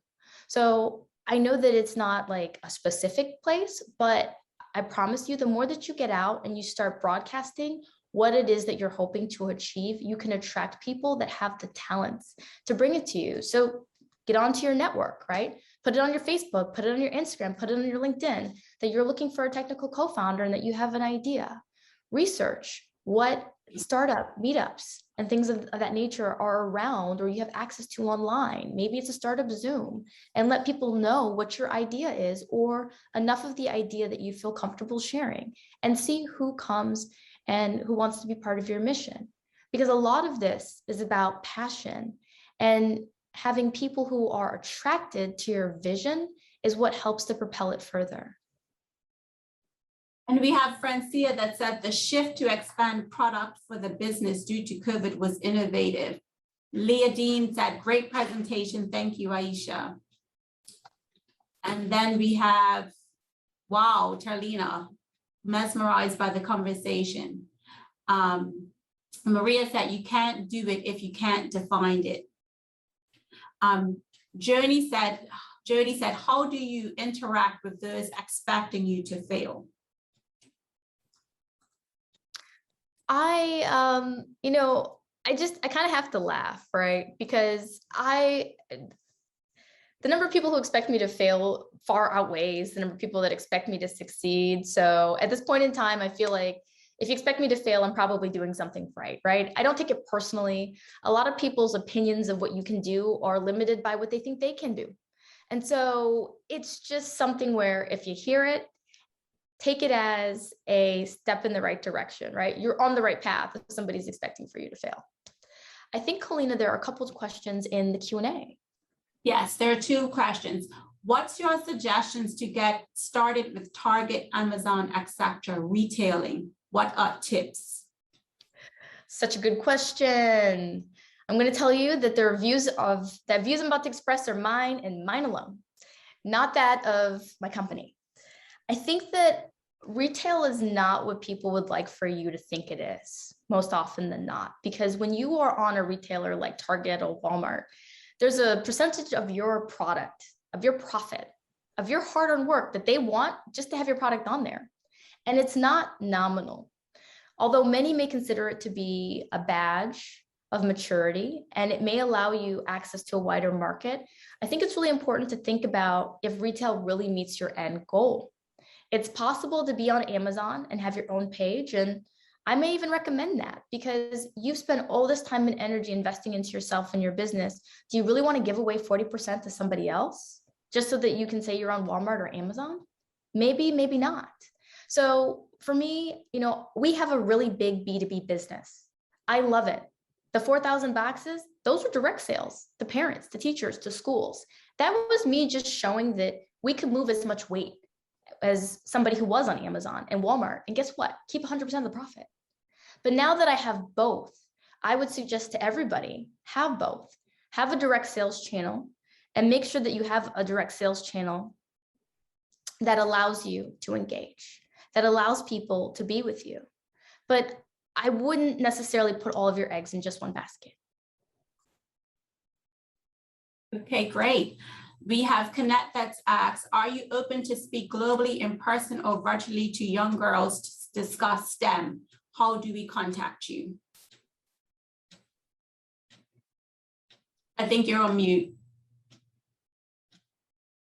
Aisha. Oh, okay. This is what happens when you think you're good at Zoom and then the screen changes. So my apologies. Are you able to type your contact details, or we can put it in the chat, or if you send me an email, we can send it to our audience as well? Absolutely. So the best way to contact with me right now is on Instagram. My email inbox is totally, and it's just a disaster right now. As you guys can imagine, it's the holiday season. And we're in retail, and there's a lot of stuff going on in Q4. And for me, this is the first time that I've had to adjust to it. But I get these messages directly, and I'm happy to engage. I also, Colina, I'll provide you with another way to contact me, which is to go through my website, aishabow.com, and those come into my Gmail box, and I would be happy to engage from there. Okay, great.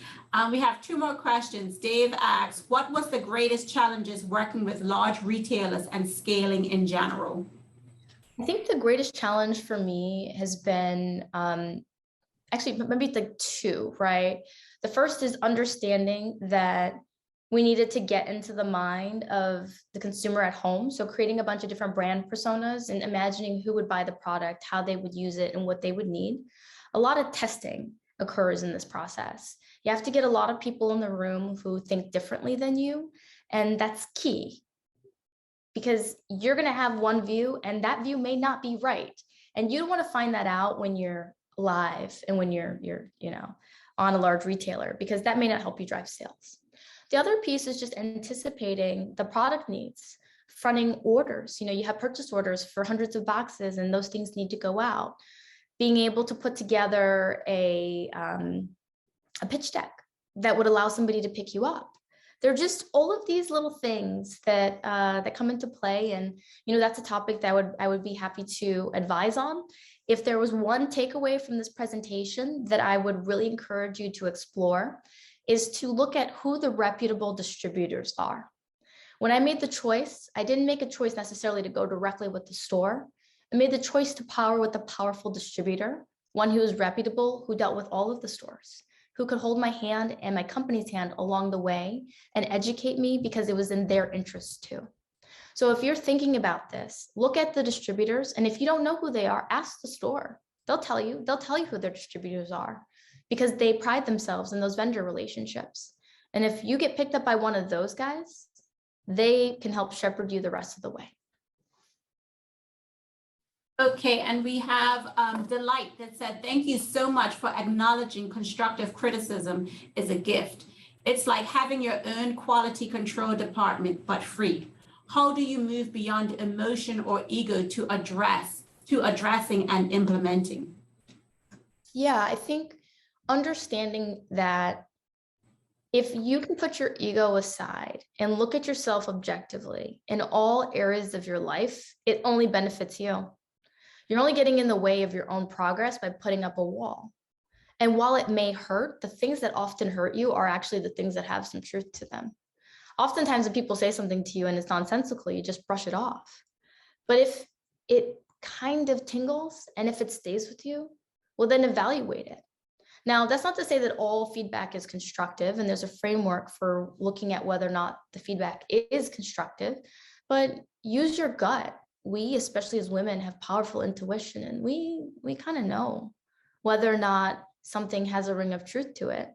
And in your private time, I would encourage you to explore it.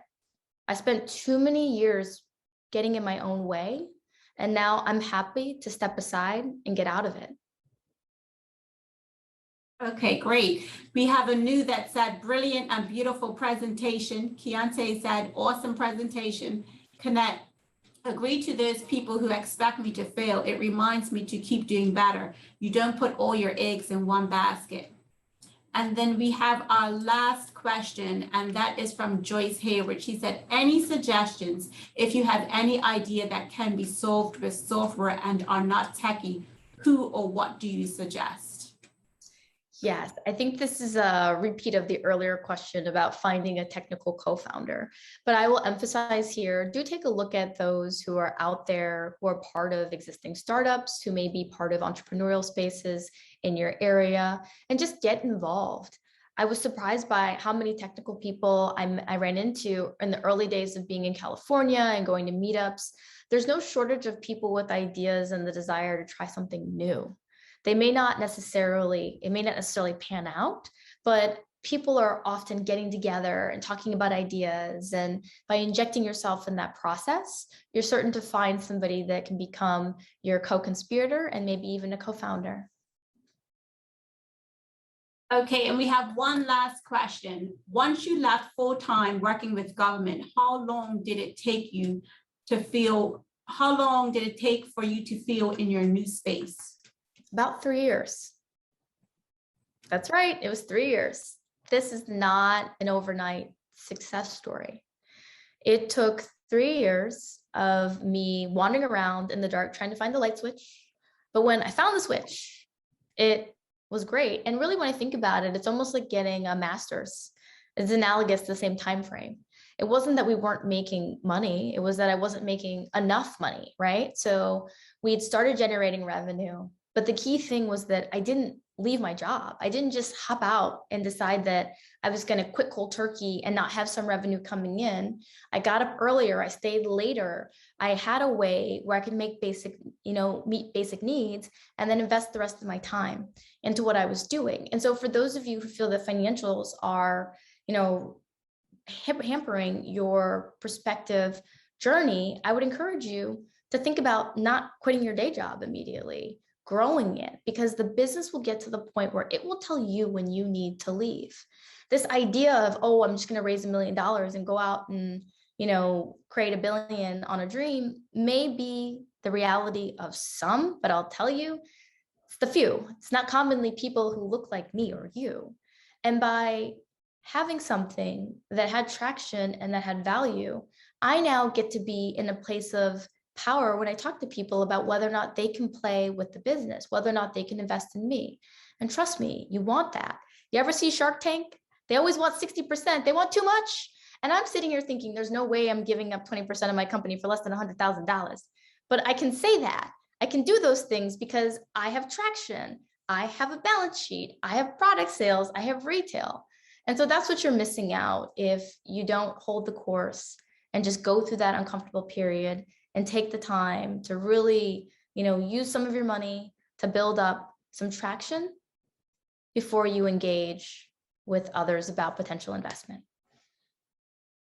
All right, thank you so much, Aisha, for coming with us, taking the time out of your busy schedule to speak to us ladies. We have definitely been inspired and empowered by your conversation. I'm sure that everyone has something to take away from your presentation and just looking forward to connecting with you in the future. We are halfway throughout our full day of our Women's Entrepreneurship Day conference, and we still have a lot going on this afternoon. We have our tech panel coming up. We have our branding panel coming up. We also have our pitch competition. So you're going to listen to some other amazing women that are starting a business, and you, the attendees, get to vote on whose business will be first, second, and third. We also have our Female Entrepreneur of the Year, which was a poll done, and she will get an award during the presentation. And then we will have some prizes, a closeout by the U.S. Consul, and then we will have some networking and a vendor market later on. So you don't want to miss out. Hope that you continue to stick around. Like I said, we have some amazing prizes coming up. I'll just let you know that one of the grand prize is a hotel stay. So make sure that you stick around to be able to win. And next up, we have the Women in Tech panel. And so if you hop onto if you look at your schedule, click on the link, that will be starting at 2:00. So you have a couple minutes to jump over, get up, stretch, move around, and then join us. Also, make sure that if you're posting pictures or anything on social media, tag BEDC and tag Sheconomy, as well as there are chat features in the platform where you can talk to people, you can start conversations. You can also go around to the vendor booths, sponsors booths, and the speaker booths. There will be points for anybody who visits those booths, and we will be doing calculations in the end for prizes. So thank you, ladies, for continuing to stick with us so far. Thank you, Aisha and Jody, for joining us, and also Camille Haley that works for our U.S. consulate, who gave me your name. So enjoy the rest of your day, ladies. I will be hopping over to the next session and hope to see you there. Bye, everyone. I have my three children, a 27-year-old and an 11-year-old and a 5-year-old. I have to balance it out. I actually even stopped working Monday to Wednesday just so that I can put in time for the products and I put in time for my family. Because for me, my family comes first over anything. I know I have to run my business so that we can eat and everything, but my children come first. I let them even play a role when I'm making my products. Come on, get up.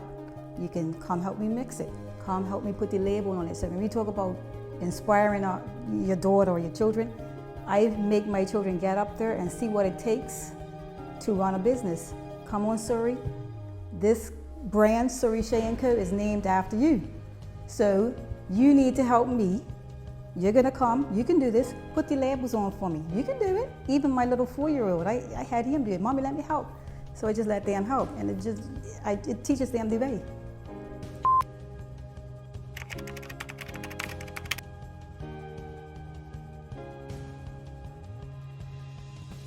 Conversation. We know that tech is very important in starting a business, and so can't wait to hear what these great ladies have to say. So this section is the Women in Tech, and we have with us Sloan Johnson, Marilyn Eilers, Rachel Payne, Maria Sabando, and we have Miriam Baladil. Good afternoon, everybody. Like Helena said, my name is Mariam. I'm Senior Analyst at the Economic Development Department. And like so many of you, my background includes entrepreneurship, education, and support. But today, I'm here in a supportive capacity. First of all, thank you all for being here. Thank you to the sponsors for helping make this wonderfully inspiring day happen. And of course, thank you to the BEDC for inviting me to join this awe-inspiring panel to guide the conversation. The BEDC has done an amazing job today, and like every day they do. And so thank you guys for making this happen. I noted today that we've seen so much overlap between technology and entrepreneurship. Technology is pervasive, and it's obviously here to stay. Oftentimes it's a person's best friend, so we only have to harness it. We do, all of us, all genders, everyone. So today, let's talk about how some of us have, each on our own way, done just that, harness technology to make this world better. So I'll start with introductions. And I'll go around the screen. So Maria, why don't you introduce yourself, give us your name, one thing that defines you the most, and then possibly one thing that many would not know about you. Hi, everyone. I'm Maria Sabando. I'm a strategic advisor for early stage blockchain-based companies. I am based out of Miami, but I have clients worldwide. I have been in this space for a while now. I actually got it started in 2015, but prior to this, I used to be a PwC consultant focusing on IT governance and cybersecurity with the financial sector and working with major retail banks. One thing that has been consistent in my professional career is that I always love to support women and mentor women and encourage them to participate and get out of their comfort zones and experiment. And I did it before, I continue to do so, and will continue to do so forever, because I think women really do make a difference from the way they think. And sometimes we just need a little push to get started. One thing you may not know about me is that I am also a foodie. So I love to try out and cook very elaborate and complex meals. I actually have it as a personal goal of mine right now to go through a Mediterranean cookbook with my partner, and we just love to cook together. It's the best thing. Sounds amazing. Thank you. Let's go around. Sloan. Good afternoon, everyone. I am Sloan Johnson. I am a business analyst with the Economic Development Department and a serial entrepreneur. One thing that I would say defines me the most, actually, I consider myself to be a multi-potentialite, so I don't think there is any one thing that would define me as an individual. But one thing that most people don't know about me is that I crochet, like little old lady style crochet. Looking forward to the conversation today. Thanks. I've seen some of those things. Sloan works magic with that crochet. Marilyn. Good afternoon, everyone. First of all, thank you for having me. My name is Marilyn Eilers. I am a software developer by day, and I am a pole dancer otherwise. So I own Aerial Therapy, which is a pole dance studio here in Bermuda. One thing that people don't know about me is that I have a day job and I run a business, both kind of full time. So yeah, I'm a mom, I'm a wife, love my family, love to travel. Yeah. Thank you. Rachel. Hi, I'm Rachel Payne.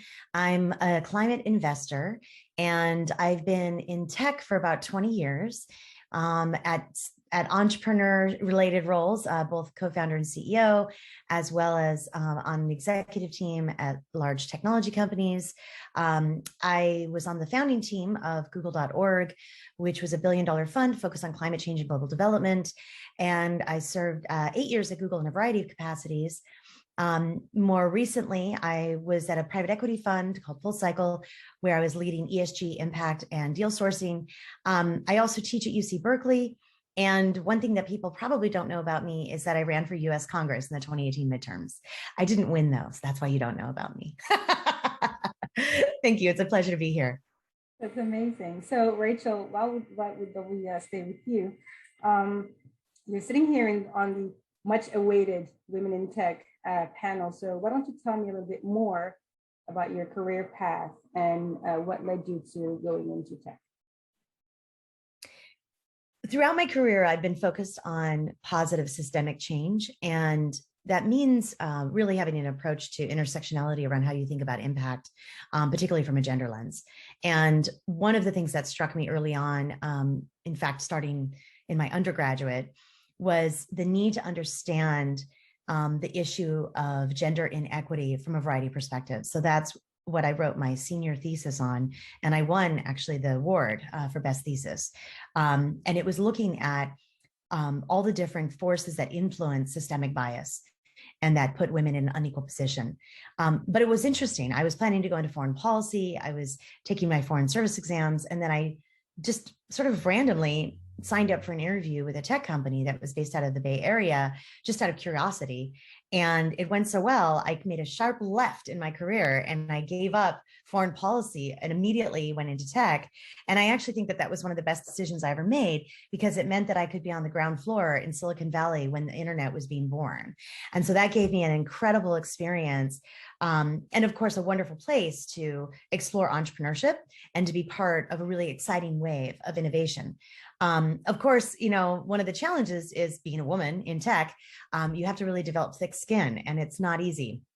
And you have to fight for every gain that you have, and you have to really, you know, try hard, persevere to maintain your position because there's so much competition.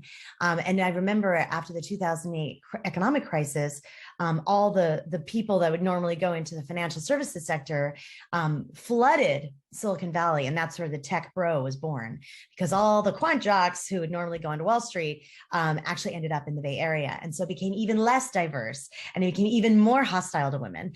And so I've lived through a lot of waves of challenge in my career in technology, but I've always been passionate about innovation and, importantly, the role that technology can play in supporting people's lives and to leading to positive impact. Of course, it can also go the other way, as we've seen lately, particularly with what's going on with Facebook and the Senate hearings.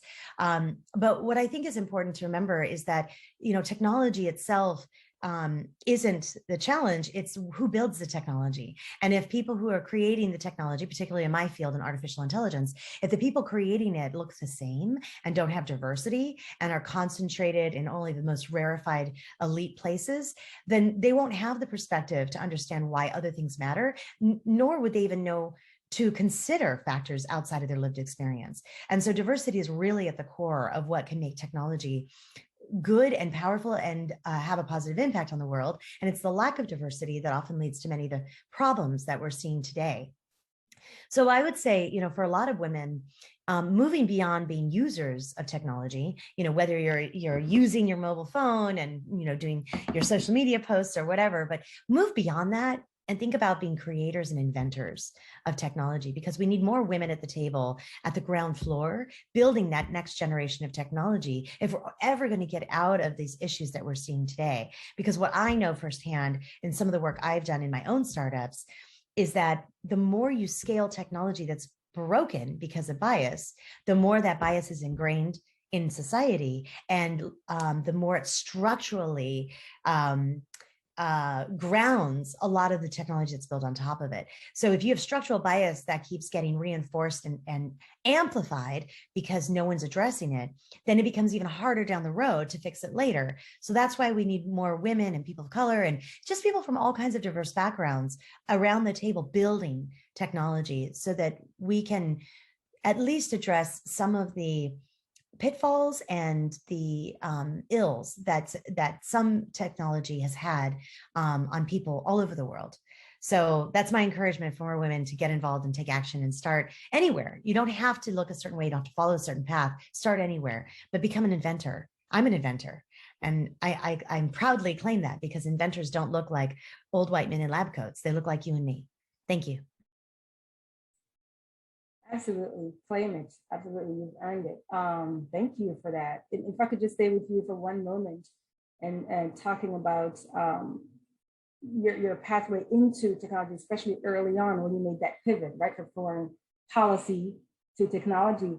I wonder if you had the opportunity to have a support system around you. You know, we talked today and during the brunch on Sunday, we talked a lot about having your own tribe and having a tribe and culturing, nurturing the people around you and being nurtured as well. So were you able to benefit from such relationships, you know, mentor-mentee relationships, or in any way have somebody that helped you, help guide you as you first were trying to find your way in tech? I don't think anyone successful in business can say that they didn't get support. I feel incredibly fortunate for getting support, particularly when I was in environments that were not supportive. And, you know, and I can describe a wide variety of cases where that's true. But I had to build my own tribe. So it's not something that I, you know, inherited or came with. I mean, I was a woman in tech early in my career, and I didn't know exactly what that meant, but I knew I wanted to meet other amazing women. And so that was my starting point. And, you know, being young and in my 20s, the good news is I had a lot of time on my hands. So I definitely made a lot of effort to meet other women. And it was only later in my career when I was at business school, when I was the president of Women in Management, which is one of the largest clubs at Stanford. And I was working on these groups, these women in management groups, where I was matchmaking women to come together and be like cohorts to help each other with career and other life-related issues. And it was in that peer mentoring environment that I realized how powerful peer mentoring is in general. And in fact, my WIM group continued to meet every month for the next 20 years. So these groups can be incredibly powerful, and they also can help you throughout the life of your career. And life, because, you know, we don't live in silos. So sometimes you have to make hard choices between what you're doing for your family, for yourself, or for your job. And I think having a peer mentoring group is probably one of the most valuable things I've ever done. Yes, I've had some support along the way from mentors in the office or outside of the office. And sometimes I've had some sponsors, which is rarer, but very important, which is, you know, the person who stands up for you when you're not in the room. Ideally, it's, you know, one of the top men in the company, because that's usually who's making the decision. But it's harder to find sponsors because it's not something culturally that as many people are aware of. But if you can develop a sponsorship relationship, sometimes that can be even more powerful than a mentor, because that's the person who advocates you when you're not there to advocate for yourself. So I have had the fortune of having that, you know, every so often in my career, but it's something you have to build as well. And same with mentoring. Sometimes you can have formal or informal mentoring relationships.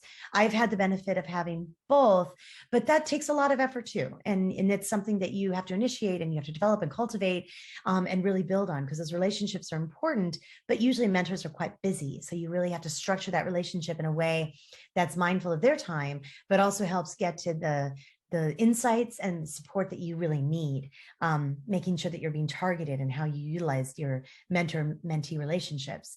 I've had the privilege of having both male and female mentors.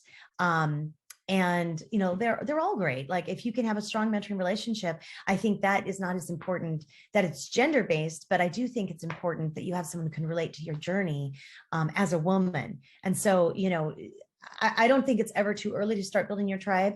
I also think it's a lifelong effort, and it's something that continually requires the investment of your time and attention. Yeah, for sure. It's an effort, and you have to be very conscious about it, very deliberate about it, because as you're evolving through your life and through your career, you're not the same person you were 10 years ago.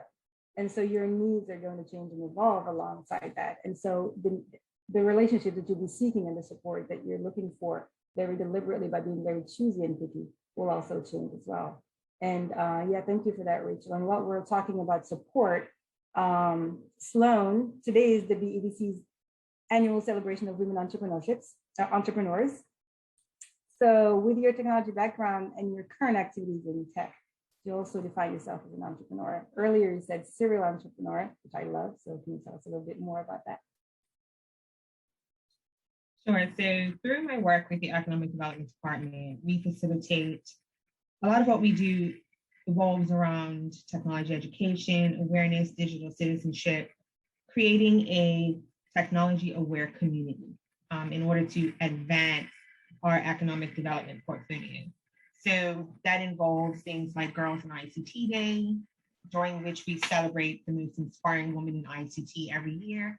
We also have coding programs and other things like the Digital Leadership Conference that are focused for everyone, but there is a focus put on, or an emphasis put on, women and young women participants, because we want to make sure that girls understand that technology is not just a field for men, that girls are just as smart as boys, right?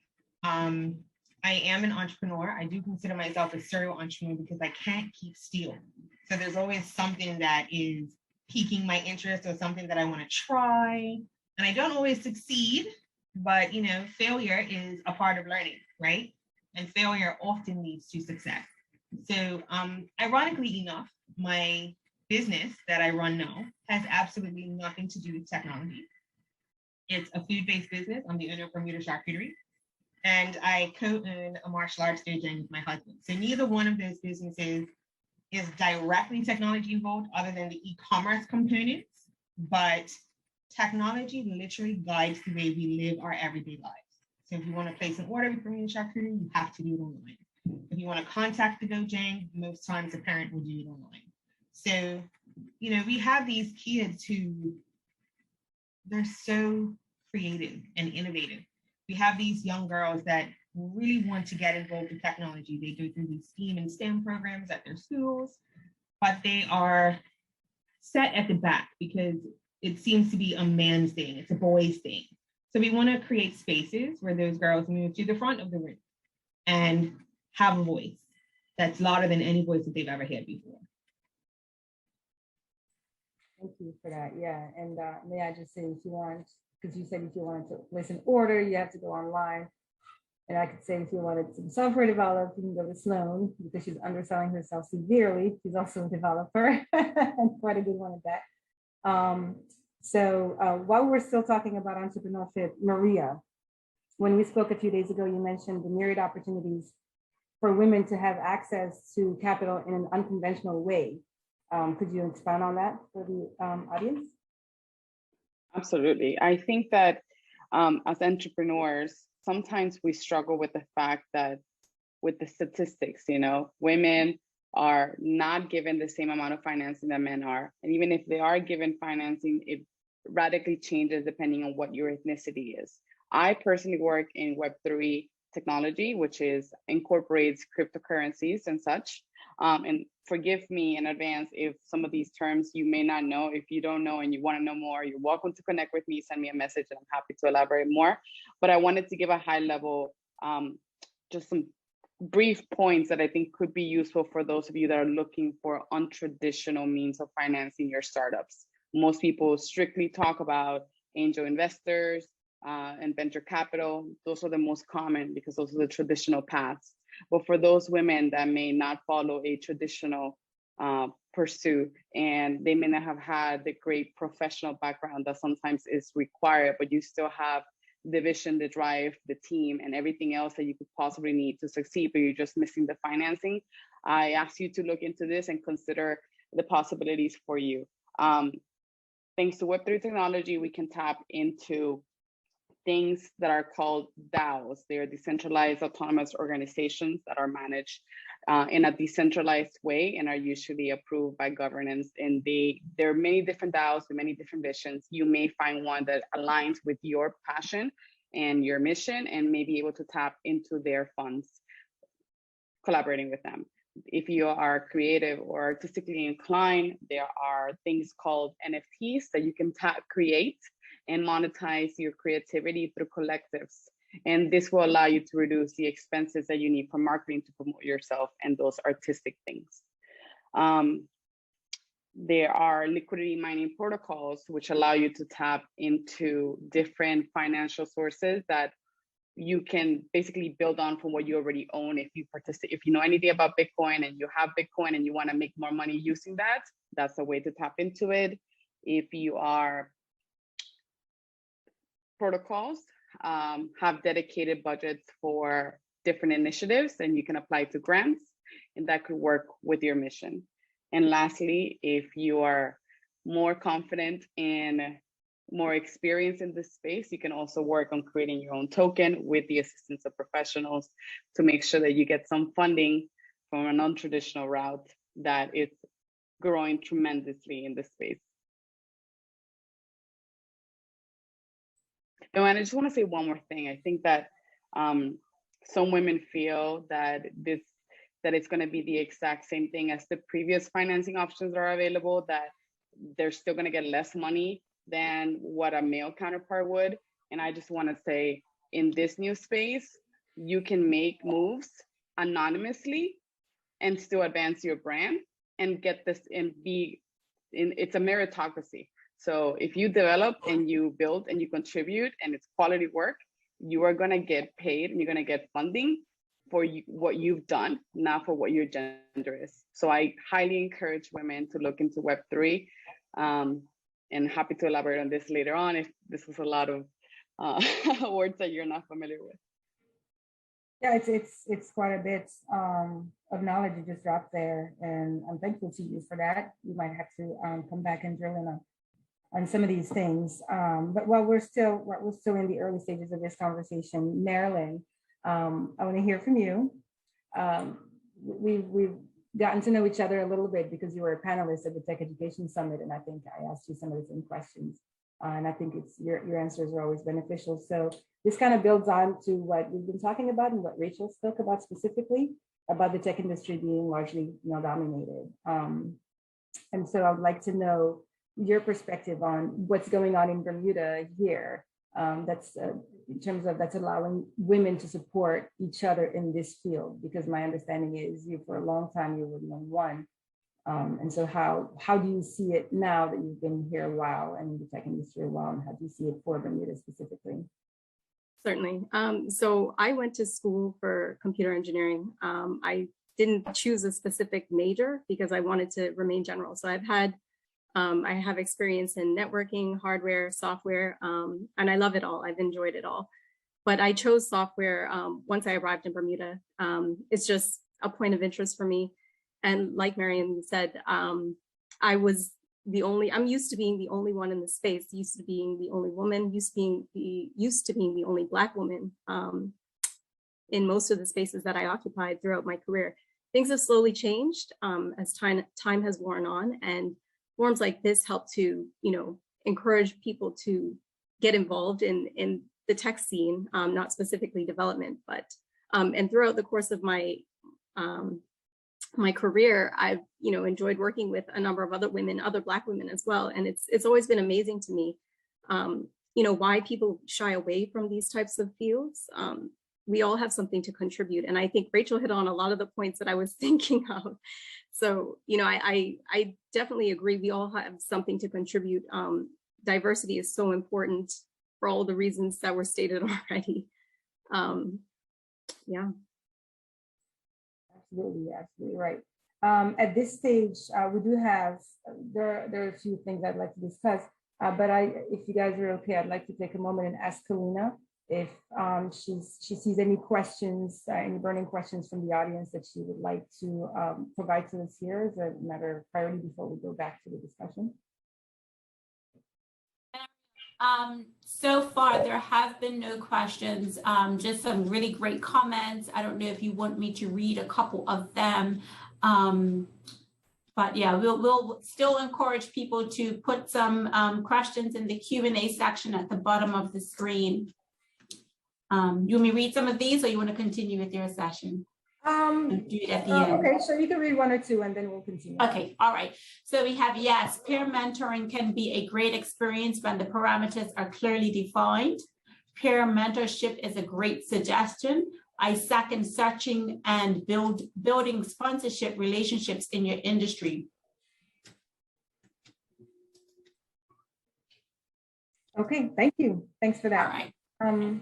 All right, we'll continue on then. And from now on, I encourage you ladies to just kind of jump in. We've gotten to know you guys and Julie a bit, so I'll just ask the questions.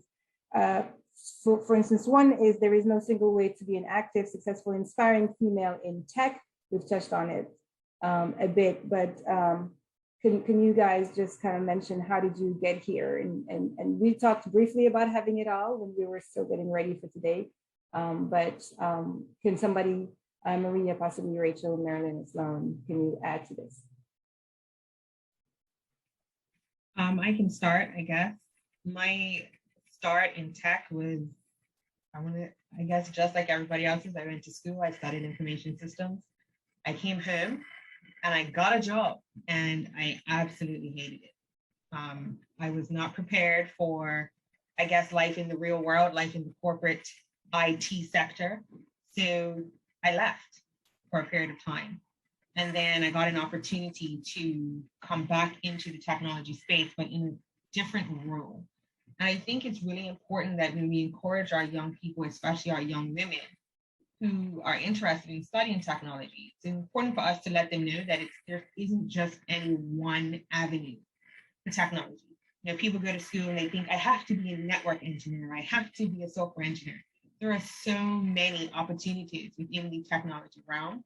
And I think it took me a few years to finally settle into a space that I actually enjoyed.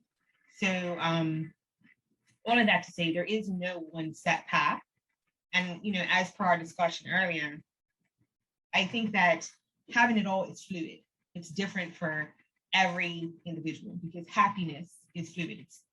Your version of happiness is completely different from mine. So I think it's important that as we are encouraging our young people, especially our young women, to take on these roles in, you know, what's considered a predominantly male space, to make it their own, to have their own voice, to be open to trying different things before they find what their niche is. I think that's really important.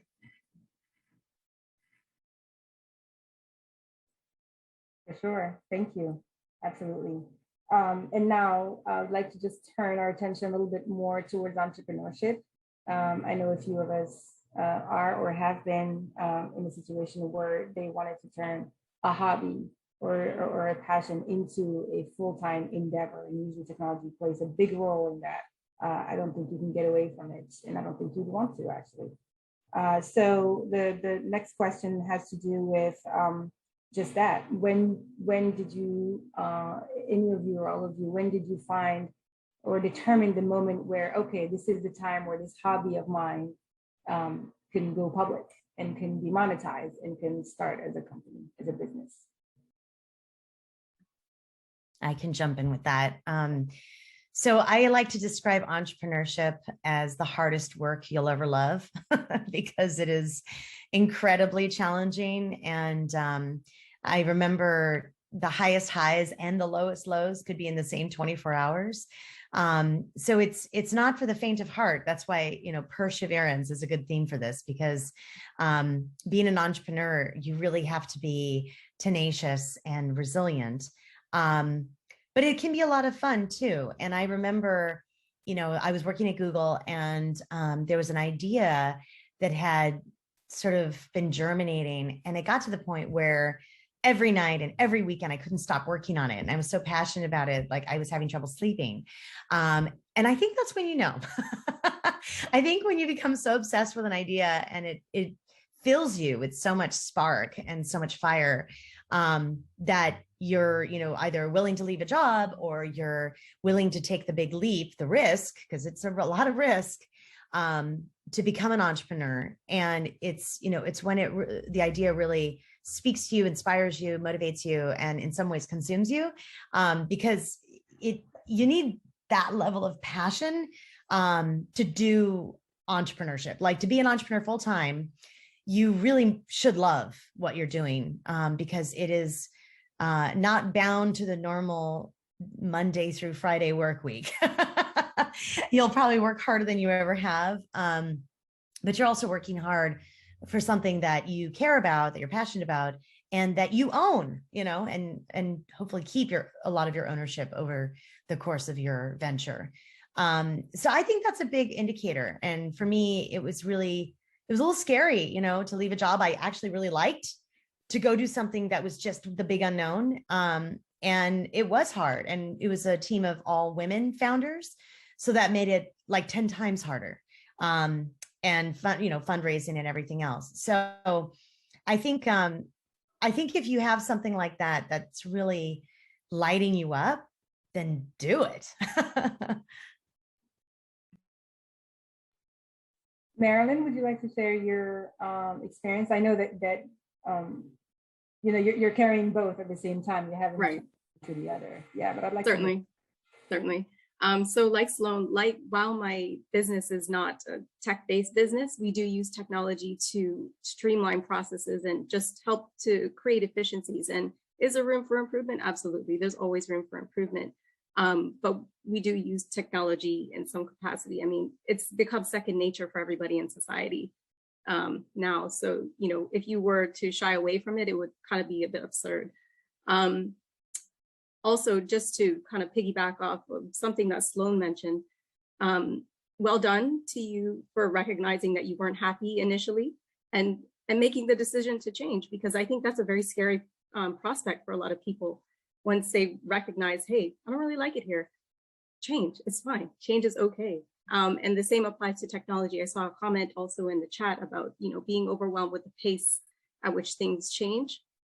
I mean, just take things in bite sizes. You don't have to eat the whole pie at once, and there's lots of opportunity to be fluid and get a taste for, the various facets of technology. You don't have to stick to just one thing. Yeah, and I think when you mentioned, you can change or you can stop doing something that you don't enjoy. I think some of it has to do with women being risk takers, because you're taking a risk, right? So yeah. I'm doing this thing here that's keeping me stable, and this is what I went to do, where I went to school for, and I studied all these years, but now I'm going to drop it to try and pursue something else. It takes not only conviction, it takes a lot of appetite for risk. And some of us are more risk averse than others, or have more of a risk appetite than others. And at this, I think I'm going to just put a little thought here about turning the hobby into a full-time job. Those of you who know me may know that I like to be the devil's advocate sometimes. So I do have a full-time job, which I love. I work for the government of Bermuda. I'm also a teacher, yoga teacher, right? So I do teach yoga, and I love it as well. Now, I wonder if there are others like me who love the two things equally and want to keep them equally. And for me, they provide some balance, right? So during the day and most evenings and part of the weekend, I'm all up in my head in policy analysis and all of that stuff. And then when I have the opportunity and the regular schedule, when I'm teaching yoga, it takes me away from my head into my body, and it provides that balance and it brings some mindfulness to my life. So I just wanted to say that we're not all at the stage, or do we want to be at that stage where you have to make a decision, right? Sometimes it's okay to carry both, and that brings some balance. Yeah, I'm certainly at that place as well. I really enjoy my day job. I love coding. I love, what I do. I feel like I'm making a meaningful contribution. But I also love my business. I love pole dancing. So I'm not really in a space where, I feel like I have to make one decision over the other. And fortunately, I have a phenomenal support system where I'm able to carry and do all the things. So, that's not everybody's reality, and I can appreciate that. And I think some people, I get some sideways glances about, oh, why does she still have her day job? Her business must be suffering. I really just like both. I get it. I absolutely get it. I come from the perspective of like thinking about what life I want to have. Like, what is the life that I envision for myself? And then I take steps back. So I knew that I wanted to be in emerging tech. So what are the options? Okay, blockchain. I've been curious about blockchain since 2015. Let me look into this a little more. And eventually, like my life has become centered around what I do, but I find the balance within that because my clients are my friends are my clients, and I'm constantly, feeling fulfilled for the work that I am doing. But I also have the balance that I have a social life, unlike my previous corporate life where I did not. It's like I no longer have a battle within myself to do one thing well to what I think is well, and not have any kind of aspect in my personal life and not make that a priority. Now I have the sense of like, what is a priority for me, what works for me, and then I make it work that way, to feel that balance and to feel like you're still being impactful, you're still making money, and you're still having a great time, because then you can continue to be the best version of yourself that way, in my opinion. Yeah. And some of it has to do with another theme that I heard consistently today, which is just being kind to yourself, right? We have that ambition and the drive and the multitasking, and we have all that, and it's great. But how about at a certain time, I find that at one point or another, we step back and we say, okay, well, once you get to a certain level of maturity, especially professional maturity, you realize I may not be presenting the best part of me because I'm so stressed doing all these things and doing them well and doing them to perfection. But how about what makes me happy? And so sometimes you get the nice formula where your work and the people you work with are actually either family or friends, and it provides you with that. And otherwise, you have to kind of deliberately say, yeah, maybe I won't be working all these hours, or maybe I want to pursue this specific specialization, or just kind of cater a little bit more to what calls you, as opposed to what you think you were called to 20 years ago when you went to school. And that definitely has to do with just being kind and compassionate to oneself. Kalina, hi, your video is on. And answers for you. So we have someone that asked, and I think Marilyn touched on it earlier, for anyone, do you ever get overwhelmed with that pace that technology seems to be advancing? I don't know if anybody else wanted to answer it. I know Marilyn had touched on it earlier. Okay, then we have, how did you approach a sponsor type relationship, and I guess trust someone to speak on your behalf accurately and respectfully? And that's for Rachel. So the thing about a sponsor is that you don't always know what's being said, right? The point is that, it's someone who will vouch for you when you're not in the room. And that's usually when decisions about hiring and promotions and placement take place.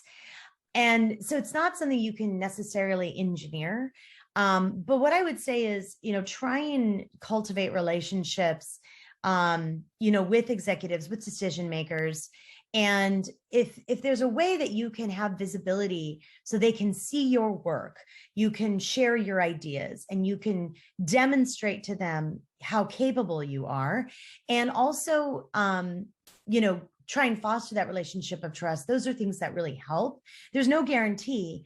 But what I would say, in my case, I can think of a few instances where, because I had a relationship with someone who did trust me, who was a classmate, in fact, they vouched for me at a really critical moment in my career. And then because they vouched for me, someone they trusted vouched for me. And so it kind of takes on a life of its own in some ways. Like, again, there's no guarantee, but I think this old adage of, keep your head down and work hard and then people notice, that's so not true. It's absolutely not true. I mean, they will take your work, they'll be happy you worked hard, and then they'll pass you over for promotion again and again and again. So no, you actually have to build your own brand. You have to develop your relationships. You need to be, I hate to say it, in some ways, a good self-promoter, because if you don't share with the world what you're working on and why it's great, no one else is going to. So, you have to be the one who's your champion first, and then hopefully find allies who align with you, who agree with you, who respect you and appreciate what you're doing. And that's actually how you get promoted. It's not because you put your head down, you worked hard and you were in a silo. That is just fiction. And they say that probably so that they don't have to promote women. They say that so that they keep you quiet so that they can promote their buddies. And that's real talk. But like the truth is, if you want to go far, you need to cultivate those relationships. You do need to prove yourself, but in a way that kind of fosters the bigger picture, right? So if you're aligning with some larger goal, if there's a big initiative at the company and you want to volunteer and put your hat in the ring, these are all great ways to gain visibility. And it's not by putting your head down and just working hard and just doing your job. That's not the way to do it. Working hard is great, and doing a great job is awesome. But people have to know you're doing it in order for you to be not just vouched for, but actually for you to be proactively sought out. You really need to foster the relationships across the board and let people know what you're doing and how good you are.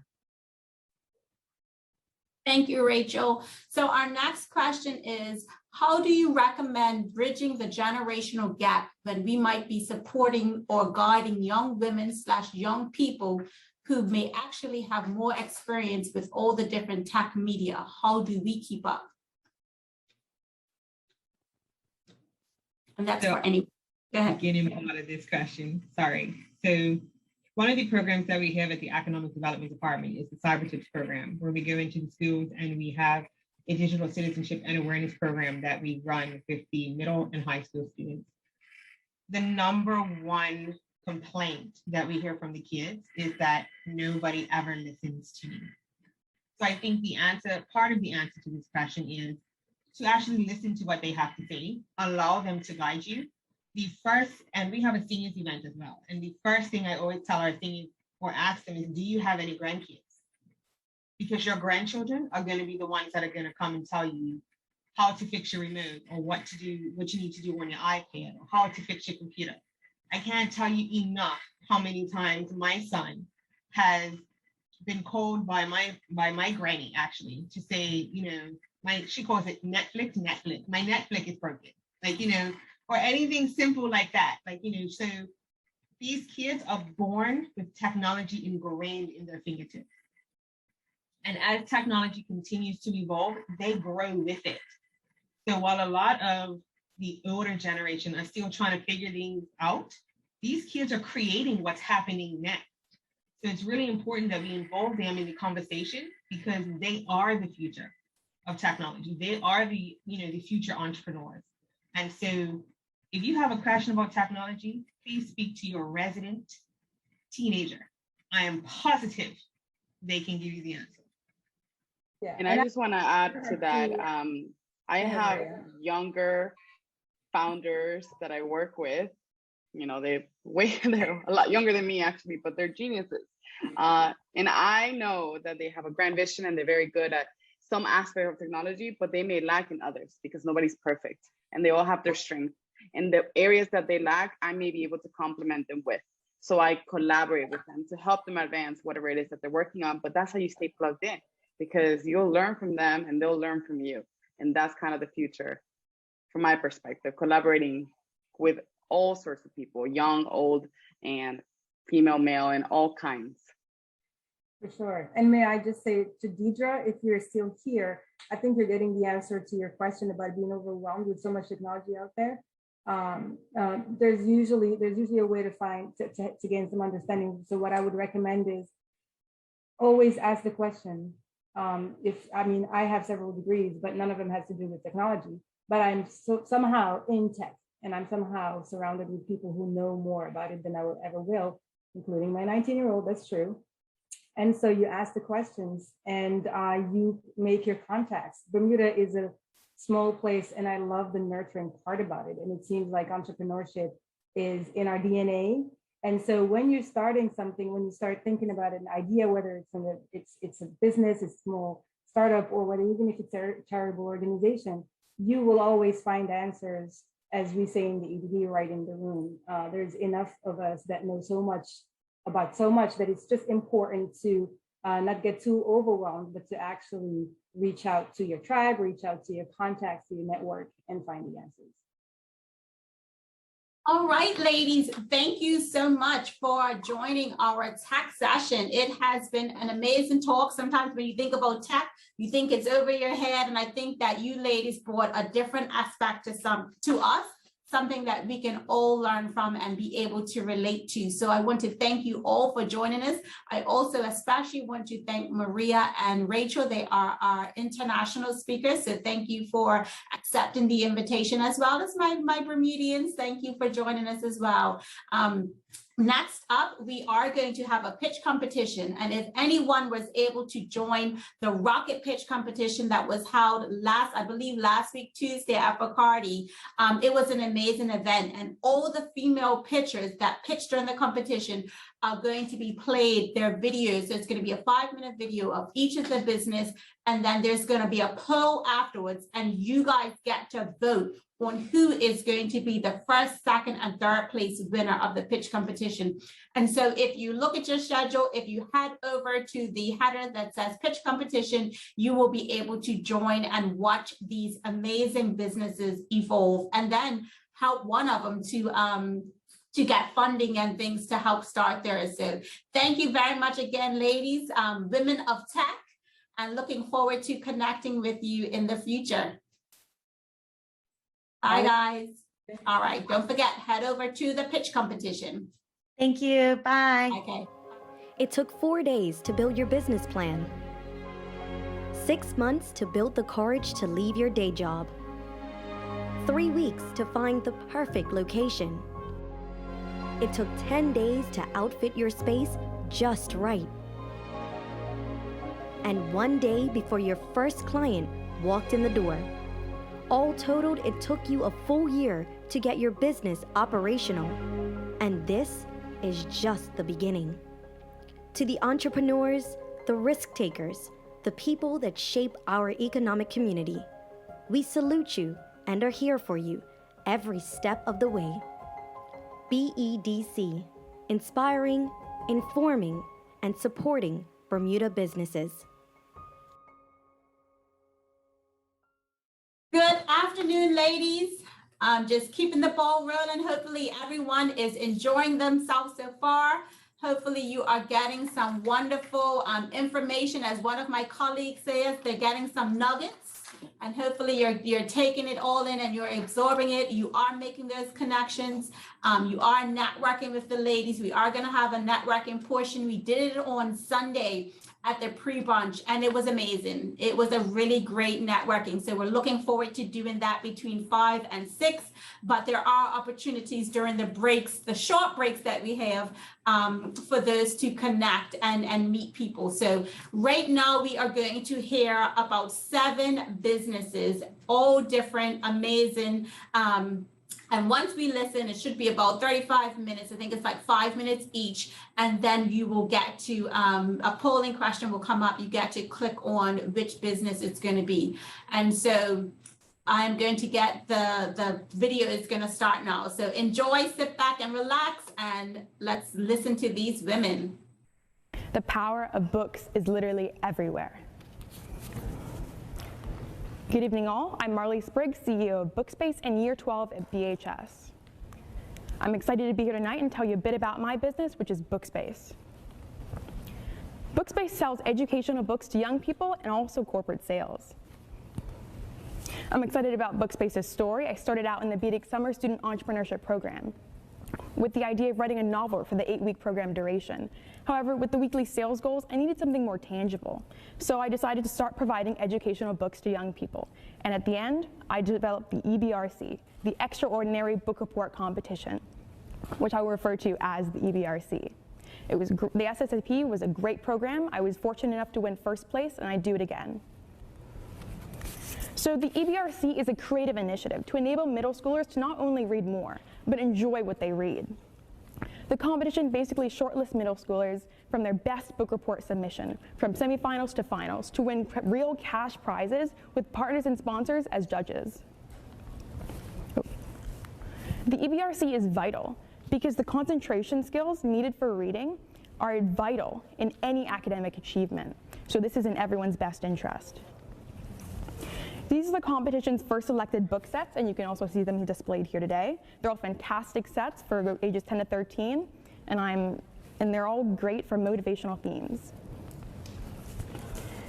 The brochure and flyer have officially launched with all participant eligibility information. The RG feature helped me get some great exposure, and I'm thankful for Heather Wood's amazing job. I've made some great strides in the competition's development. By the end of the week, all 59 3-book sets will have been allocated to all participating schools island-wide.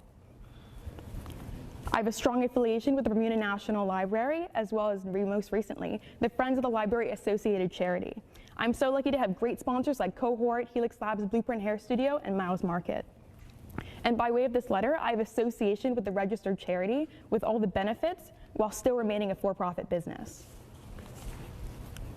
Conservatively, I'm estimating 4,500 middle school students on island. I've divided my cash flow into 2 slides. The first is revenues and the second is expenses.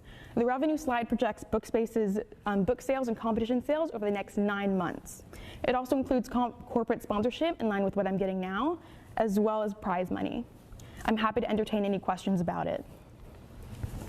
I factored in 50% cost of sales for books and 12% for freight.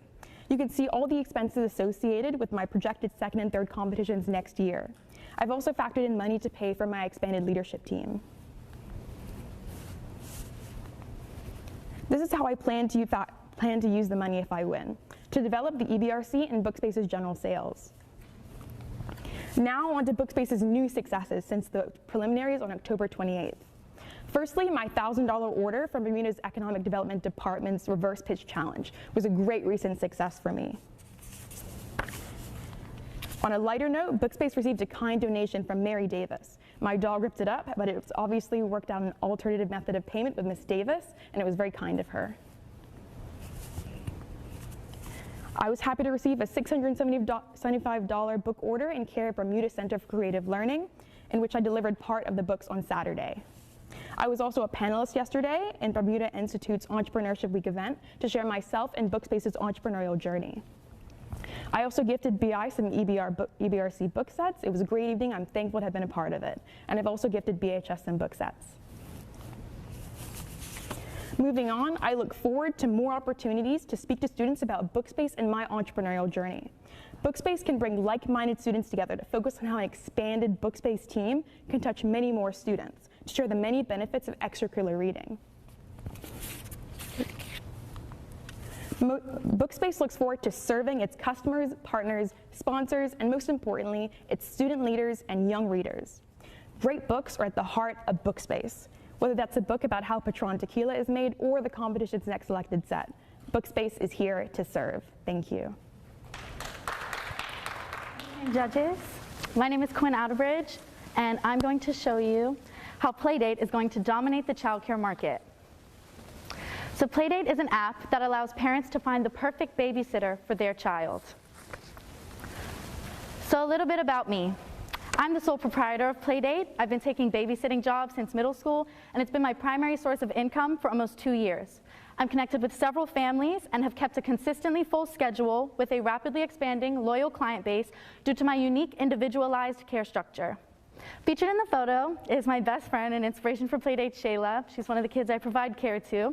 And with my full schedule, I've had to start turning down new clients and new best friends because I simply can't be in 2 places at once. But that doesn't mean that other awesome kids should miss out on the opportunity to have a great relationship with a care provider like Shayla and I.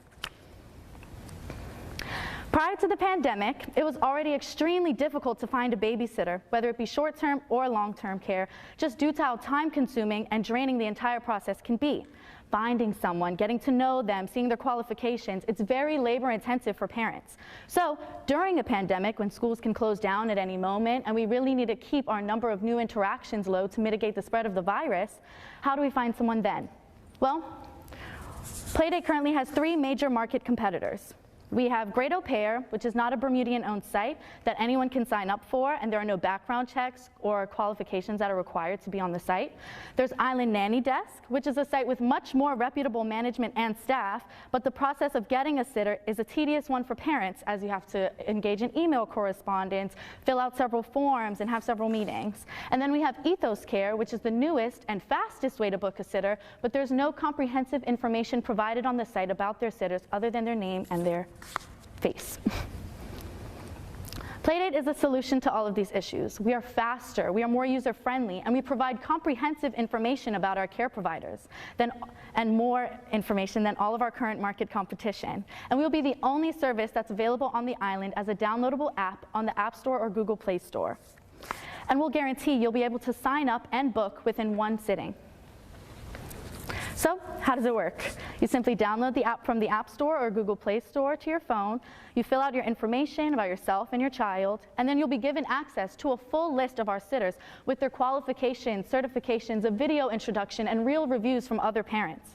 You'll then select your favorites, and you'll be able to book for any time or date and get matched. Playdate is a one-stop shop with chat capabilities so you can stay in touch with your favorite sitters, and there's no need to worry about that awkward conversation with pay, as all transactions will happen throughout the app. Now, how much is it going to cost to get Playdate off the ground? Well, once adding together the projected cost for app development, police checks for all employees, CPR, AED, and first aid training, and marketing, the entire projected budget is just $5,900. And once the app is developed, with as little as 10 employees working 10 hours a week, we'll have more than a return on this investment within the first 6 months. There are around 12,000 kids under the age of 15 in Bermuda, with about 600 more babies being born each year. Assuming we only reach 10% of that market, that's still over 1,000 potential customers. So, why Playdate? Well, we'll be providing valuable part-time work to several Bermudians, young or old, no matter what you're doing, and we'll be providing consistent and flexible services to parents who need it in a market that does not shrink and is in desperate need of innovation. And I have no intention of staying stagnant. In our second phase of business operations, I want to offer memberships as an added revenue stream for the business and expand the services we provide to tutoring, outings, and even partnering with other local businesses to provide unique experiences for kids. It's a fact that children aren't getting the cognitive and social stimulation that they would normally get outside of their homes due to the pandemic. And having the right sitter to engage and care for them rather than just watch them will give them a greater sense of independence and aid their cognitive development. If you have any questions about Playdate, feel free to reach out to my email at playdatebda@gmail.com. The best kids deserve the best sitters, and Playdate is the best choice. Thank you. My name is Claire Ann Rayner, and I am the founder of Rose of Sharon Bermuda. I have been planning weddings and events in Bermuda for over 20 years. At Rose of Sharon, we don't just plan events, we execute visions, and we take memories and just make them last a lifetime. Bermuda has lost its place in the destination wedding market to the Caribbean, Florida, Mexico, and Europe. We have hotels and guest houses that are not full during the shoulder or off seasons, and they are not full every month during the peak season. We have banked on conventions and incentive groups to keep our rooms full and use our excursions, and they're not able to use our excursions or other hospitality industry vendors. But COVID has changed all of that because we're now able to do things virtually. Now is the time to look for a new market. $298 billion is spent globally every year in the wedding industry. The total estimated value of the US wedding market for 2019 was $70 billion. But the South Asian wedding market is just behind the US with $50 billion. In the US, the medium to high market wedding for a South Asian couple can average between $65,000 to $250,000. As a premier wedding planner for South Asian weddings, we see the opportunity to bring South Asian weddings to our island.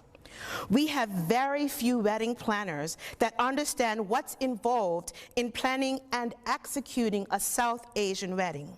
It's been our experience that others don't appreciate the importance of the different ceremonies, nor do they understand the cultural nuances that this culture has. Many couples that live in America, Canada, or England either have their fiancé or immediate family members on the other side of the pond. We are strategically placed between the eastern and western continents, where families can meet in the middle of the Atlantic Ocean to celebrate the uniting of two hearts.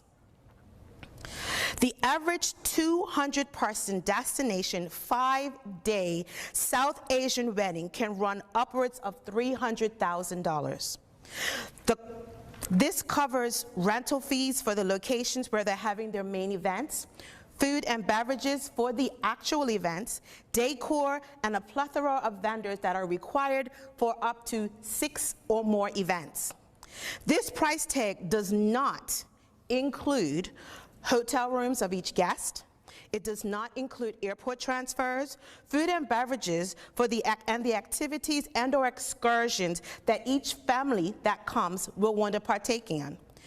Can you imagine one Indian wedding can serve an investment of close to $500,000 into Bermuda's economy? Our vision is to make Bermuda the go-to destination for South Asian weddings. Our mission is to make this precious moment and make it a memory that everyone will cherish for a lifetime.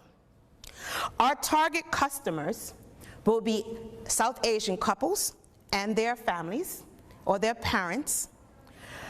Our target market will be initially the northern part of the East Coast. What do we need? To run a company such as this, it does take a lot of equity. However, we are doing this as we speak. We have planned the most South Asian weddings on this island since 2014. And when I say the most, I mean full 5 days. If we win, or should I say, should we win, our winnings will be used to update our website, market our South Asian to the magazines that they use the most, which is SAB magazine or Maharajan magazine, and then to also do some targeting marketing as well. Good evening, everyone. My name is Cassandra Roberts, and I'm the founder of Pink Sand Sanctuary. Have you ever wanted to see sea turtles in the wild? Have you ever wanted to view sea turtles in their natural habitat?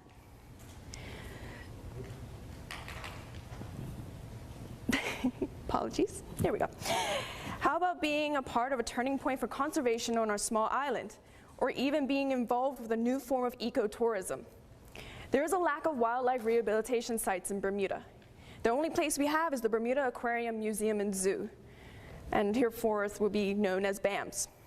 The facility is lacking in dedicated space solely for wildlife rehabilitation.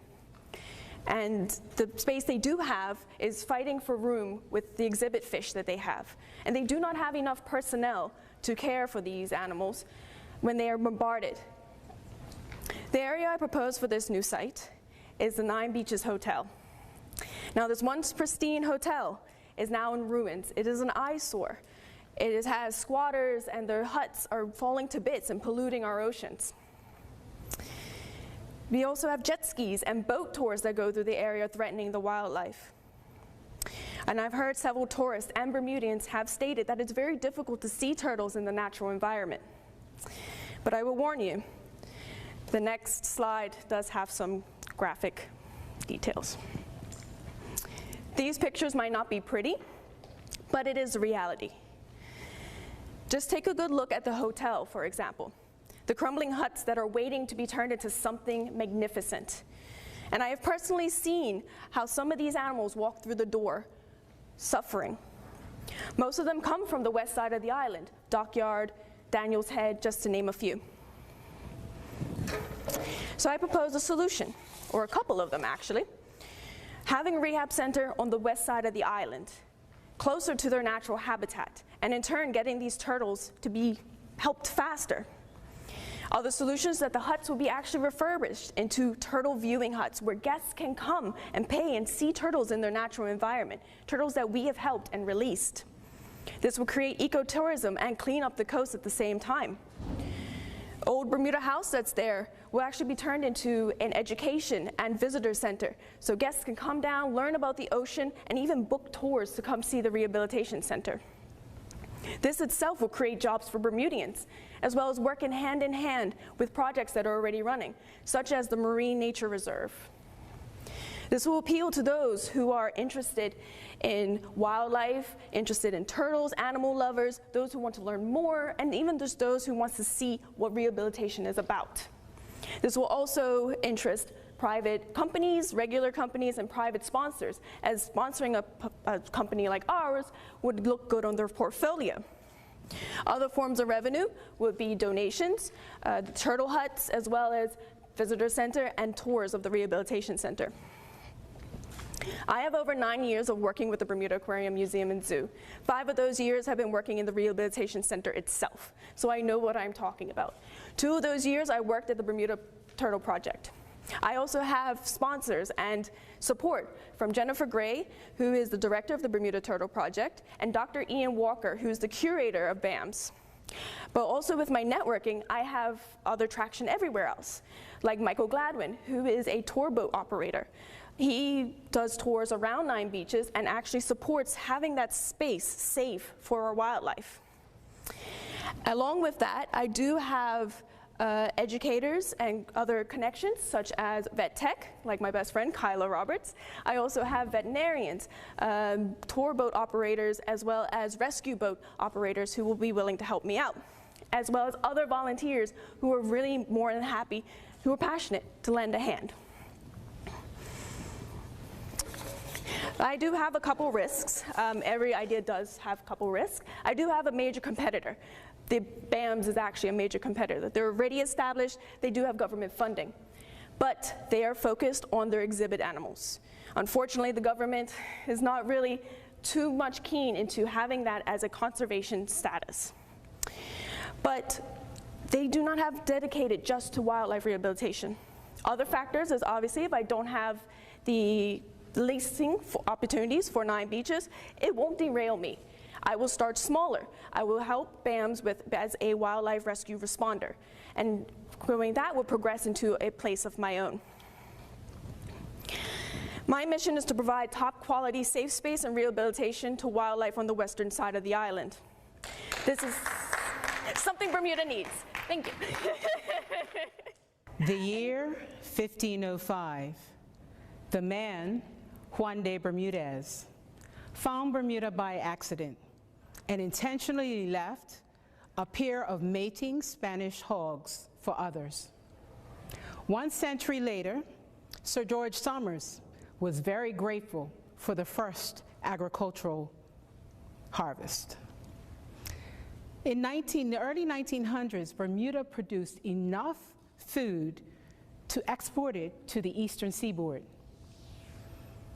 And our heyday came in the 1960s, where we saw some 900,000 gallons of fresh milk produced and 2 million dozen eggs. Fast forward to today. Less than 50% of our agricultural land is in production. We've gone from 4 dairies to 2 last year. Our 1 piggery sent its last 3 pigs to market. I put to sleep the last commercial carriage horse in July. Bermuda imports 98% of everything we consume. Growing food is a critical skill we are losing as a nation. The year 2020, the man, our premier. The Honorable David Burt had a brief conversation with me, and he said, we have 6 weeks supply if we were to shut down our ports. Supply of food. 2 weeks later, COVID hit, and Bermuda shut down. We were self-sustaining in 1960s. We can get there again. Good evening. I am Dr. Suzanne Smith, a veterinarian and the founding member of the Bermuda Agricultural Group Heritage Collective. We were founded in 1996, and we established ourselves at Tudor Farm in Southampton. Our core group of 5 spent 25 years teaching children and our Bermuda youth all about agricultural principles. We did it through summer day camps, and we also had our community garden, which served the Western schools and all of the surrounding communities. The collective is a producer hybrid co-op of entrepreneurs who freely teach their skills to students in exchange for free farm space. Tiered percentage of our revenues generated would go to paying for a manager, as well as maintaining our farm buildings and grounds. Sustainable food, or I should say, sustainable food security is not just a catchphrase. We believe in empowering Bermudians such that they will choose nutrition-rich foods and they will consume everything that we produce as a nation. We use an integrated farm management approach or agroecology, which will include our economy as well as our engaging our community and all aspects of farming. We are a self-funding co-op with 3 primary revenue streams. First, student fees. For example, 12 students paying $1,200 per quarter would generate $57,600 annually. 12 partners paying a 10% of their earnings by year 3 would contribute to us. And third, partners paying a membership of $50 each month for a year would generate $7,200. Our first entrepreneurial initiative is to rear calves, which are byproducts of our dairy industry. Male calves will be raised for beef. Think back to the first time you put a mask on, looked underwater, saw the vibrant corals filled with colorful fish. Maybe you don't like snorkeling. Think about that mouth-watering fish sandwich you buy at Cut Match. Or just think about everything that the ocean gives us. Now let's time travel just a few years into the future when headlines read, Bermuda's ocean biodiversity has been depleted due to lionfish. Plastic debris is everywhere. The oceans are no longer what we once knew and loved. And guess what? No fish sandwich. Hi, my name is Abby Brewer, founder of So Brew. My passions for art, business, and environmental activism all came together last year when I started selling hair accessories made from upcycled materials, calling attention to the negative impacts of the fast fashion industry. But I believe that no one environmental issue can be tackled in isolation. Everything is just way too interconnected. So Brew expanded into the production of lionfish rings. Lionfish rings are currently in the growth stage of the product life cycle. I make rings out of the fins and tails of speared lionfish in unisex sizes from 5 to 11 with half sizes in between. We sell them through a multi-channel distribution. Check us out on Instagram at So Brew and through our intermediary, Making Waves. Oh. There, okay. As you can see, we have the sales data here, and since we started selling rings 4 months ago, we've sold almost 100 so far. Through collaborating with other Bermudian vendors, we found a low-cost way to offer our products in a brick-and-mortar store, reaching a broader target audience and offering multiple payment methods. And to scale up from here, we're currently considering working with the Work Academy Eco Club to get local student volunteers involved and learning about how they can use creativity to find problems to these complex environmental issues. We've also started selling internationally, with orders being placed in the US and Canada. And since there's more issues to tackle, our next phase of expansion is into plastic recycling.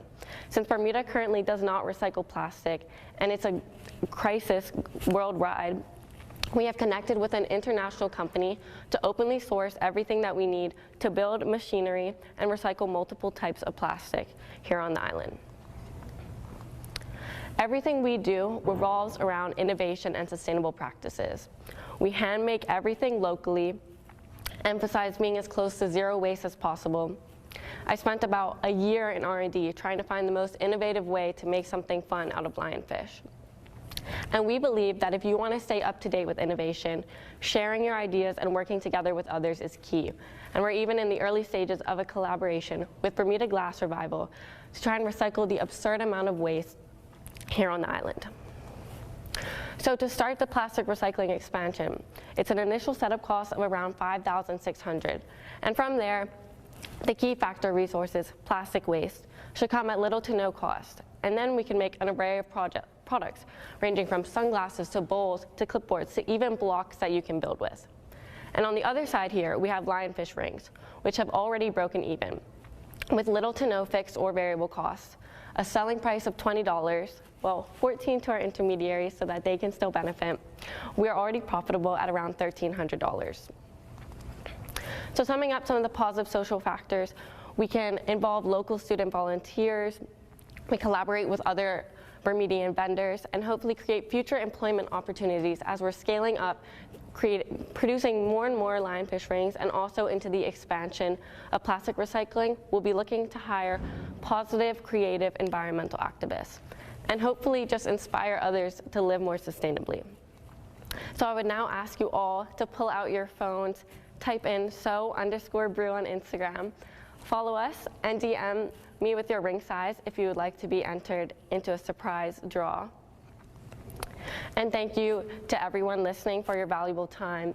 If you would love to see Bermuda's oceans stay beautiful with lots of fish and none of that plastic washed up for years to come, then please do not hesitate to reach out to me either through Instagram, through email, or just stop me in the street if you see me. Hi, I'm Micheline, CEO of Uplift CBD Company, and this is my sister, co-owner. Does anybody here know what CBD is? CBD is a cannabinoid found in the marijuana plant. It can also be found in many other plants, such as sunflower, cava, just to name a few. CBD does not get you high. It is non-psychoactive, and it is legal in Bermuda. I have my life all planned out. I became a nursing assistant, and my plan was to pursue nursing. But then the pandemic hit, and I got COVID not once, but twice. I used up all my sick time and holiday time, and I was suffering from severe headaches. After some research, I found CBD, and I loved it. It was the only thing that really helped. That's when my passion for CBD fired up. I soon noticed that there was a big unattended market gap in Bermuda. People seek either improvement or health-enhancing experiences. But so far, CBD is only being offered in limited stores here. What about the rest? What about a place that encompasses it all together? I introduced my sister to the idea, and she loved it. Throughout our research, we found that Bermuda did not have the CBD activities that other jurisdictions have and are successfully exploiting. After meetings with the head of narcotics with the Bermuda police and the customs officers, that's when we got to work.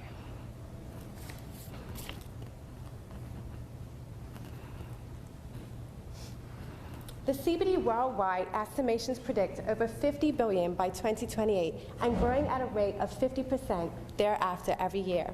Yet in Bermuda, no one offers a way to experience CBD.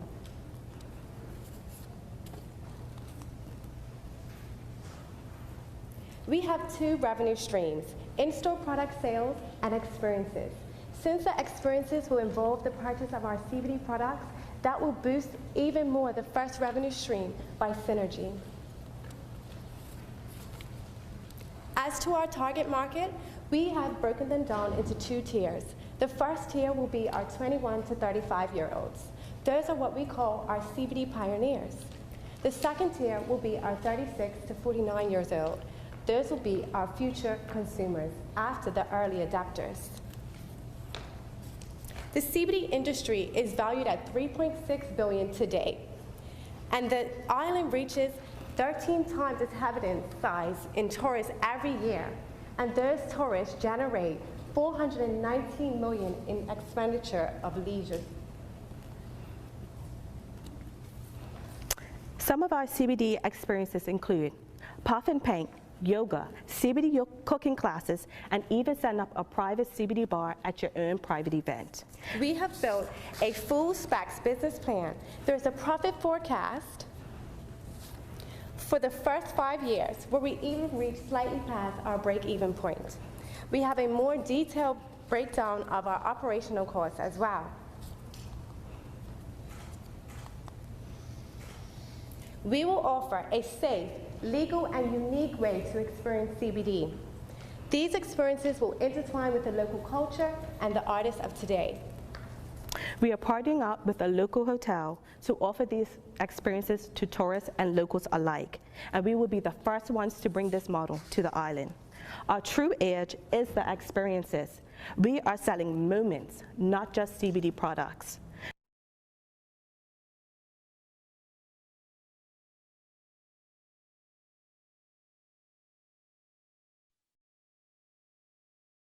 Okay, great.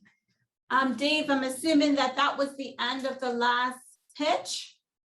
I know it was 35 minutes. And so I hope, okay, that was the end. Okay, great. So ladies, I hope that you were able to see at least all, if not most, of the 7 pitches.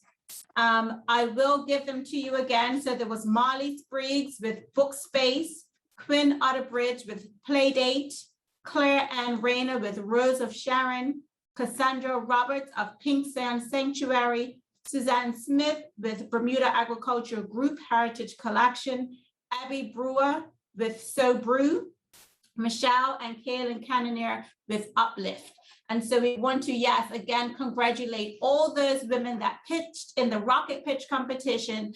And now you guys will get to do a poll or be able to pick who is going to be the winner of our pitch competition.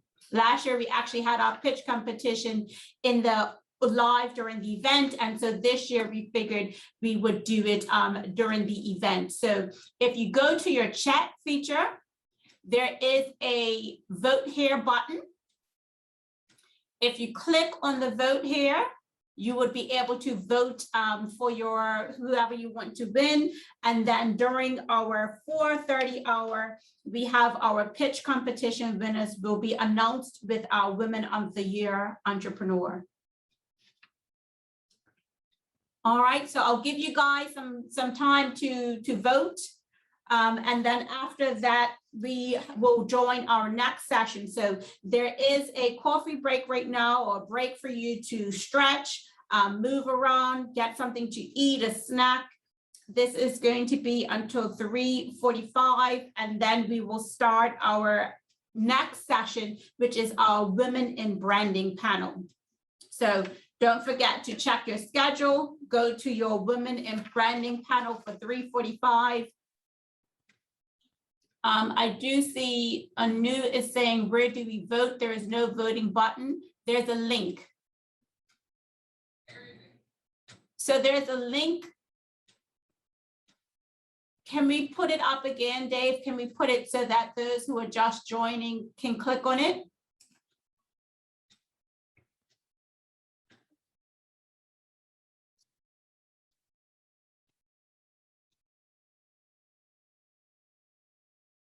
So for those who weren't able to see the link when it was put in the first time, it has been put in a couple times so that you can click on it and then you can vote for your business. And then the scores will get tallied up, and at 4:30, we will announce the winner.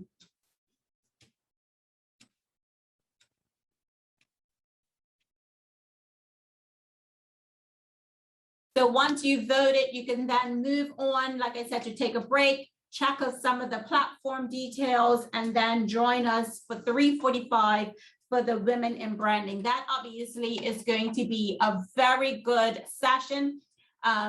Everyone needs to know about branding. What is branding, especially if you're starting a business, how that affects you.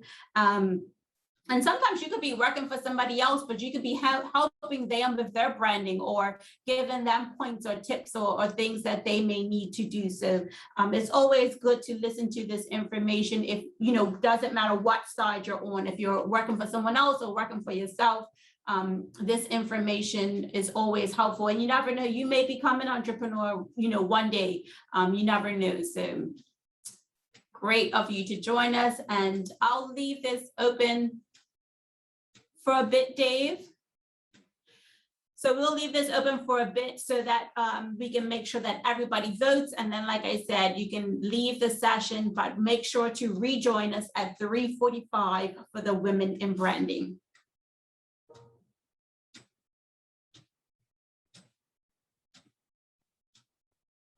And just to go through some of the comments, congratulations to all the entrepreneurs. All these ladies are winners. Nice job, everyone. Well done to all. Great job to all who pitched. That took courage, research, and skills.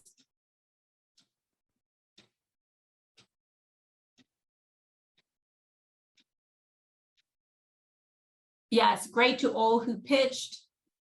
Very inspiring, very interesting. Congrats to everyone that was involved. Great job.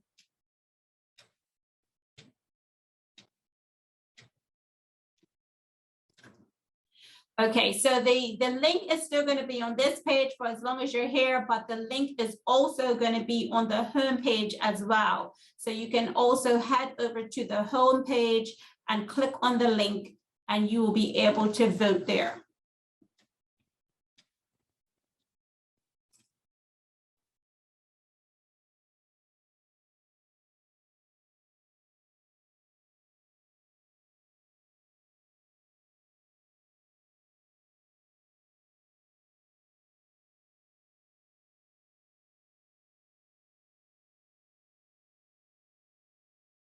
So yes, Jamila, hopefully you were able to get the link. It has been posted several times and on the homepage as well.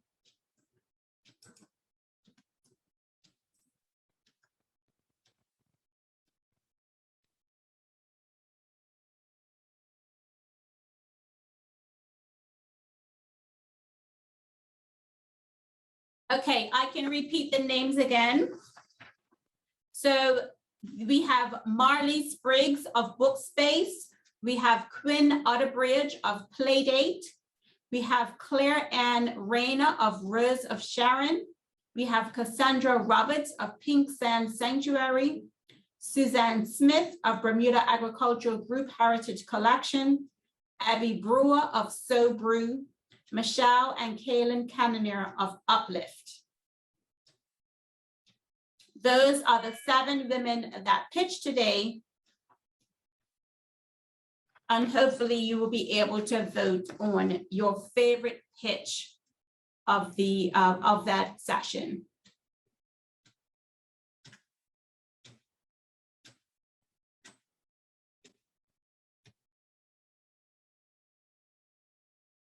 And Joyce says it will be good to have a list of all the pitchers and their business missions, as it would be good to follow them and support going forward. So that is something we can do. I want to say we probably have posted them on our social media or something for the rocket pitch, but I will let Kelsey know that that information is being requested. All right, thank you, voted. Okay, thanks everybody. See you guys at Branding, Women in Branding. I would recommend the BEDC to anybody who's starting out. I think before you become an entrepreneur, I think you need to know what's involved, and there are people there and other entrepreneurs that are part of that will share their story, and you can make a decision whether you want to do that.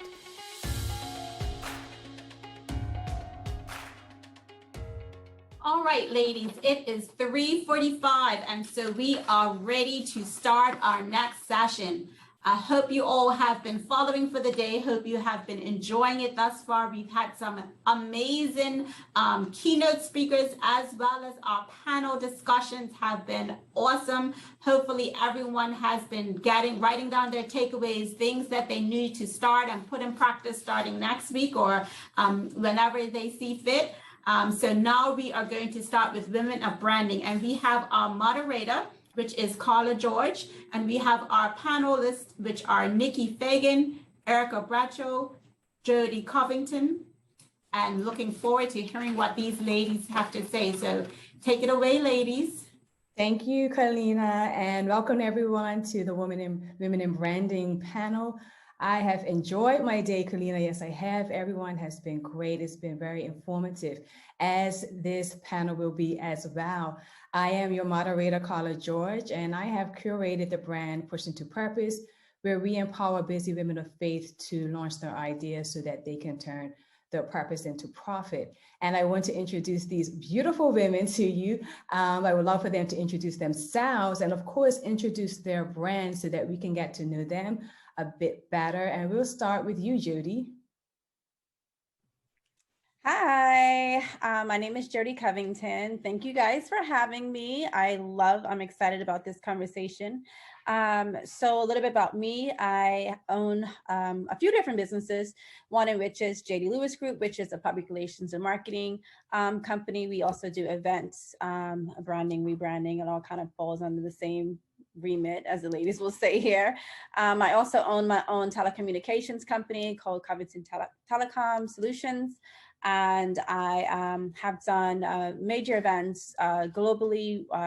One that originally started in Bermuda was the Uber Soca Cruise. So I do the operations and branding, marketing for that venture. I'm a mother of some amazing girls, Samira, my stepdaughter, who is 20, Amina, who is 17, and Amelia, who is 13.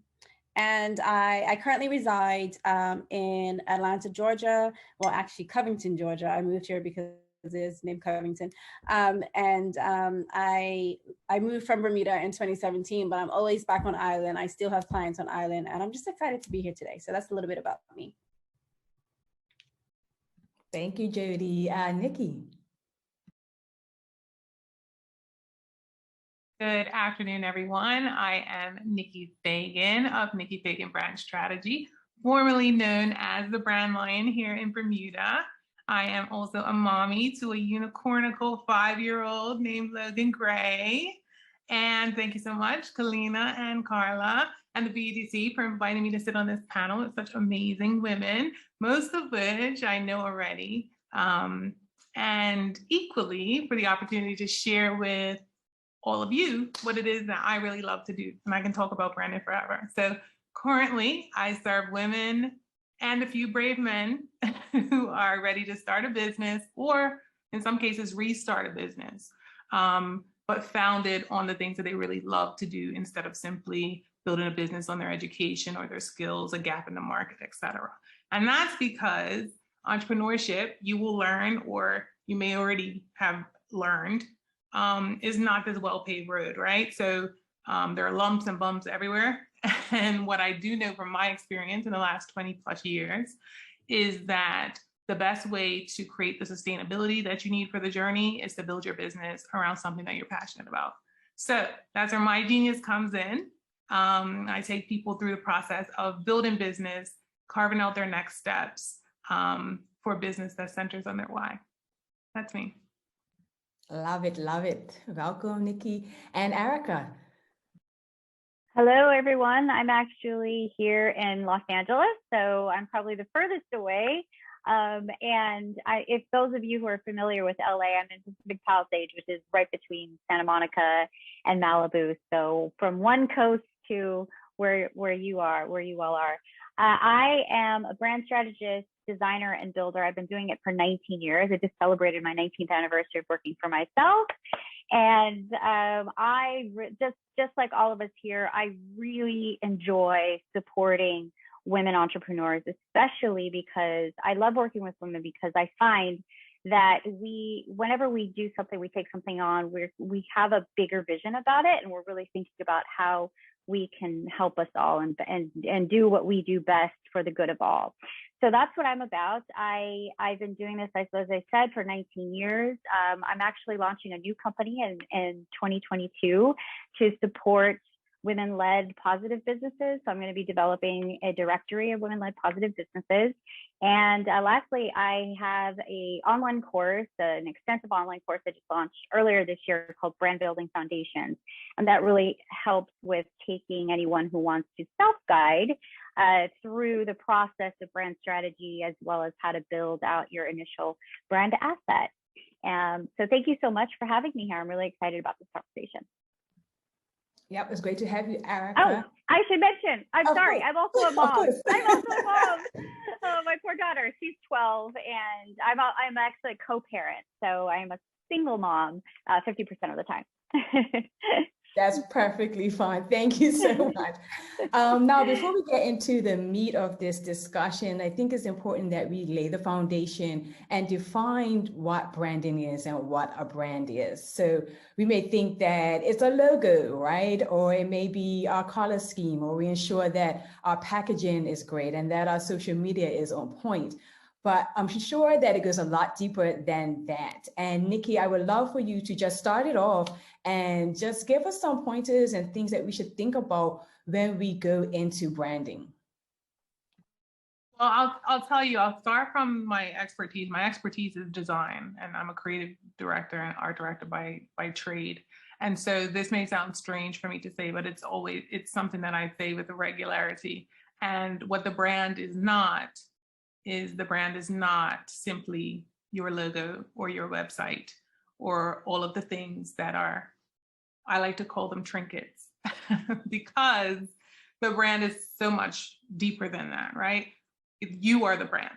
You are the brand, and the brand is you. And once you get to that essence of truly who you are, what you'd like to impart into the brand, what you'd like to impart into the world, then you have a brand, right? Because really, I work with women who, I send them out into the world before we even do the logo work. I send them out into the world before they have a website. So does that mean they don't have a brand? They absolutely do have a brand. The brand is, they stand on the brand. So that's my input of what a brand is, which kind of sits on the opposite side of my designer skill set. Thank you. And Erica, could you just add to that as well? How would you define branding? Yeah, so I think a favorite brand guru of mine, Marty Neumeier, he says that it's not what you say it is, it's what they say it is. So all of that is so key and so important, all those foundational steps that you need to go through before you develop what those visual assets are. It's all about, again, like who you are at the core of your brand. And what I call it your brand essentials, your 4 Ps. You have to know your people, your purpose, your positioning, and your personality. And with that, then you can inform like all those essential assets, as we said. Now, one important piece is in all of this, which I'm sure Jody can talk a lot about, is that it's so much more than just what we're putting out into the world, right? It's also what other people are saying about us. And so we want, with us being intentional about what we're putting out and knowing what we're about, then it allows us to have a little more control over the narrative of what's out there. Because at the end of the day, we want to look back and say, okay, what do we want to be remembered for? What's the impact that we want to have? And so there's so many little pieces that involves, which I'm sure Jody can expand upon as well. So It's interesting. Obviously, there's no, both the ladies said it very well. What I would add is that, you know, when you think about a brand, some people do just think about the logo and the look and feel of it, the bags and these types of things. And even like how you're going to do your social media and how that social media flow. You know, one week I want to do a quote, the next week I want to do an image, the next week I want to do a video. That all kind of, it kind of all goes with branding, the way that the outside world looks and views your product, service, or business. But it goes a step further to even your internal communications. How do you want the community, when they walk in that building, to feel? Do you want them to feel excited? You know, you compare certain brands, like you have the Google. If you go into the Google office, it's bright and colorful. So even the staff understands the culture and the dynamic of that particular business. So it goes a step further than what the outside views as your business, but also your internal workers. If it's just you by yourself, you know, when you walk in your office, how do you want to feel? You know, that also kind of from a psychological standpoint, manifest on the outside when people view your business from the outside. So branding is such an amazing concept to me because as Nikki indicated, it's so much more. And coming up with a brand, I will say this, even with like Uber Soca Cruise, you know, we had our initial branding year one, and, you know, which was the logo. I think we had a little slogan. But it wasn't until year two that we actually was like, wow, we want this to feel like an experience beyond the music. This is more than just music. It's more than just soca music. It is an experience. So that became the slogan. And so everything that we did from a branding perspective, we wanted it to be beyond music. So we didn't necessarily focus on one thing. We focused on the experience as a whole. And so that branding actually guided even some of the events and things that we did, because we wanted it to always be larger than life. So that's my contribution to that question. Yeah, I just wanted to add, and you bring up such a good point. It's the experiences that we're creating that allow our audiences, right, to experience our brand. So just as you said, so even that internal brand piece, and making sure that everybody in your internal team understands what you're about. And you're not going to know unless you do this foundational work. But all of that, even the person who's answering the phone, right, that is a form of branding, and that's a touch point. So we want to consider, again, like, what is it that we're actually putting out into the world, which includes, just as you said, you walk into an office, what are those colors? What do they feel like? What kind of feedback are they getting? Was all of those impressions essentially form the whole of your brand. And so again, we want to have control over what those impressions are, but you got to start with that strategic work and the foundational work first. And it's ever growing. I'm sorry. It's ever growing. It's ever changing. This is where we get into rebrand. I know we're going to talk about that a little later, but just because you start somewhere doesn't mean you have to end somewhere. You may get into your, 6 months or 8 months or a year, 2 down the line and be like, man, this is really not the look and feel I'm feeling anymore. I know when I first started JD Lewis Group, my logo was red and white. And then after a few years, oddly enough, I think Nikki says she's been, 20 plus years. Erica's hitting 19 years. I'm hitting 10 years this upcoming year. And over the last 2 years, I'm like, I don't like this color logo anymore. I just feel like it doesn't really, it's not me anymore. I want something more, business, I want a gray or a blue. So you can change it, and so it is ever changing. It does require research. It does require focus groups. Some of us don't have the expertise to define. This is why Nikki and other individuals that are on the creative side of things come in handy, because they can take you through those developmental creative processes to really define what represents your specific brand. I love that. And I love that you all kind of just started out with the similar notion that it's the foundation. It is who you are, right? And to do the research, and you are your brand, and your brand is you. Because when you get into that, then you start to attract, your clientele and your tribe when you are authentically you, right? And you're not being somebody else. So you want to attract the right people to your brand and to your business, which kind of leads me to our next question, which is being in a small community. You would think that you would stand out more because you are in a small community, right?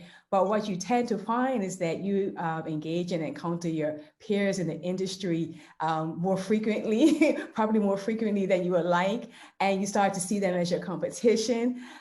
So how can you create brand awareness that makes you stand out? But also, ladies, I want you to also answer the question, how can you leverage that opportunity when you do encounter your peers and leverage that relationship so that you can expand your brand awareness? And, you know, anybody could take this first.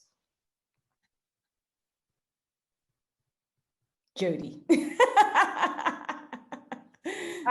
was a loaded question that I think goes so many different directions, right? And being in a small community and standing out is I guess it can be challenging, but I also don't think maybe challenging is the right word. Because although it's a small community and you may have multiple people doing very similar things, no one in essence can do it like you. And so this is a part of that journey as well, and that creativity.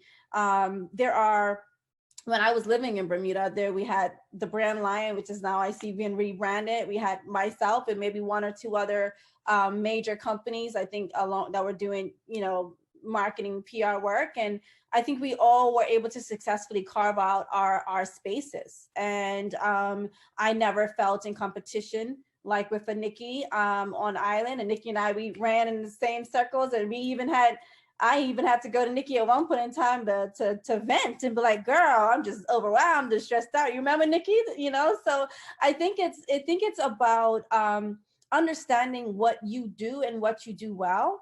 And you will have competition, but competition is good because it helps bring out, you know, your creativity and your strengths. If you sell cookies and the next person sells cookies, and even the cookies may taste the same, but the presentation of that cookie may be different. The way that you go to the next event and set up may be different. You may give your customer a gift every time they purchase a cookie. You may create a loyalty program. So although you have a similar product that even may taste the same, may even look the same, maybe do the same thing, the way that you present that product, which comes with the branding and the marketing part of it, can be very different and really set you apart from the rest. So that's my contribution to the first part of the question, because the second one, it was a lot. So I'm going to wait for someone to answer that one because I can't remember exactly what it was. I can jump in.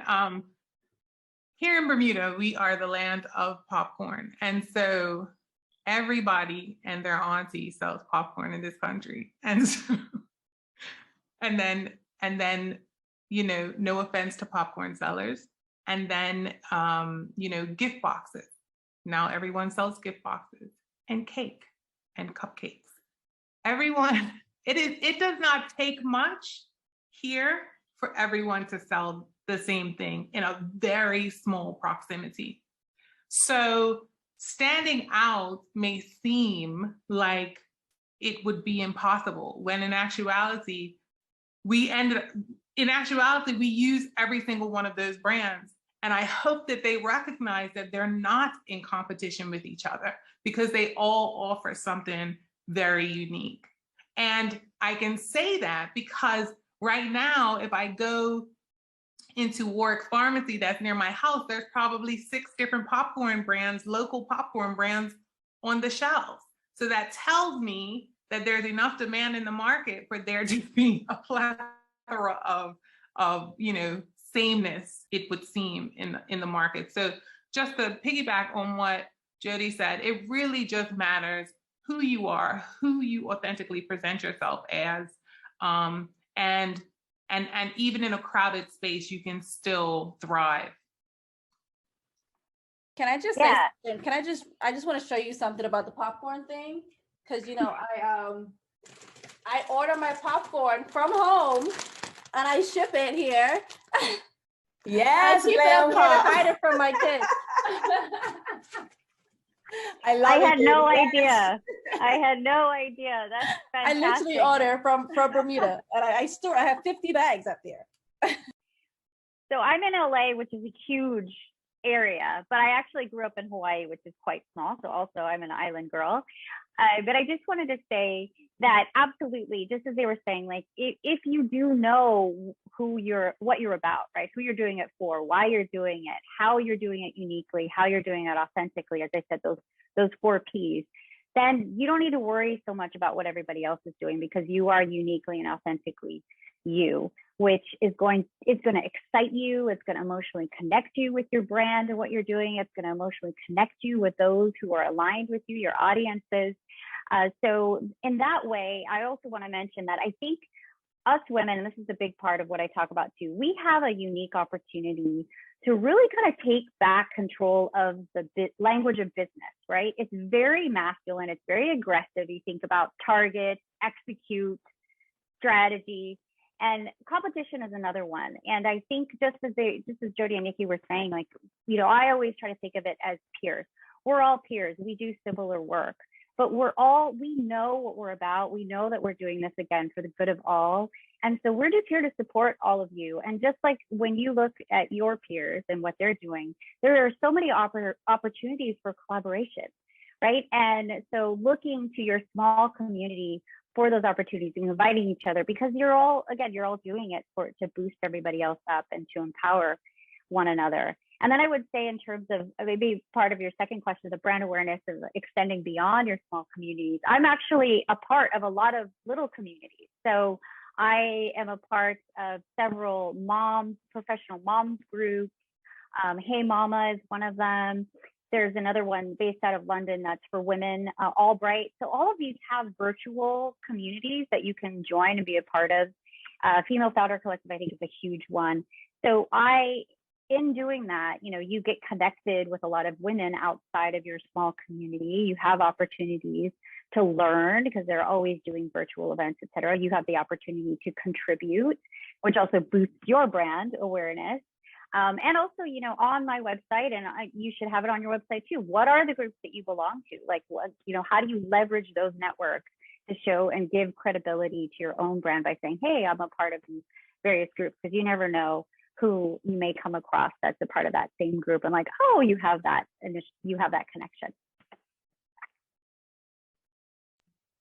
Yeah, thank you for that. Yeah, that was the second part of the question, Joe, that you asked earlier. It was like, how do we leverage those relationships? Because again, yeah, they're not our competition. There's so many ways that we can connect and collaborate and just encourage each other and lift each other's business up, our brand up in whichever way. And we're doing it right now, right? Through this summit, through this conference, we're getting our expertise out there via a conference, and anybody here can host that. I host a summit once a year, and I bring in other people who are in the same industry as me and make sure that their voice gets out there and we get exposure to each other's platforms. So thank you for sharing that. And I think that's very key, especially when we are in a small community, so that we can connect better with our peers, like you say, Erica, and rather than look at them as our competition. Right. So in the last couple of years, of course, we have been shocked. We have had to learn how to do business differently. We have had to learn how to pivot, how to expand, how to adapt. And to be honest, I can say personally, in the last 2 months, it's been difficult for me to just be out there again. I have feeling like I've been detached from social media. And to be honest, just being on this entrepreneur journey, it gets tough. We have our ebbs and flows. Sometimes you just really don't feel like it, right? So how can we stay motivated when we go through those seasons? And how can we keep our creative juices flowing when, to be honest, it just isn't there sometimes? Erica, could you just start us off with that? Yeah, absolutely. So I think of, a big part, we were talking about this the other day, those of us who've been doing this for a really long time, like you constantly have to pivot and flow depending on how you're feeling, looking externally what's out there and looking internally of what's within you. And so I think it's really important to remember that it is a journey, it is a flow. How to stay motivated is is really about, again, knowing what you're about, knowing who you're doing this for and why you're doing it. Because that should always motivate you. So even when those little pieces like, oh, my post didn't get as many likes as I wanted, or, those little pieces that we get affected by, or the larger pieces when there's a major global pandemic, you have the opportunity to always go back to that foundation and remember, why am I doing this in the first place? Again, what is the legacy that I want to leave behind? What is the brand legacy that I want to leave behind? And once you know that, it helps you align back to your path and back to that ebb and flow journey. And in terms of getting your creative juices flowing, I think it's really important to always come from a place of gratitude, right? So when you start to feel frustrated and there's all these things happening around you, and again, if you really know what you're about, you know who you are at your core, being in the present moment, understanding, okay, it's starting from the basics of like, I am so grateful that my family is healthy, or whatever it is, that I find helps with getting you out of those blocks, out of the stuckness that we can get ourselves kind of wrapped in and frustrated, and we're just kind of the rat on the wheel, because it elevates you from a place of victimhood or that victim mentality or the lack mentality, when you can start to have gratitude and recognize the abundance that you already have in your life.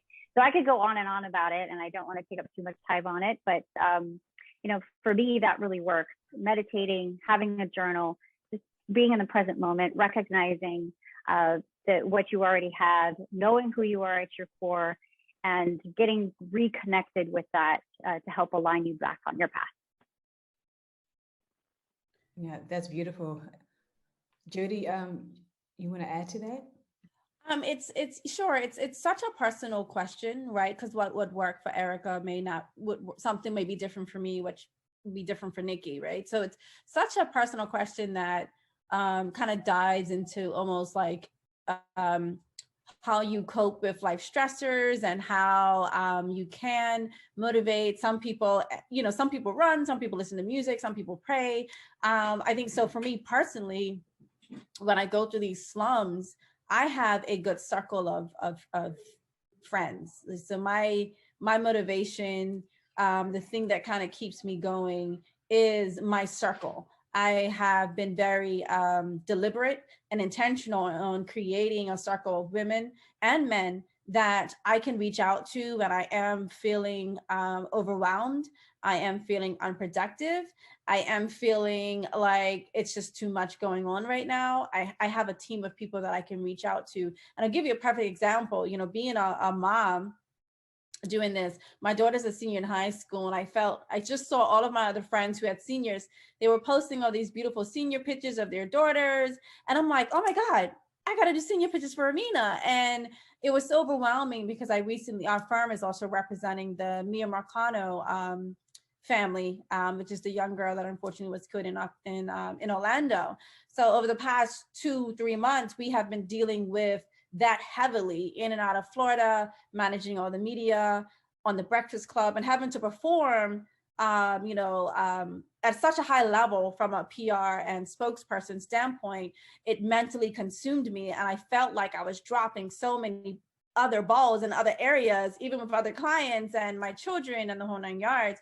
And I remember having a complete meltdown and calling my team, and I was like, listen, they're like, what do you need? I said, just my daughter. If I can just get her photo shoot organized, I feel like that'll make me feel better. Like I can just breathe, because we need to get that done. And one friend locked in a photographer for me. The other friend locked in a venue. The other one did this, then the third, other one scheduled her hair appointment and makeup.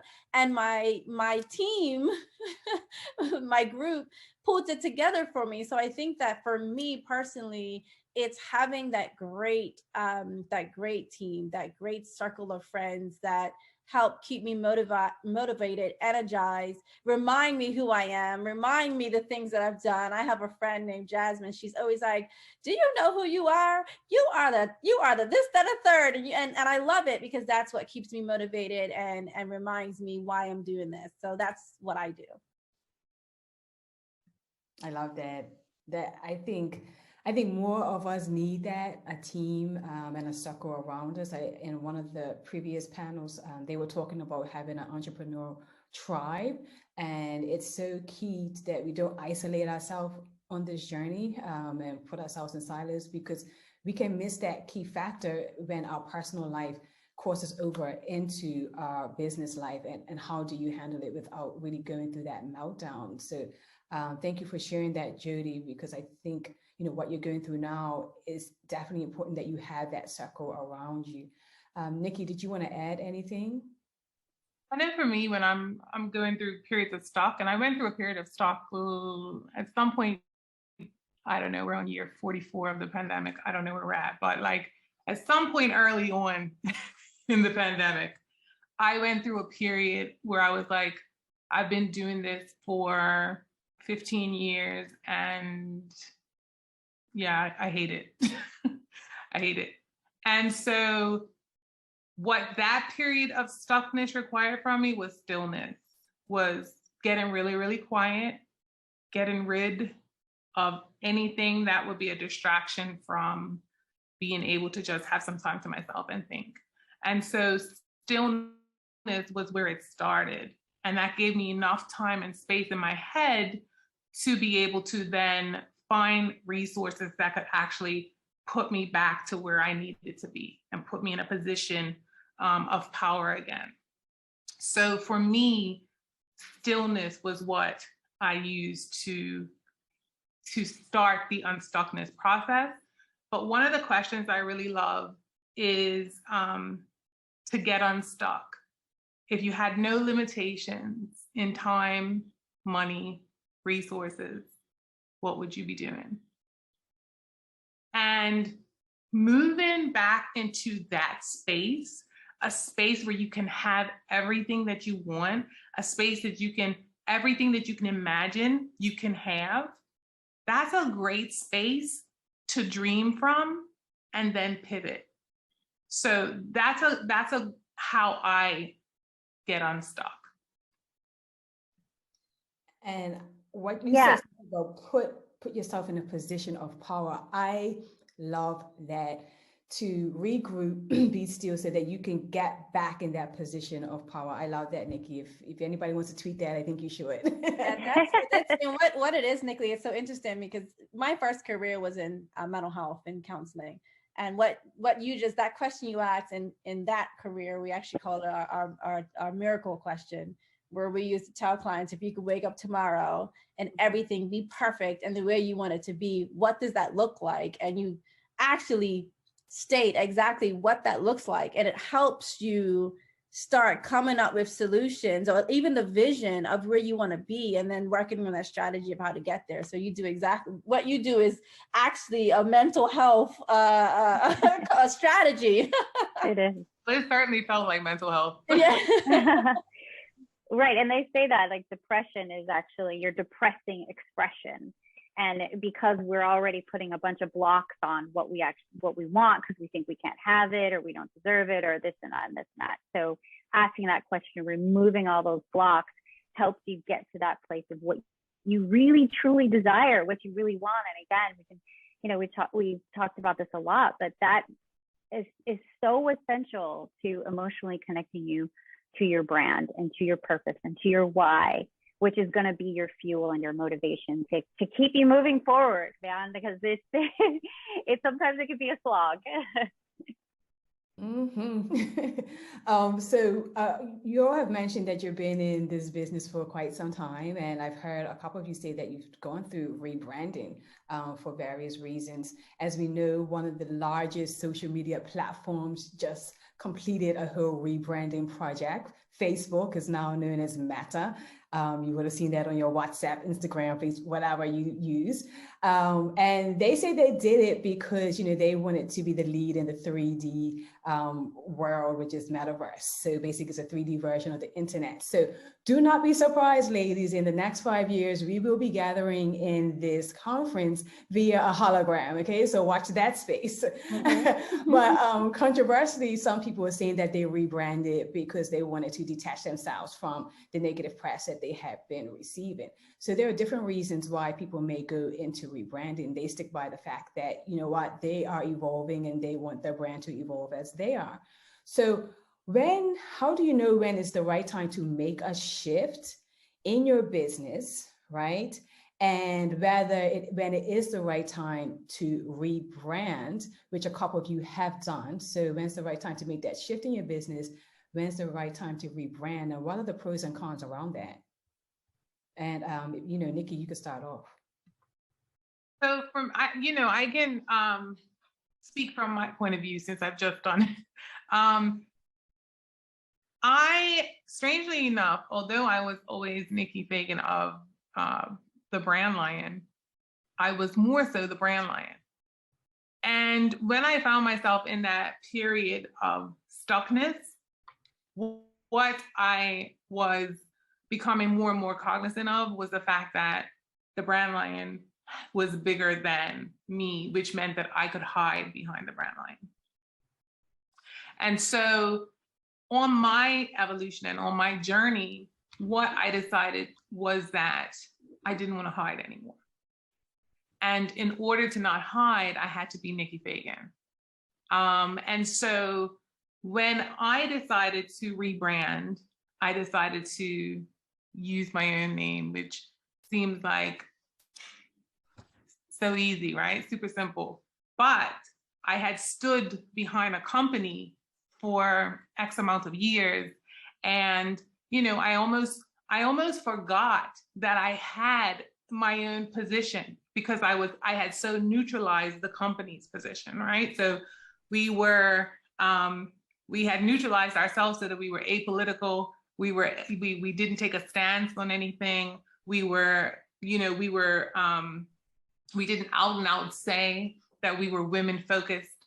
We did a lot of things that neutralized us because that's what business says we should do. That's what society had said we should do. And so it was things like that created these anchors on me that started to suffocate me, because I knew that I felt a way about women's rights. I knew that I felt a way, I had a stance on politics. I knew these things. I discussed these things with my friends. I discussed these things at home. And so here I was with a company that felt like a heavy weight, because it could not have a position. And so for me, a rebrand had to happen because the company and me, the principal of the company, no longer aligned.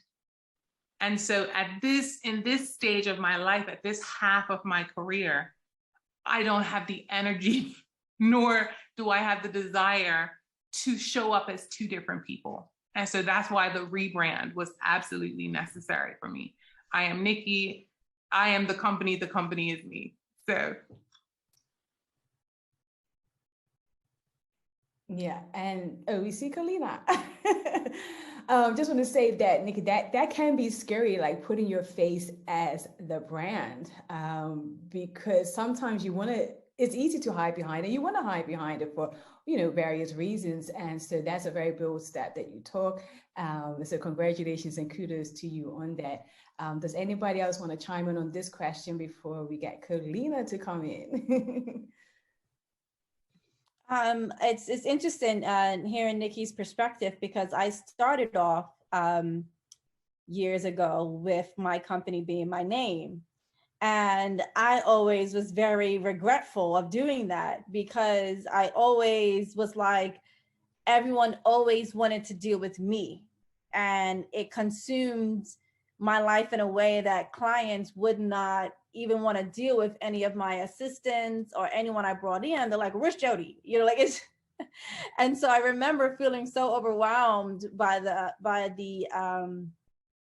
amount of access that people had directly to me. I think this is, Nikki, we were talking about this, remember, it's so funny how things full circle, to hear your perspective on that and to see what my experience was by branding it kind of with my name and being the face and being, keeping the business above board and having I felt like putting it in my name meant that I just was everything 1,000% of the day. And it became extremely overwhelming to me. I have I have played with renaming and rebranding and all the other stuff with the company. I haven't to date, because I do know that I've built something that sticks. I do know that I'm proud of what I built. I don't at this point in time have to even advertise. All of my business comes from referral based stuff, and so I chose not to rebrand the name of my business. But I will tell you that it was the vein of my existence at one point in time. It brought me to tears. Lewis is actually my ex-husband's last name. So it's not even my last name anymore. And so that was another level of, ladies, when you get married and you use your married name, we hope your marriage lasts. But if it doesn't, now it's like, it's not even my name anymore. But I stuck with it because of what I've built. And I remember my ex-husband saying, well, give me back my last name, it's still in your business. And I'm like I built this business off of this name, and it's gonna be this name until I decide to change it. So so it's a lot. That's a very loaded question. But Nikki, I just want to just chime in because I had the opposite experience. So it's interesting to hear your experience behind that as well. But the thing is with that is that, here's the thing that I know now that I didn't know previously, which is even on the name. So first of all, it is harder if you're going to sell the company. Let's say this: if you're going to sell the company, it's harder to sell a company that's in your name, right? Yes. So there's that. Mm-hmm. But even selling on the name, on the brand, and creating Nikki Fagan the brand, the Nikki Fagan way is replicable. It's systemizable, right? So they don't need me to get Nikki Fagan, to get my way, to get my process. There are trainers, there are coaches that can run my technique under this brand name. So as long as it is positioned like that up front, and so people understand which part of me they're going to actually get, I'm fine with that. Mm-hmm.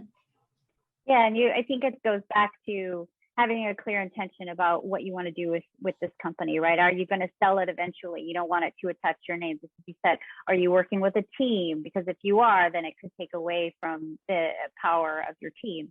So taking all of that into consideration. But I think that as a business owner, you can have your own brand too, right? So you can have your company brand, you can have your own personal brand, because you're the one that, just like we're doing today, that's going to be called upon to speak at events. You have the opportunity, we all have the opportunity to be leaders in our communities by, just as Nikki did, really standing up and saying, this is who I am, this is what I'm about, this is really who I am authentically.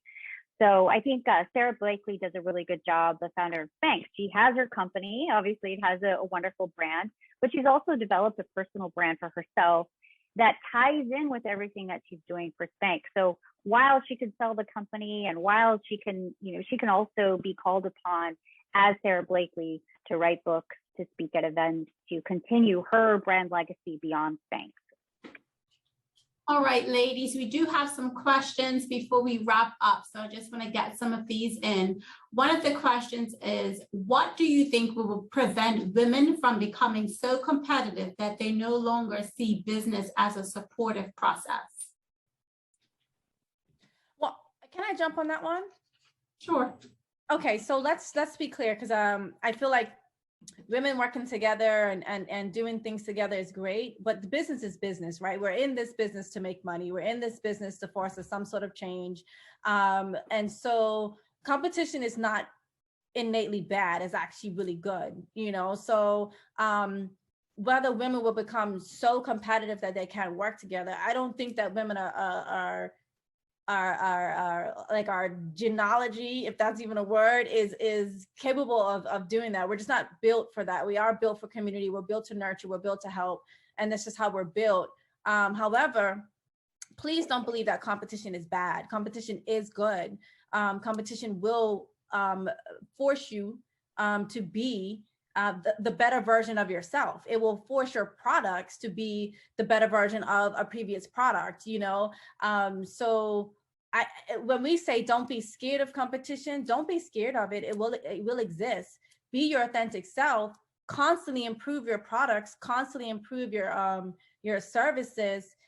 constantly do different versions if you need to, constantly revisit your marketing strategies and revisit who your audience is, your targeted demographics. Don't rule out any additional opportunity. You sell women's t-shirts, but you see a market for children's sweatpants, go for it, you know? So competition is good. And I don't think it's gonna be ever time where we're so competitive that we're like out there just like going in on women. But because I think that because of the history of women in general, we have had to come together to just have basic rights, right? So we've had to come together to just vote, to do basic things. So at this point in time, we're almost geared for the coming together, but make no mistake that, we will be in competition in some way, shape, or form. I don't think it's going to be like gladiator death match type situation. Okay, we have Michelle White that said, I am still in the building stage of my business after having to change focus, pivoting. I find that I must keep going like the ever-ready bunny. How do you find that stillness that Nikki mentioned when there is so much to do? And then she says, I think you just answered my question. Then we have Maria Holder who asks, is it possible to carry two brands, one for the company and one for me? Yeah, I think that I believe I answered that question earlier. Absolutely, you can. I mean, I know that because it gives you the opportunity also to be authentic with each one, just as Nikki mentioned. All right, and then we have Claire Wren that said, I built my business on my married name, and now as a widow, I am wondering when I get married again, if changing my name will be a good idea, or double barrel my name with my old married name with my new married name. Yeah, I would like to jump in on what Jody said. So Brechtel is my ex-husband's name, but I had already built my brand on this name, and it's also my daughter's name. So I was like, oh, I'm not going to change it. But when this new company that I formed, a corporation that I'm launching in 2022, I was like, well, I don't want to be Erica Brechtel Inc. because then I'm really tied to a man's name like for the life of my company. So I think that's an excellent question. And, I'm glad that we're having this conversation now because I was married back in 2003 when we weren't really having this conversation about keeping your own name. And especially as women, as we are becoming empowered and recognizing like our worth, that yes, I probably would have kept my family name, but we always have the opportunity to change it. And I've seen a lot of women even go from when they get married and they change their name. And there are strategies that you can put in place to make that shift happen over amount of time. And the point is to control your own narrative when you do that. I'm sure the other ladies probably have something to say about that. I mean, I'm just piggybacking off of what you said. It's good to hear that I'm not the only one that used my married name. So that makes me feel better about myself, ego boost. But the question is interesting. And it's no right or wrong way. It's about what is gonna make you feel comfortable and what are you comfortable showing up to the world as. If you have an already established brand that people recognize and that is doing great things and you feel like you can show up in a room and speak to that brand name and not cringe, sometimes I cringe because I had a horrible marriage, you know what I'm saying? But if you don't have what I had and you don't cringe and you feel like this is a good representation of the brand that you've built, you own it. You have built something beautiful. And that name, that brand is a part of that process. Now, if it's something that you just can't stand or it constantly comes up or even people are making comments like, oh, you're going to, you really you don't feel comfortable with anymore. It's perfectly fine. But I love what Erica said. It's about a strategy. The rebranding process it's about a strategy. How, when you're going to do it, what does that look like? How are you communicating that to your audience? How are you communicating that to even your internal self?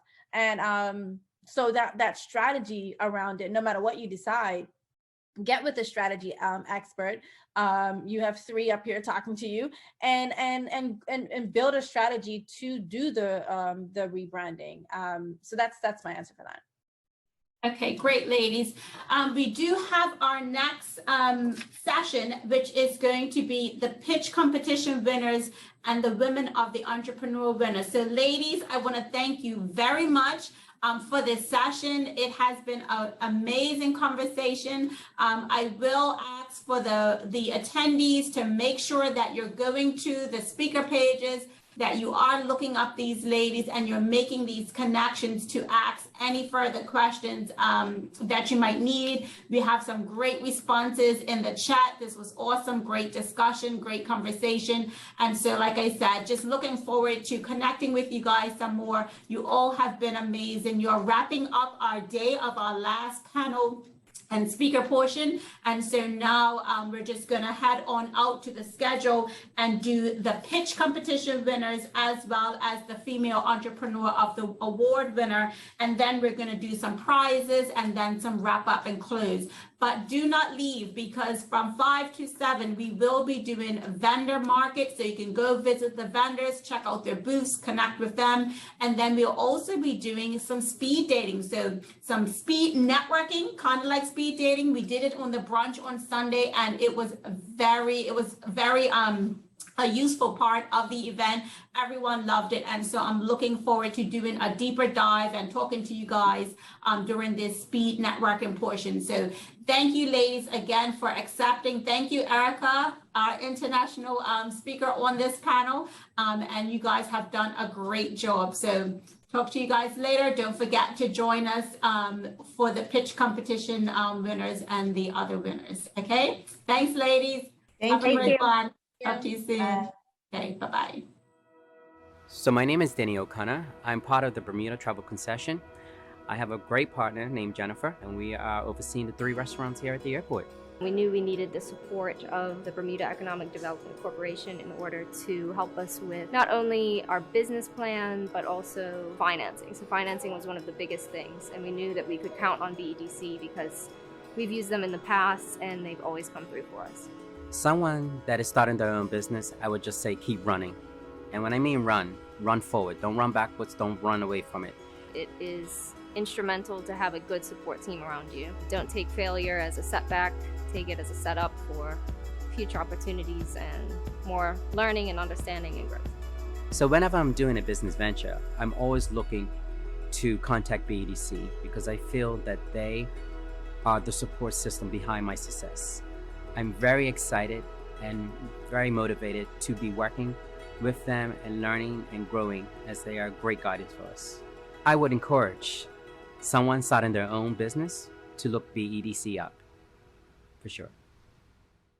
Good afternoon, ladies. I see everyone trickling in.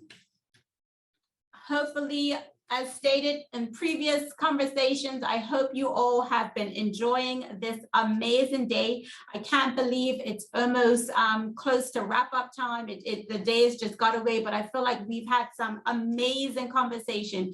We've heard some really great topics and some really good dialogue that's come out of these. And I'm hoping that you guys have networked, checked out the speakers and the vendor booths, checked out the sponsorship, and making some great connections. Just before we start to go into the pitch competition winners, we do have a survey that will be posted in the chat. It will be posted in the link and on the homepage. Those surveys are really great for us because we get to read your comments and figure out what we can improve on, as well as what we can do next year, what you guys want to hear, what you want to see. And so they're great feedback for us to be able to make sure that next year and every time that we're doing this, we are improving. So if you can click on the link in the chat as well as in the homepage, fill out that survey. That's going to be very important to us at BEDC because, you know, we do this for you. We put this on for the ladies, and we want to make sure that you're getting as much out of it as we think that we are giving you. And so without further ado, first up, we want to announce the pitch winners. We had 7 businesses pitch. And so we are going to give the first 3, we'll do the third runner-up, second runner-up, and first place. I believe that's how it goes. And so we have, did I write it? hold on one second, sorry, I wrote it down somewhere and I can't, oh, okay. So out of our seven, we have the third place winner, which is Claire Ann Rayner. And she was Rose of Clark, if she can, is she still on? I saw her say something earlier or in the chat. And so that is Claire Ann Rayner. And she did the Rose of Sharon. And so she is, thank you, sorry, Claire, the Rose of Sharon is her business name. And so she is our third place pitch winner. And so our first runner up is Suzanne Smith. I'm not sure if she's on. And she did Bermuda Agricultural Group. And so she is our first runner up.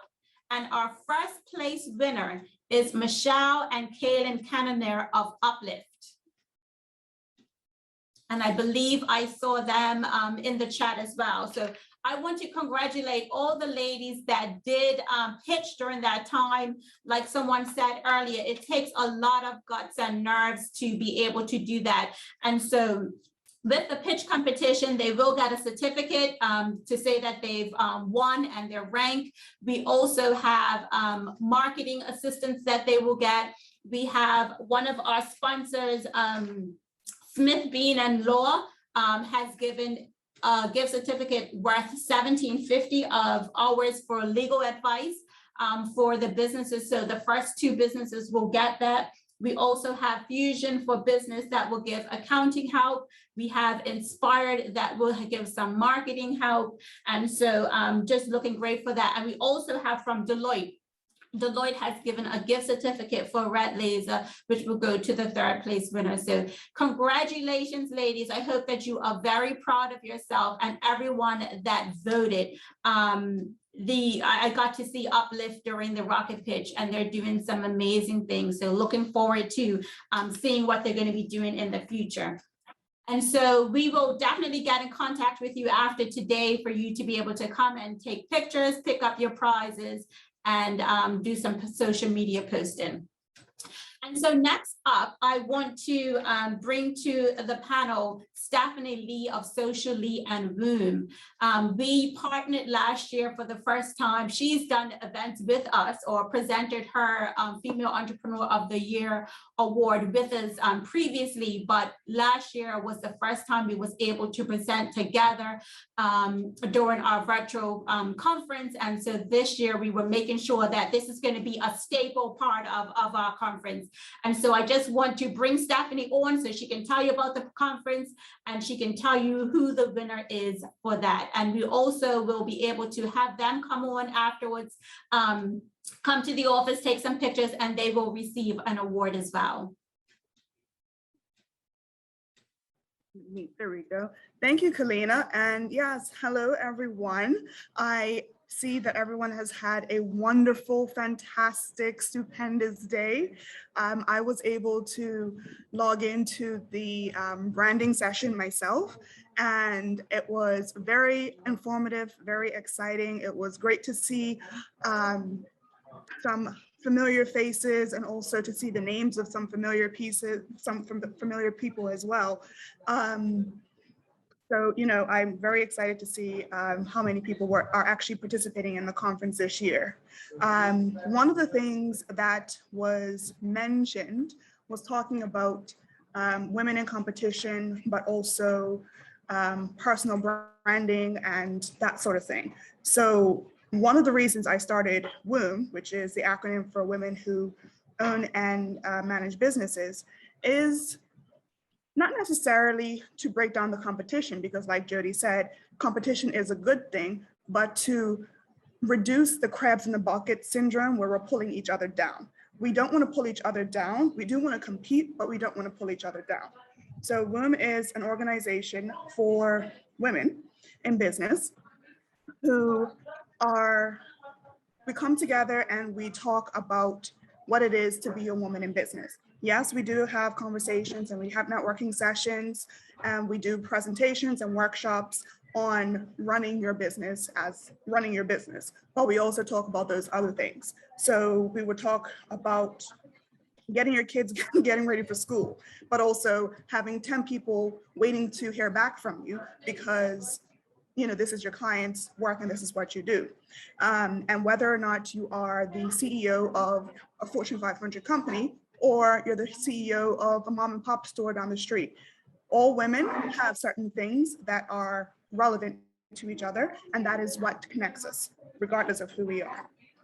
So as Kalina mentioned, part of what WOM is doing, has done, is provide and supporting women is by recognizing, honoring, and celebrating all of the businesses and all of the women that are doing fantastic things in their business. Now, especially with this pandemic situation, last year was the first virtual conference.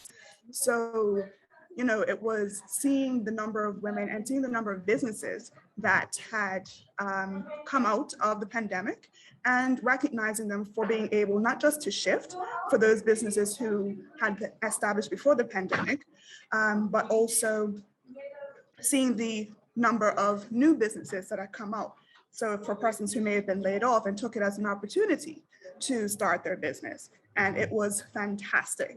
So this being the second year that we are unfortunately together but apart. I don't know if you can tell, but I'm actually outside. It's a little chilly. So we are together, but we are apart.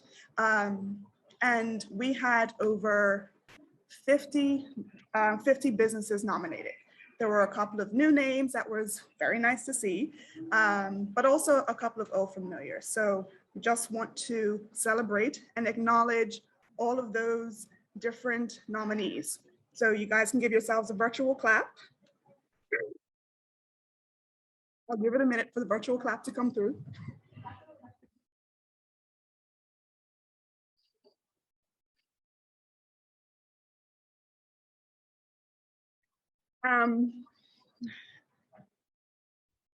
There you go.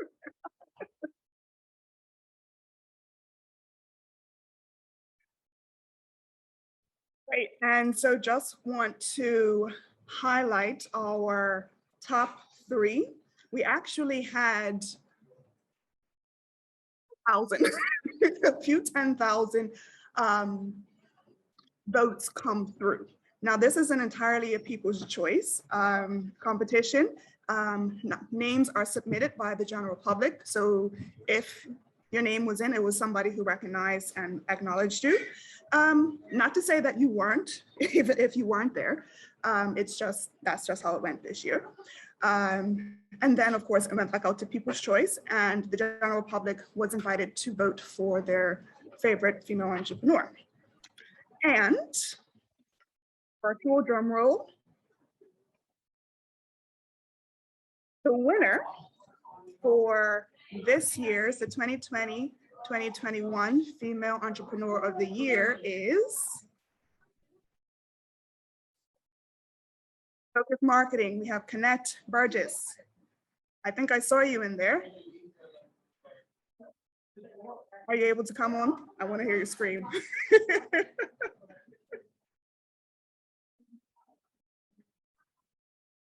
All right, are you able to unmute yourself, Connect?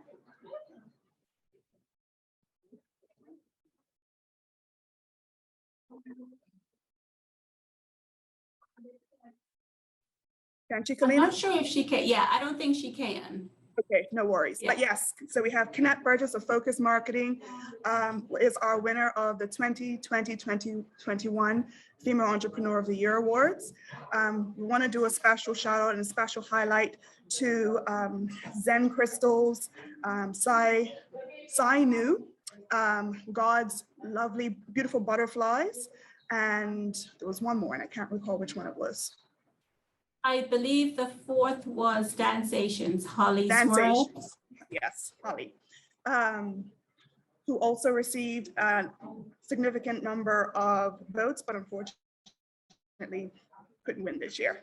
So congratulations to all of the nominees. Congratulations to every single female entrepreneur, every single woman in business.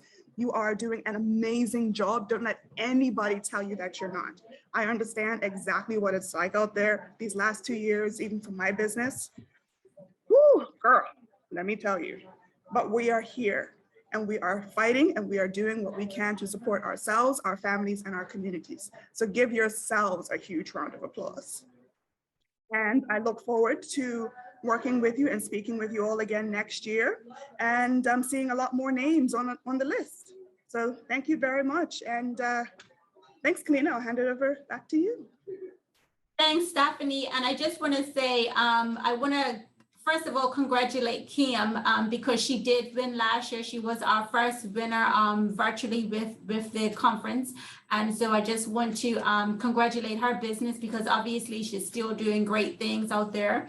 And so that's Kimberly Lawrence of Zen Crystal. And then again, just congratulate the first, second, third, and fourth place. So we have Connect Burgess of Focus Marketing. We have God's Lovely Butterfly. We have Signu, and we have Dancation. And so all the ladies that's attended today, as well as business owners, just a congratulations to all of you because we are all out there doing great things. There's a lot of people that work for someone else. There's a lot of people that work for someone else and are doing their own business. There's a lot of us out there that are just entrepreneurs.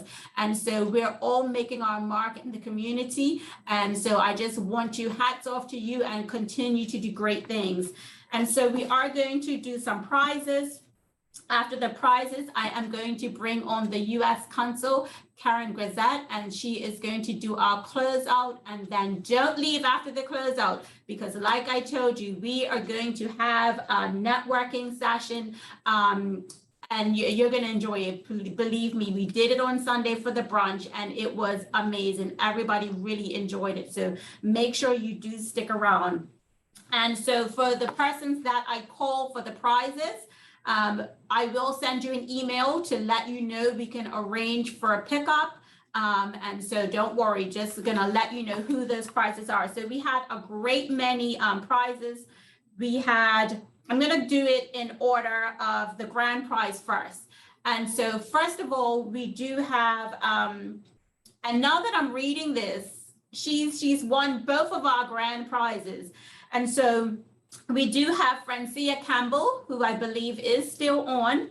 She won our Bacardi gift bag. Now, for those that did not attend the brunch that we had on Sunday, I can say you truly missed out. Between Huckleberry and Bacardi, they did an amazing job, as well as our keynote speaker, Leah Dean and Brenda Fiala. It was amazing. And so during that time, people who attended and posted up on social media got to win this great gift bag. And I think I told whoever wins, they have to share it with me. So I hope she remembers.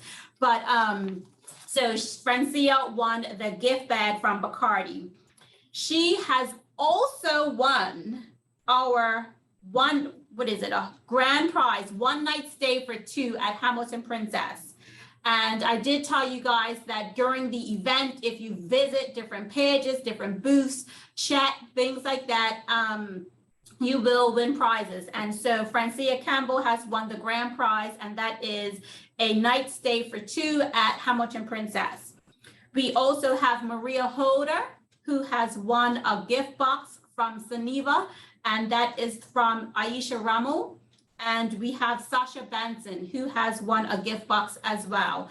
And so like I said, we can get together. I'll send an email and we can make sure that we get collection.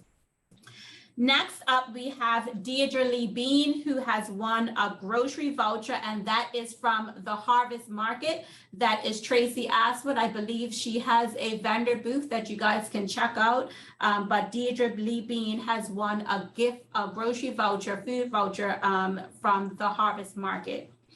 And then we have persons that have, we also have another winner, Connect Burgess, has won a book from Leah Dean, Assemble the Tribe, that she has written herself. And so we have that for you, Connect Burgess. You can come and collect that.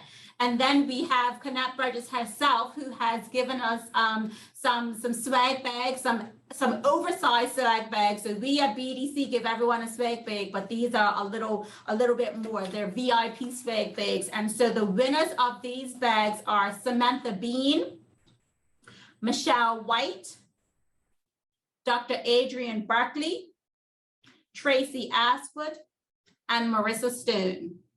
So again, we have Bacardi gift bag winner, Francia Campbell, a hotel stay, Francia Campbell, Suniva Box, Maria Hoda and Sasha Benson, Deirdre Lee Bean, a grocery voucher from the Harvest Market.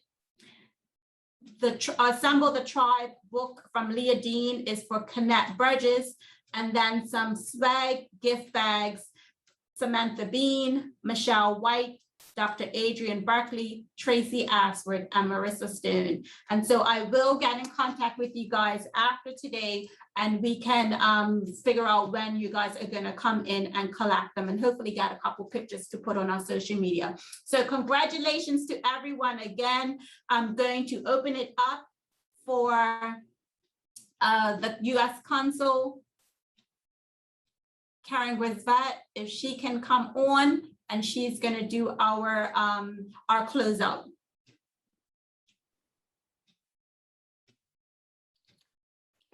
Hey there, it's great to see you. Nice to virtually be with everybody today. I'm Karen Grisset. I'm the U.S. Consul General here in Hamilton, and I've been here for about 4 months. First, let me say to BEDC, thank you so much for having me. Thanks for partnering with us and for at a spectacular conference today, inspiring and wonderful conference. Congratulations to all the winners. Congratulations to Connect Burgess for being named Woman of the Year and for all your accomplishments with focus, marketing, and development solutions. And let me also add my congratulations to the pitch winners. I had the chance to be one of the judges for the youth pitch, so that was really exciting. And congratulations to Michelle and Kayla from Uplift. I agree with what you said. You should be proud of having the courage to share your ideas. It takes a lot to put yourself out there. And so I'm inspired by every one of you. And I hope that you continue to challenge yourself and pursue your goals. The U.S. Consulate has partnered with the Bermuda Economic Development Corporation now for over 5 years, highlighting economic prosperity in Bermuda by supporting entrepreneurship initiatives. The consulate has recruited several visiting and virtual speakers to engage with audiences during Global Entrepreneurship Week and this annual Women's Entrepreneurship Day conference, in addition to participating in the rocket pitch and some of the other spectacular events that BEDC has sponsored and organized. This year, through our Bureau of Educational and Cultural Affairs at the State Department, we were so happy to be able to bring Aisha Bo to you to this conference. What an incredible presentation. She was so inspiring with her message about self-discovery, pursuing alternative pathways to success, and following your passion. I hope you found her presentation on overcoming challenges to be as inspiring as I know that we did where we were watching.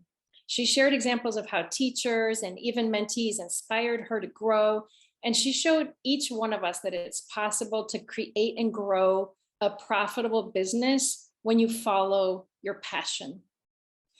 She also shared not only her successes, but the importance of learning from failures. And I'm confident that she will encourage many of you to continue to think outside the box, find solutions that will impact and inspire young people and others to pursue opportunities that they may not have considered before, especially within the science, technology, engineering, and math fields. So thank you, Aisha, for inspiring us to conquer our fears and bet on ourselves, always. Women's Entrepreneurship Day is part of a movement that empowers, celebrates, and supports women in business worldwide. And thanks to BEDC, this initiative continues to be highlighted throughout the month of November, where we can celebrate entrepreneurs who serve their communities and bolster the economy. In the United States, we also celebrate entrepreneurs, both those with us today and those of the past, who exemplify the American spirit and we recognize their important contributions to our people, to our economy, and to the world.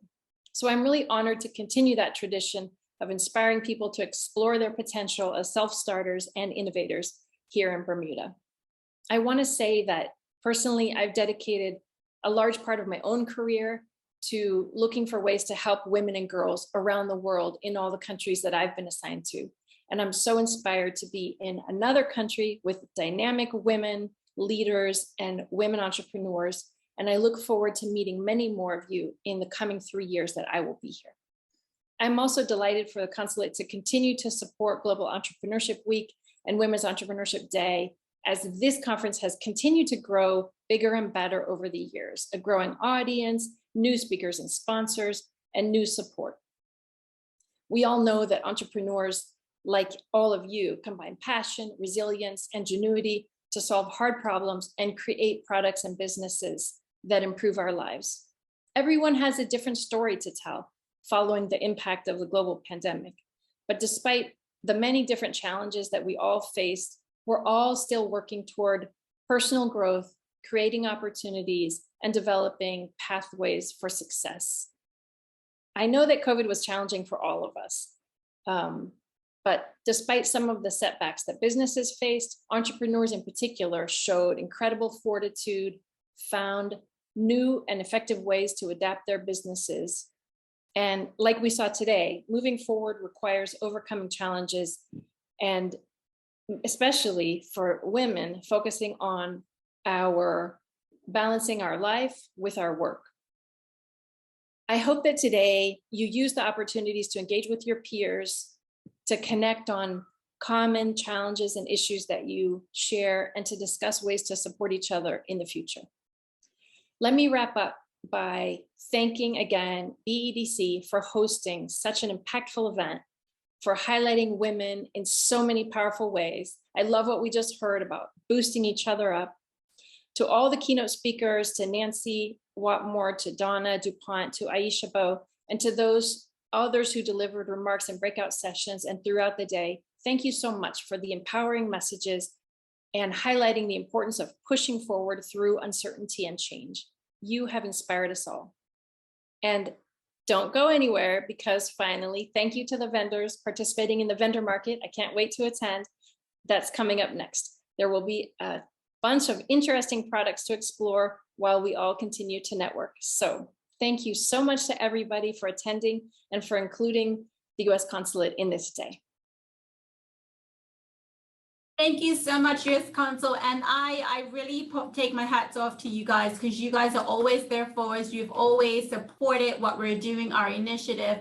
And so just glad to continue to foster that relationship. And I know, with COVID, we're like, well, how are we going to do it now? Because, usually you would assist us with bringing people down. And so we're like, well, how do we still continue that even though it's COVID and it's virtual? So I'm glad that we can still have that partnership, and you have done great things to assist us. So thank you, you and Camille as well.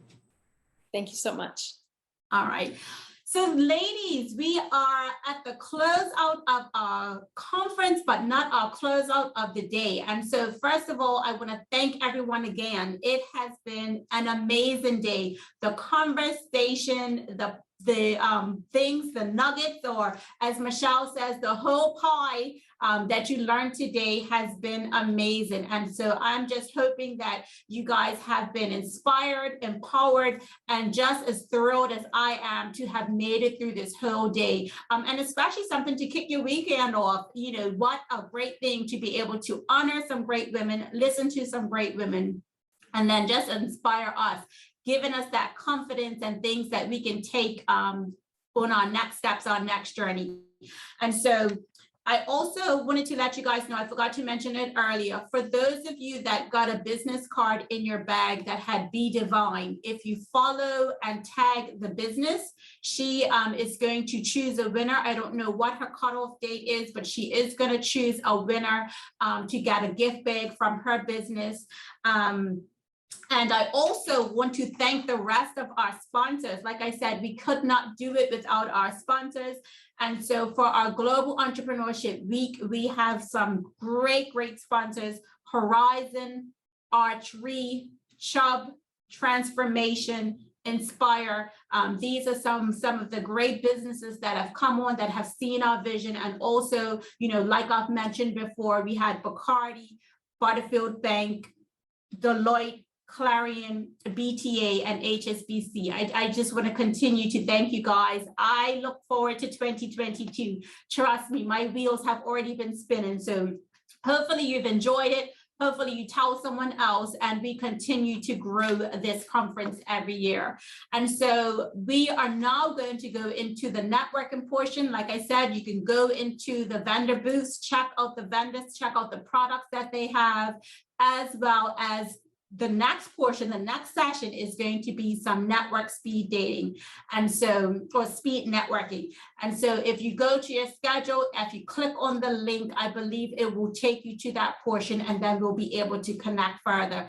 So ladies, hopefully you fill out the survey, give your feedback, and just looking forward to talking to you guys later on. For those that did not collect your gift bags, your swag bags, you can come in the office between Tuesday and Thursday. I'll leave the list out front with some swag so that you guys can pick them up. Also, for those that are in Bermuda or coming back, I know Jody's coming back and there are a few of you traveling back, but for those of you that are local that would have gotten a food voucher from Sargasso, if you haven't gotten it yet, please email me. Or if you had trouble getting into it and you need me to filter the email to the Sargasso to make sure that you do get it, let me know as well. Like I said, I hope you guys enjoy. See you in the networking session, and I'll talk to you soon.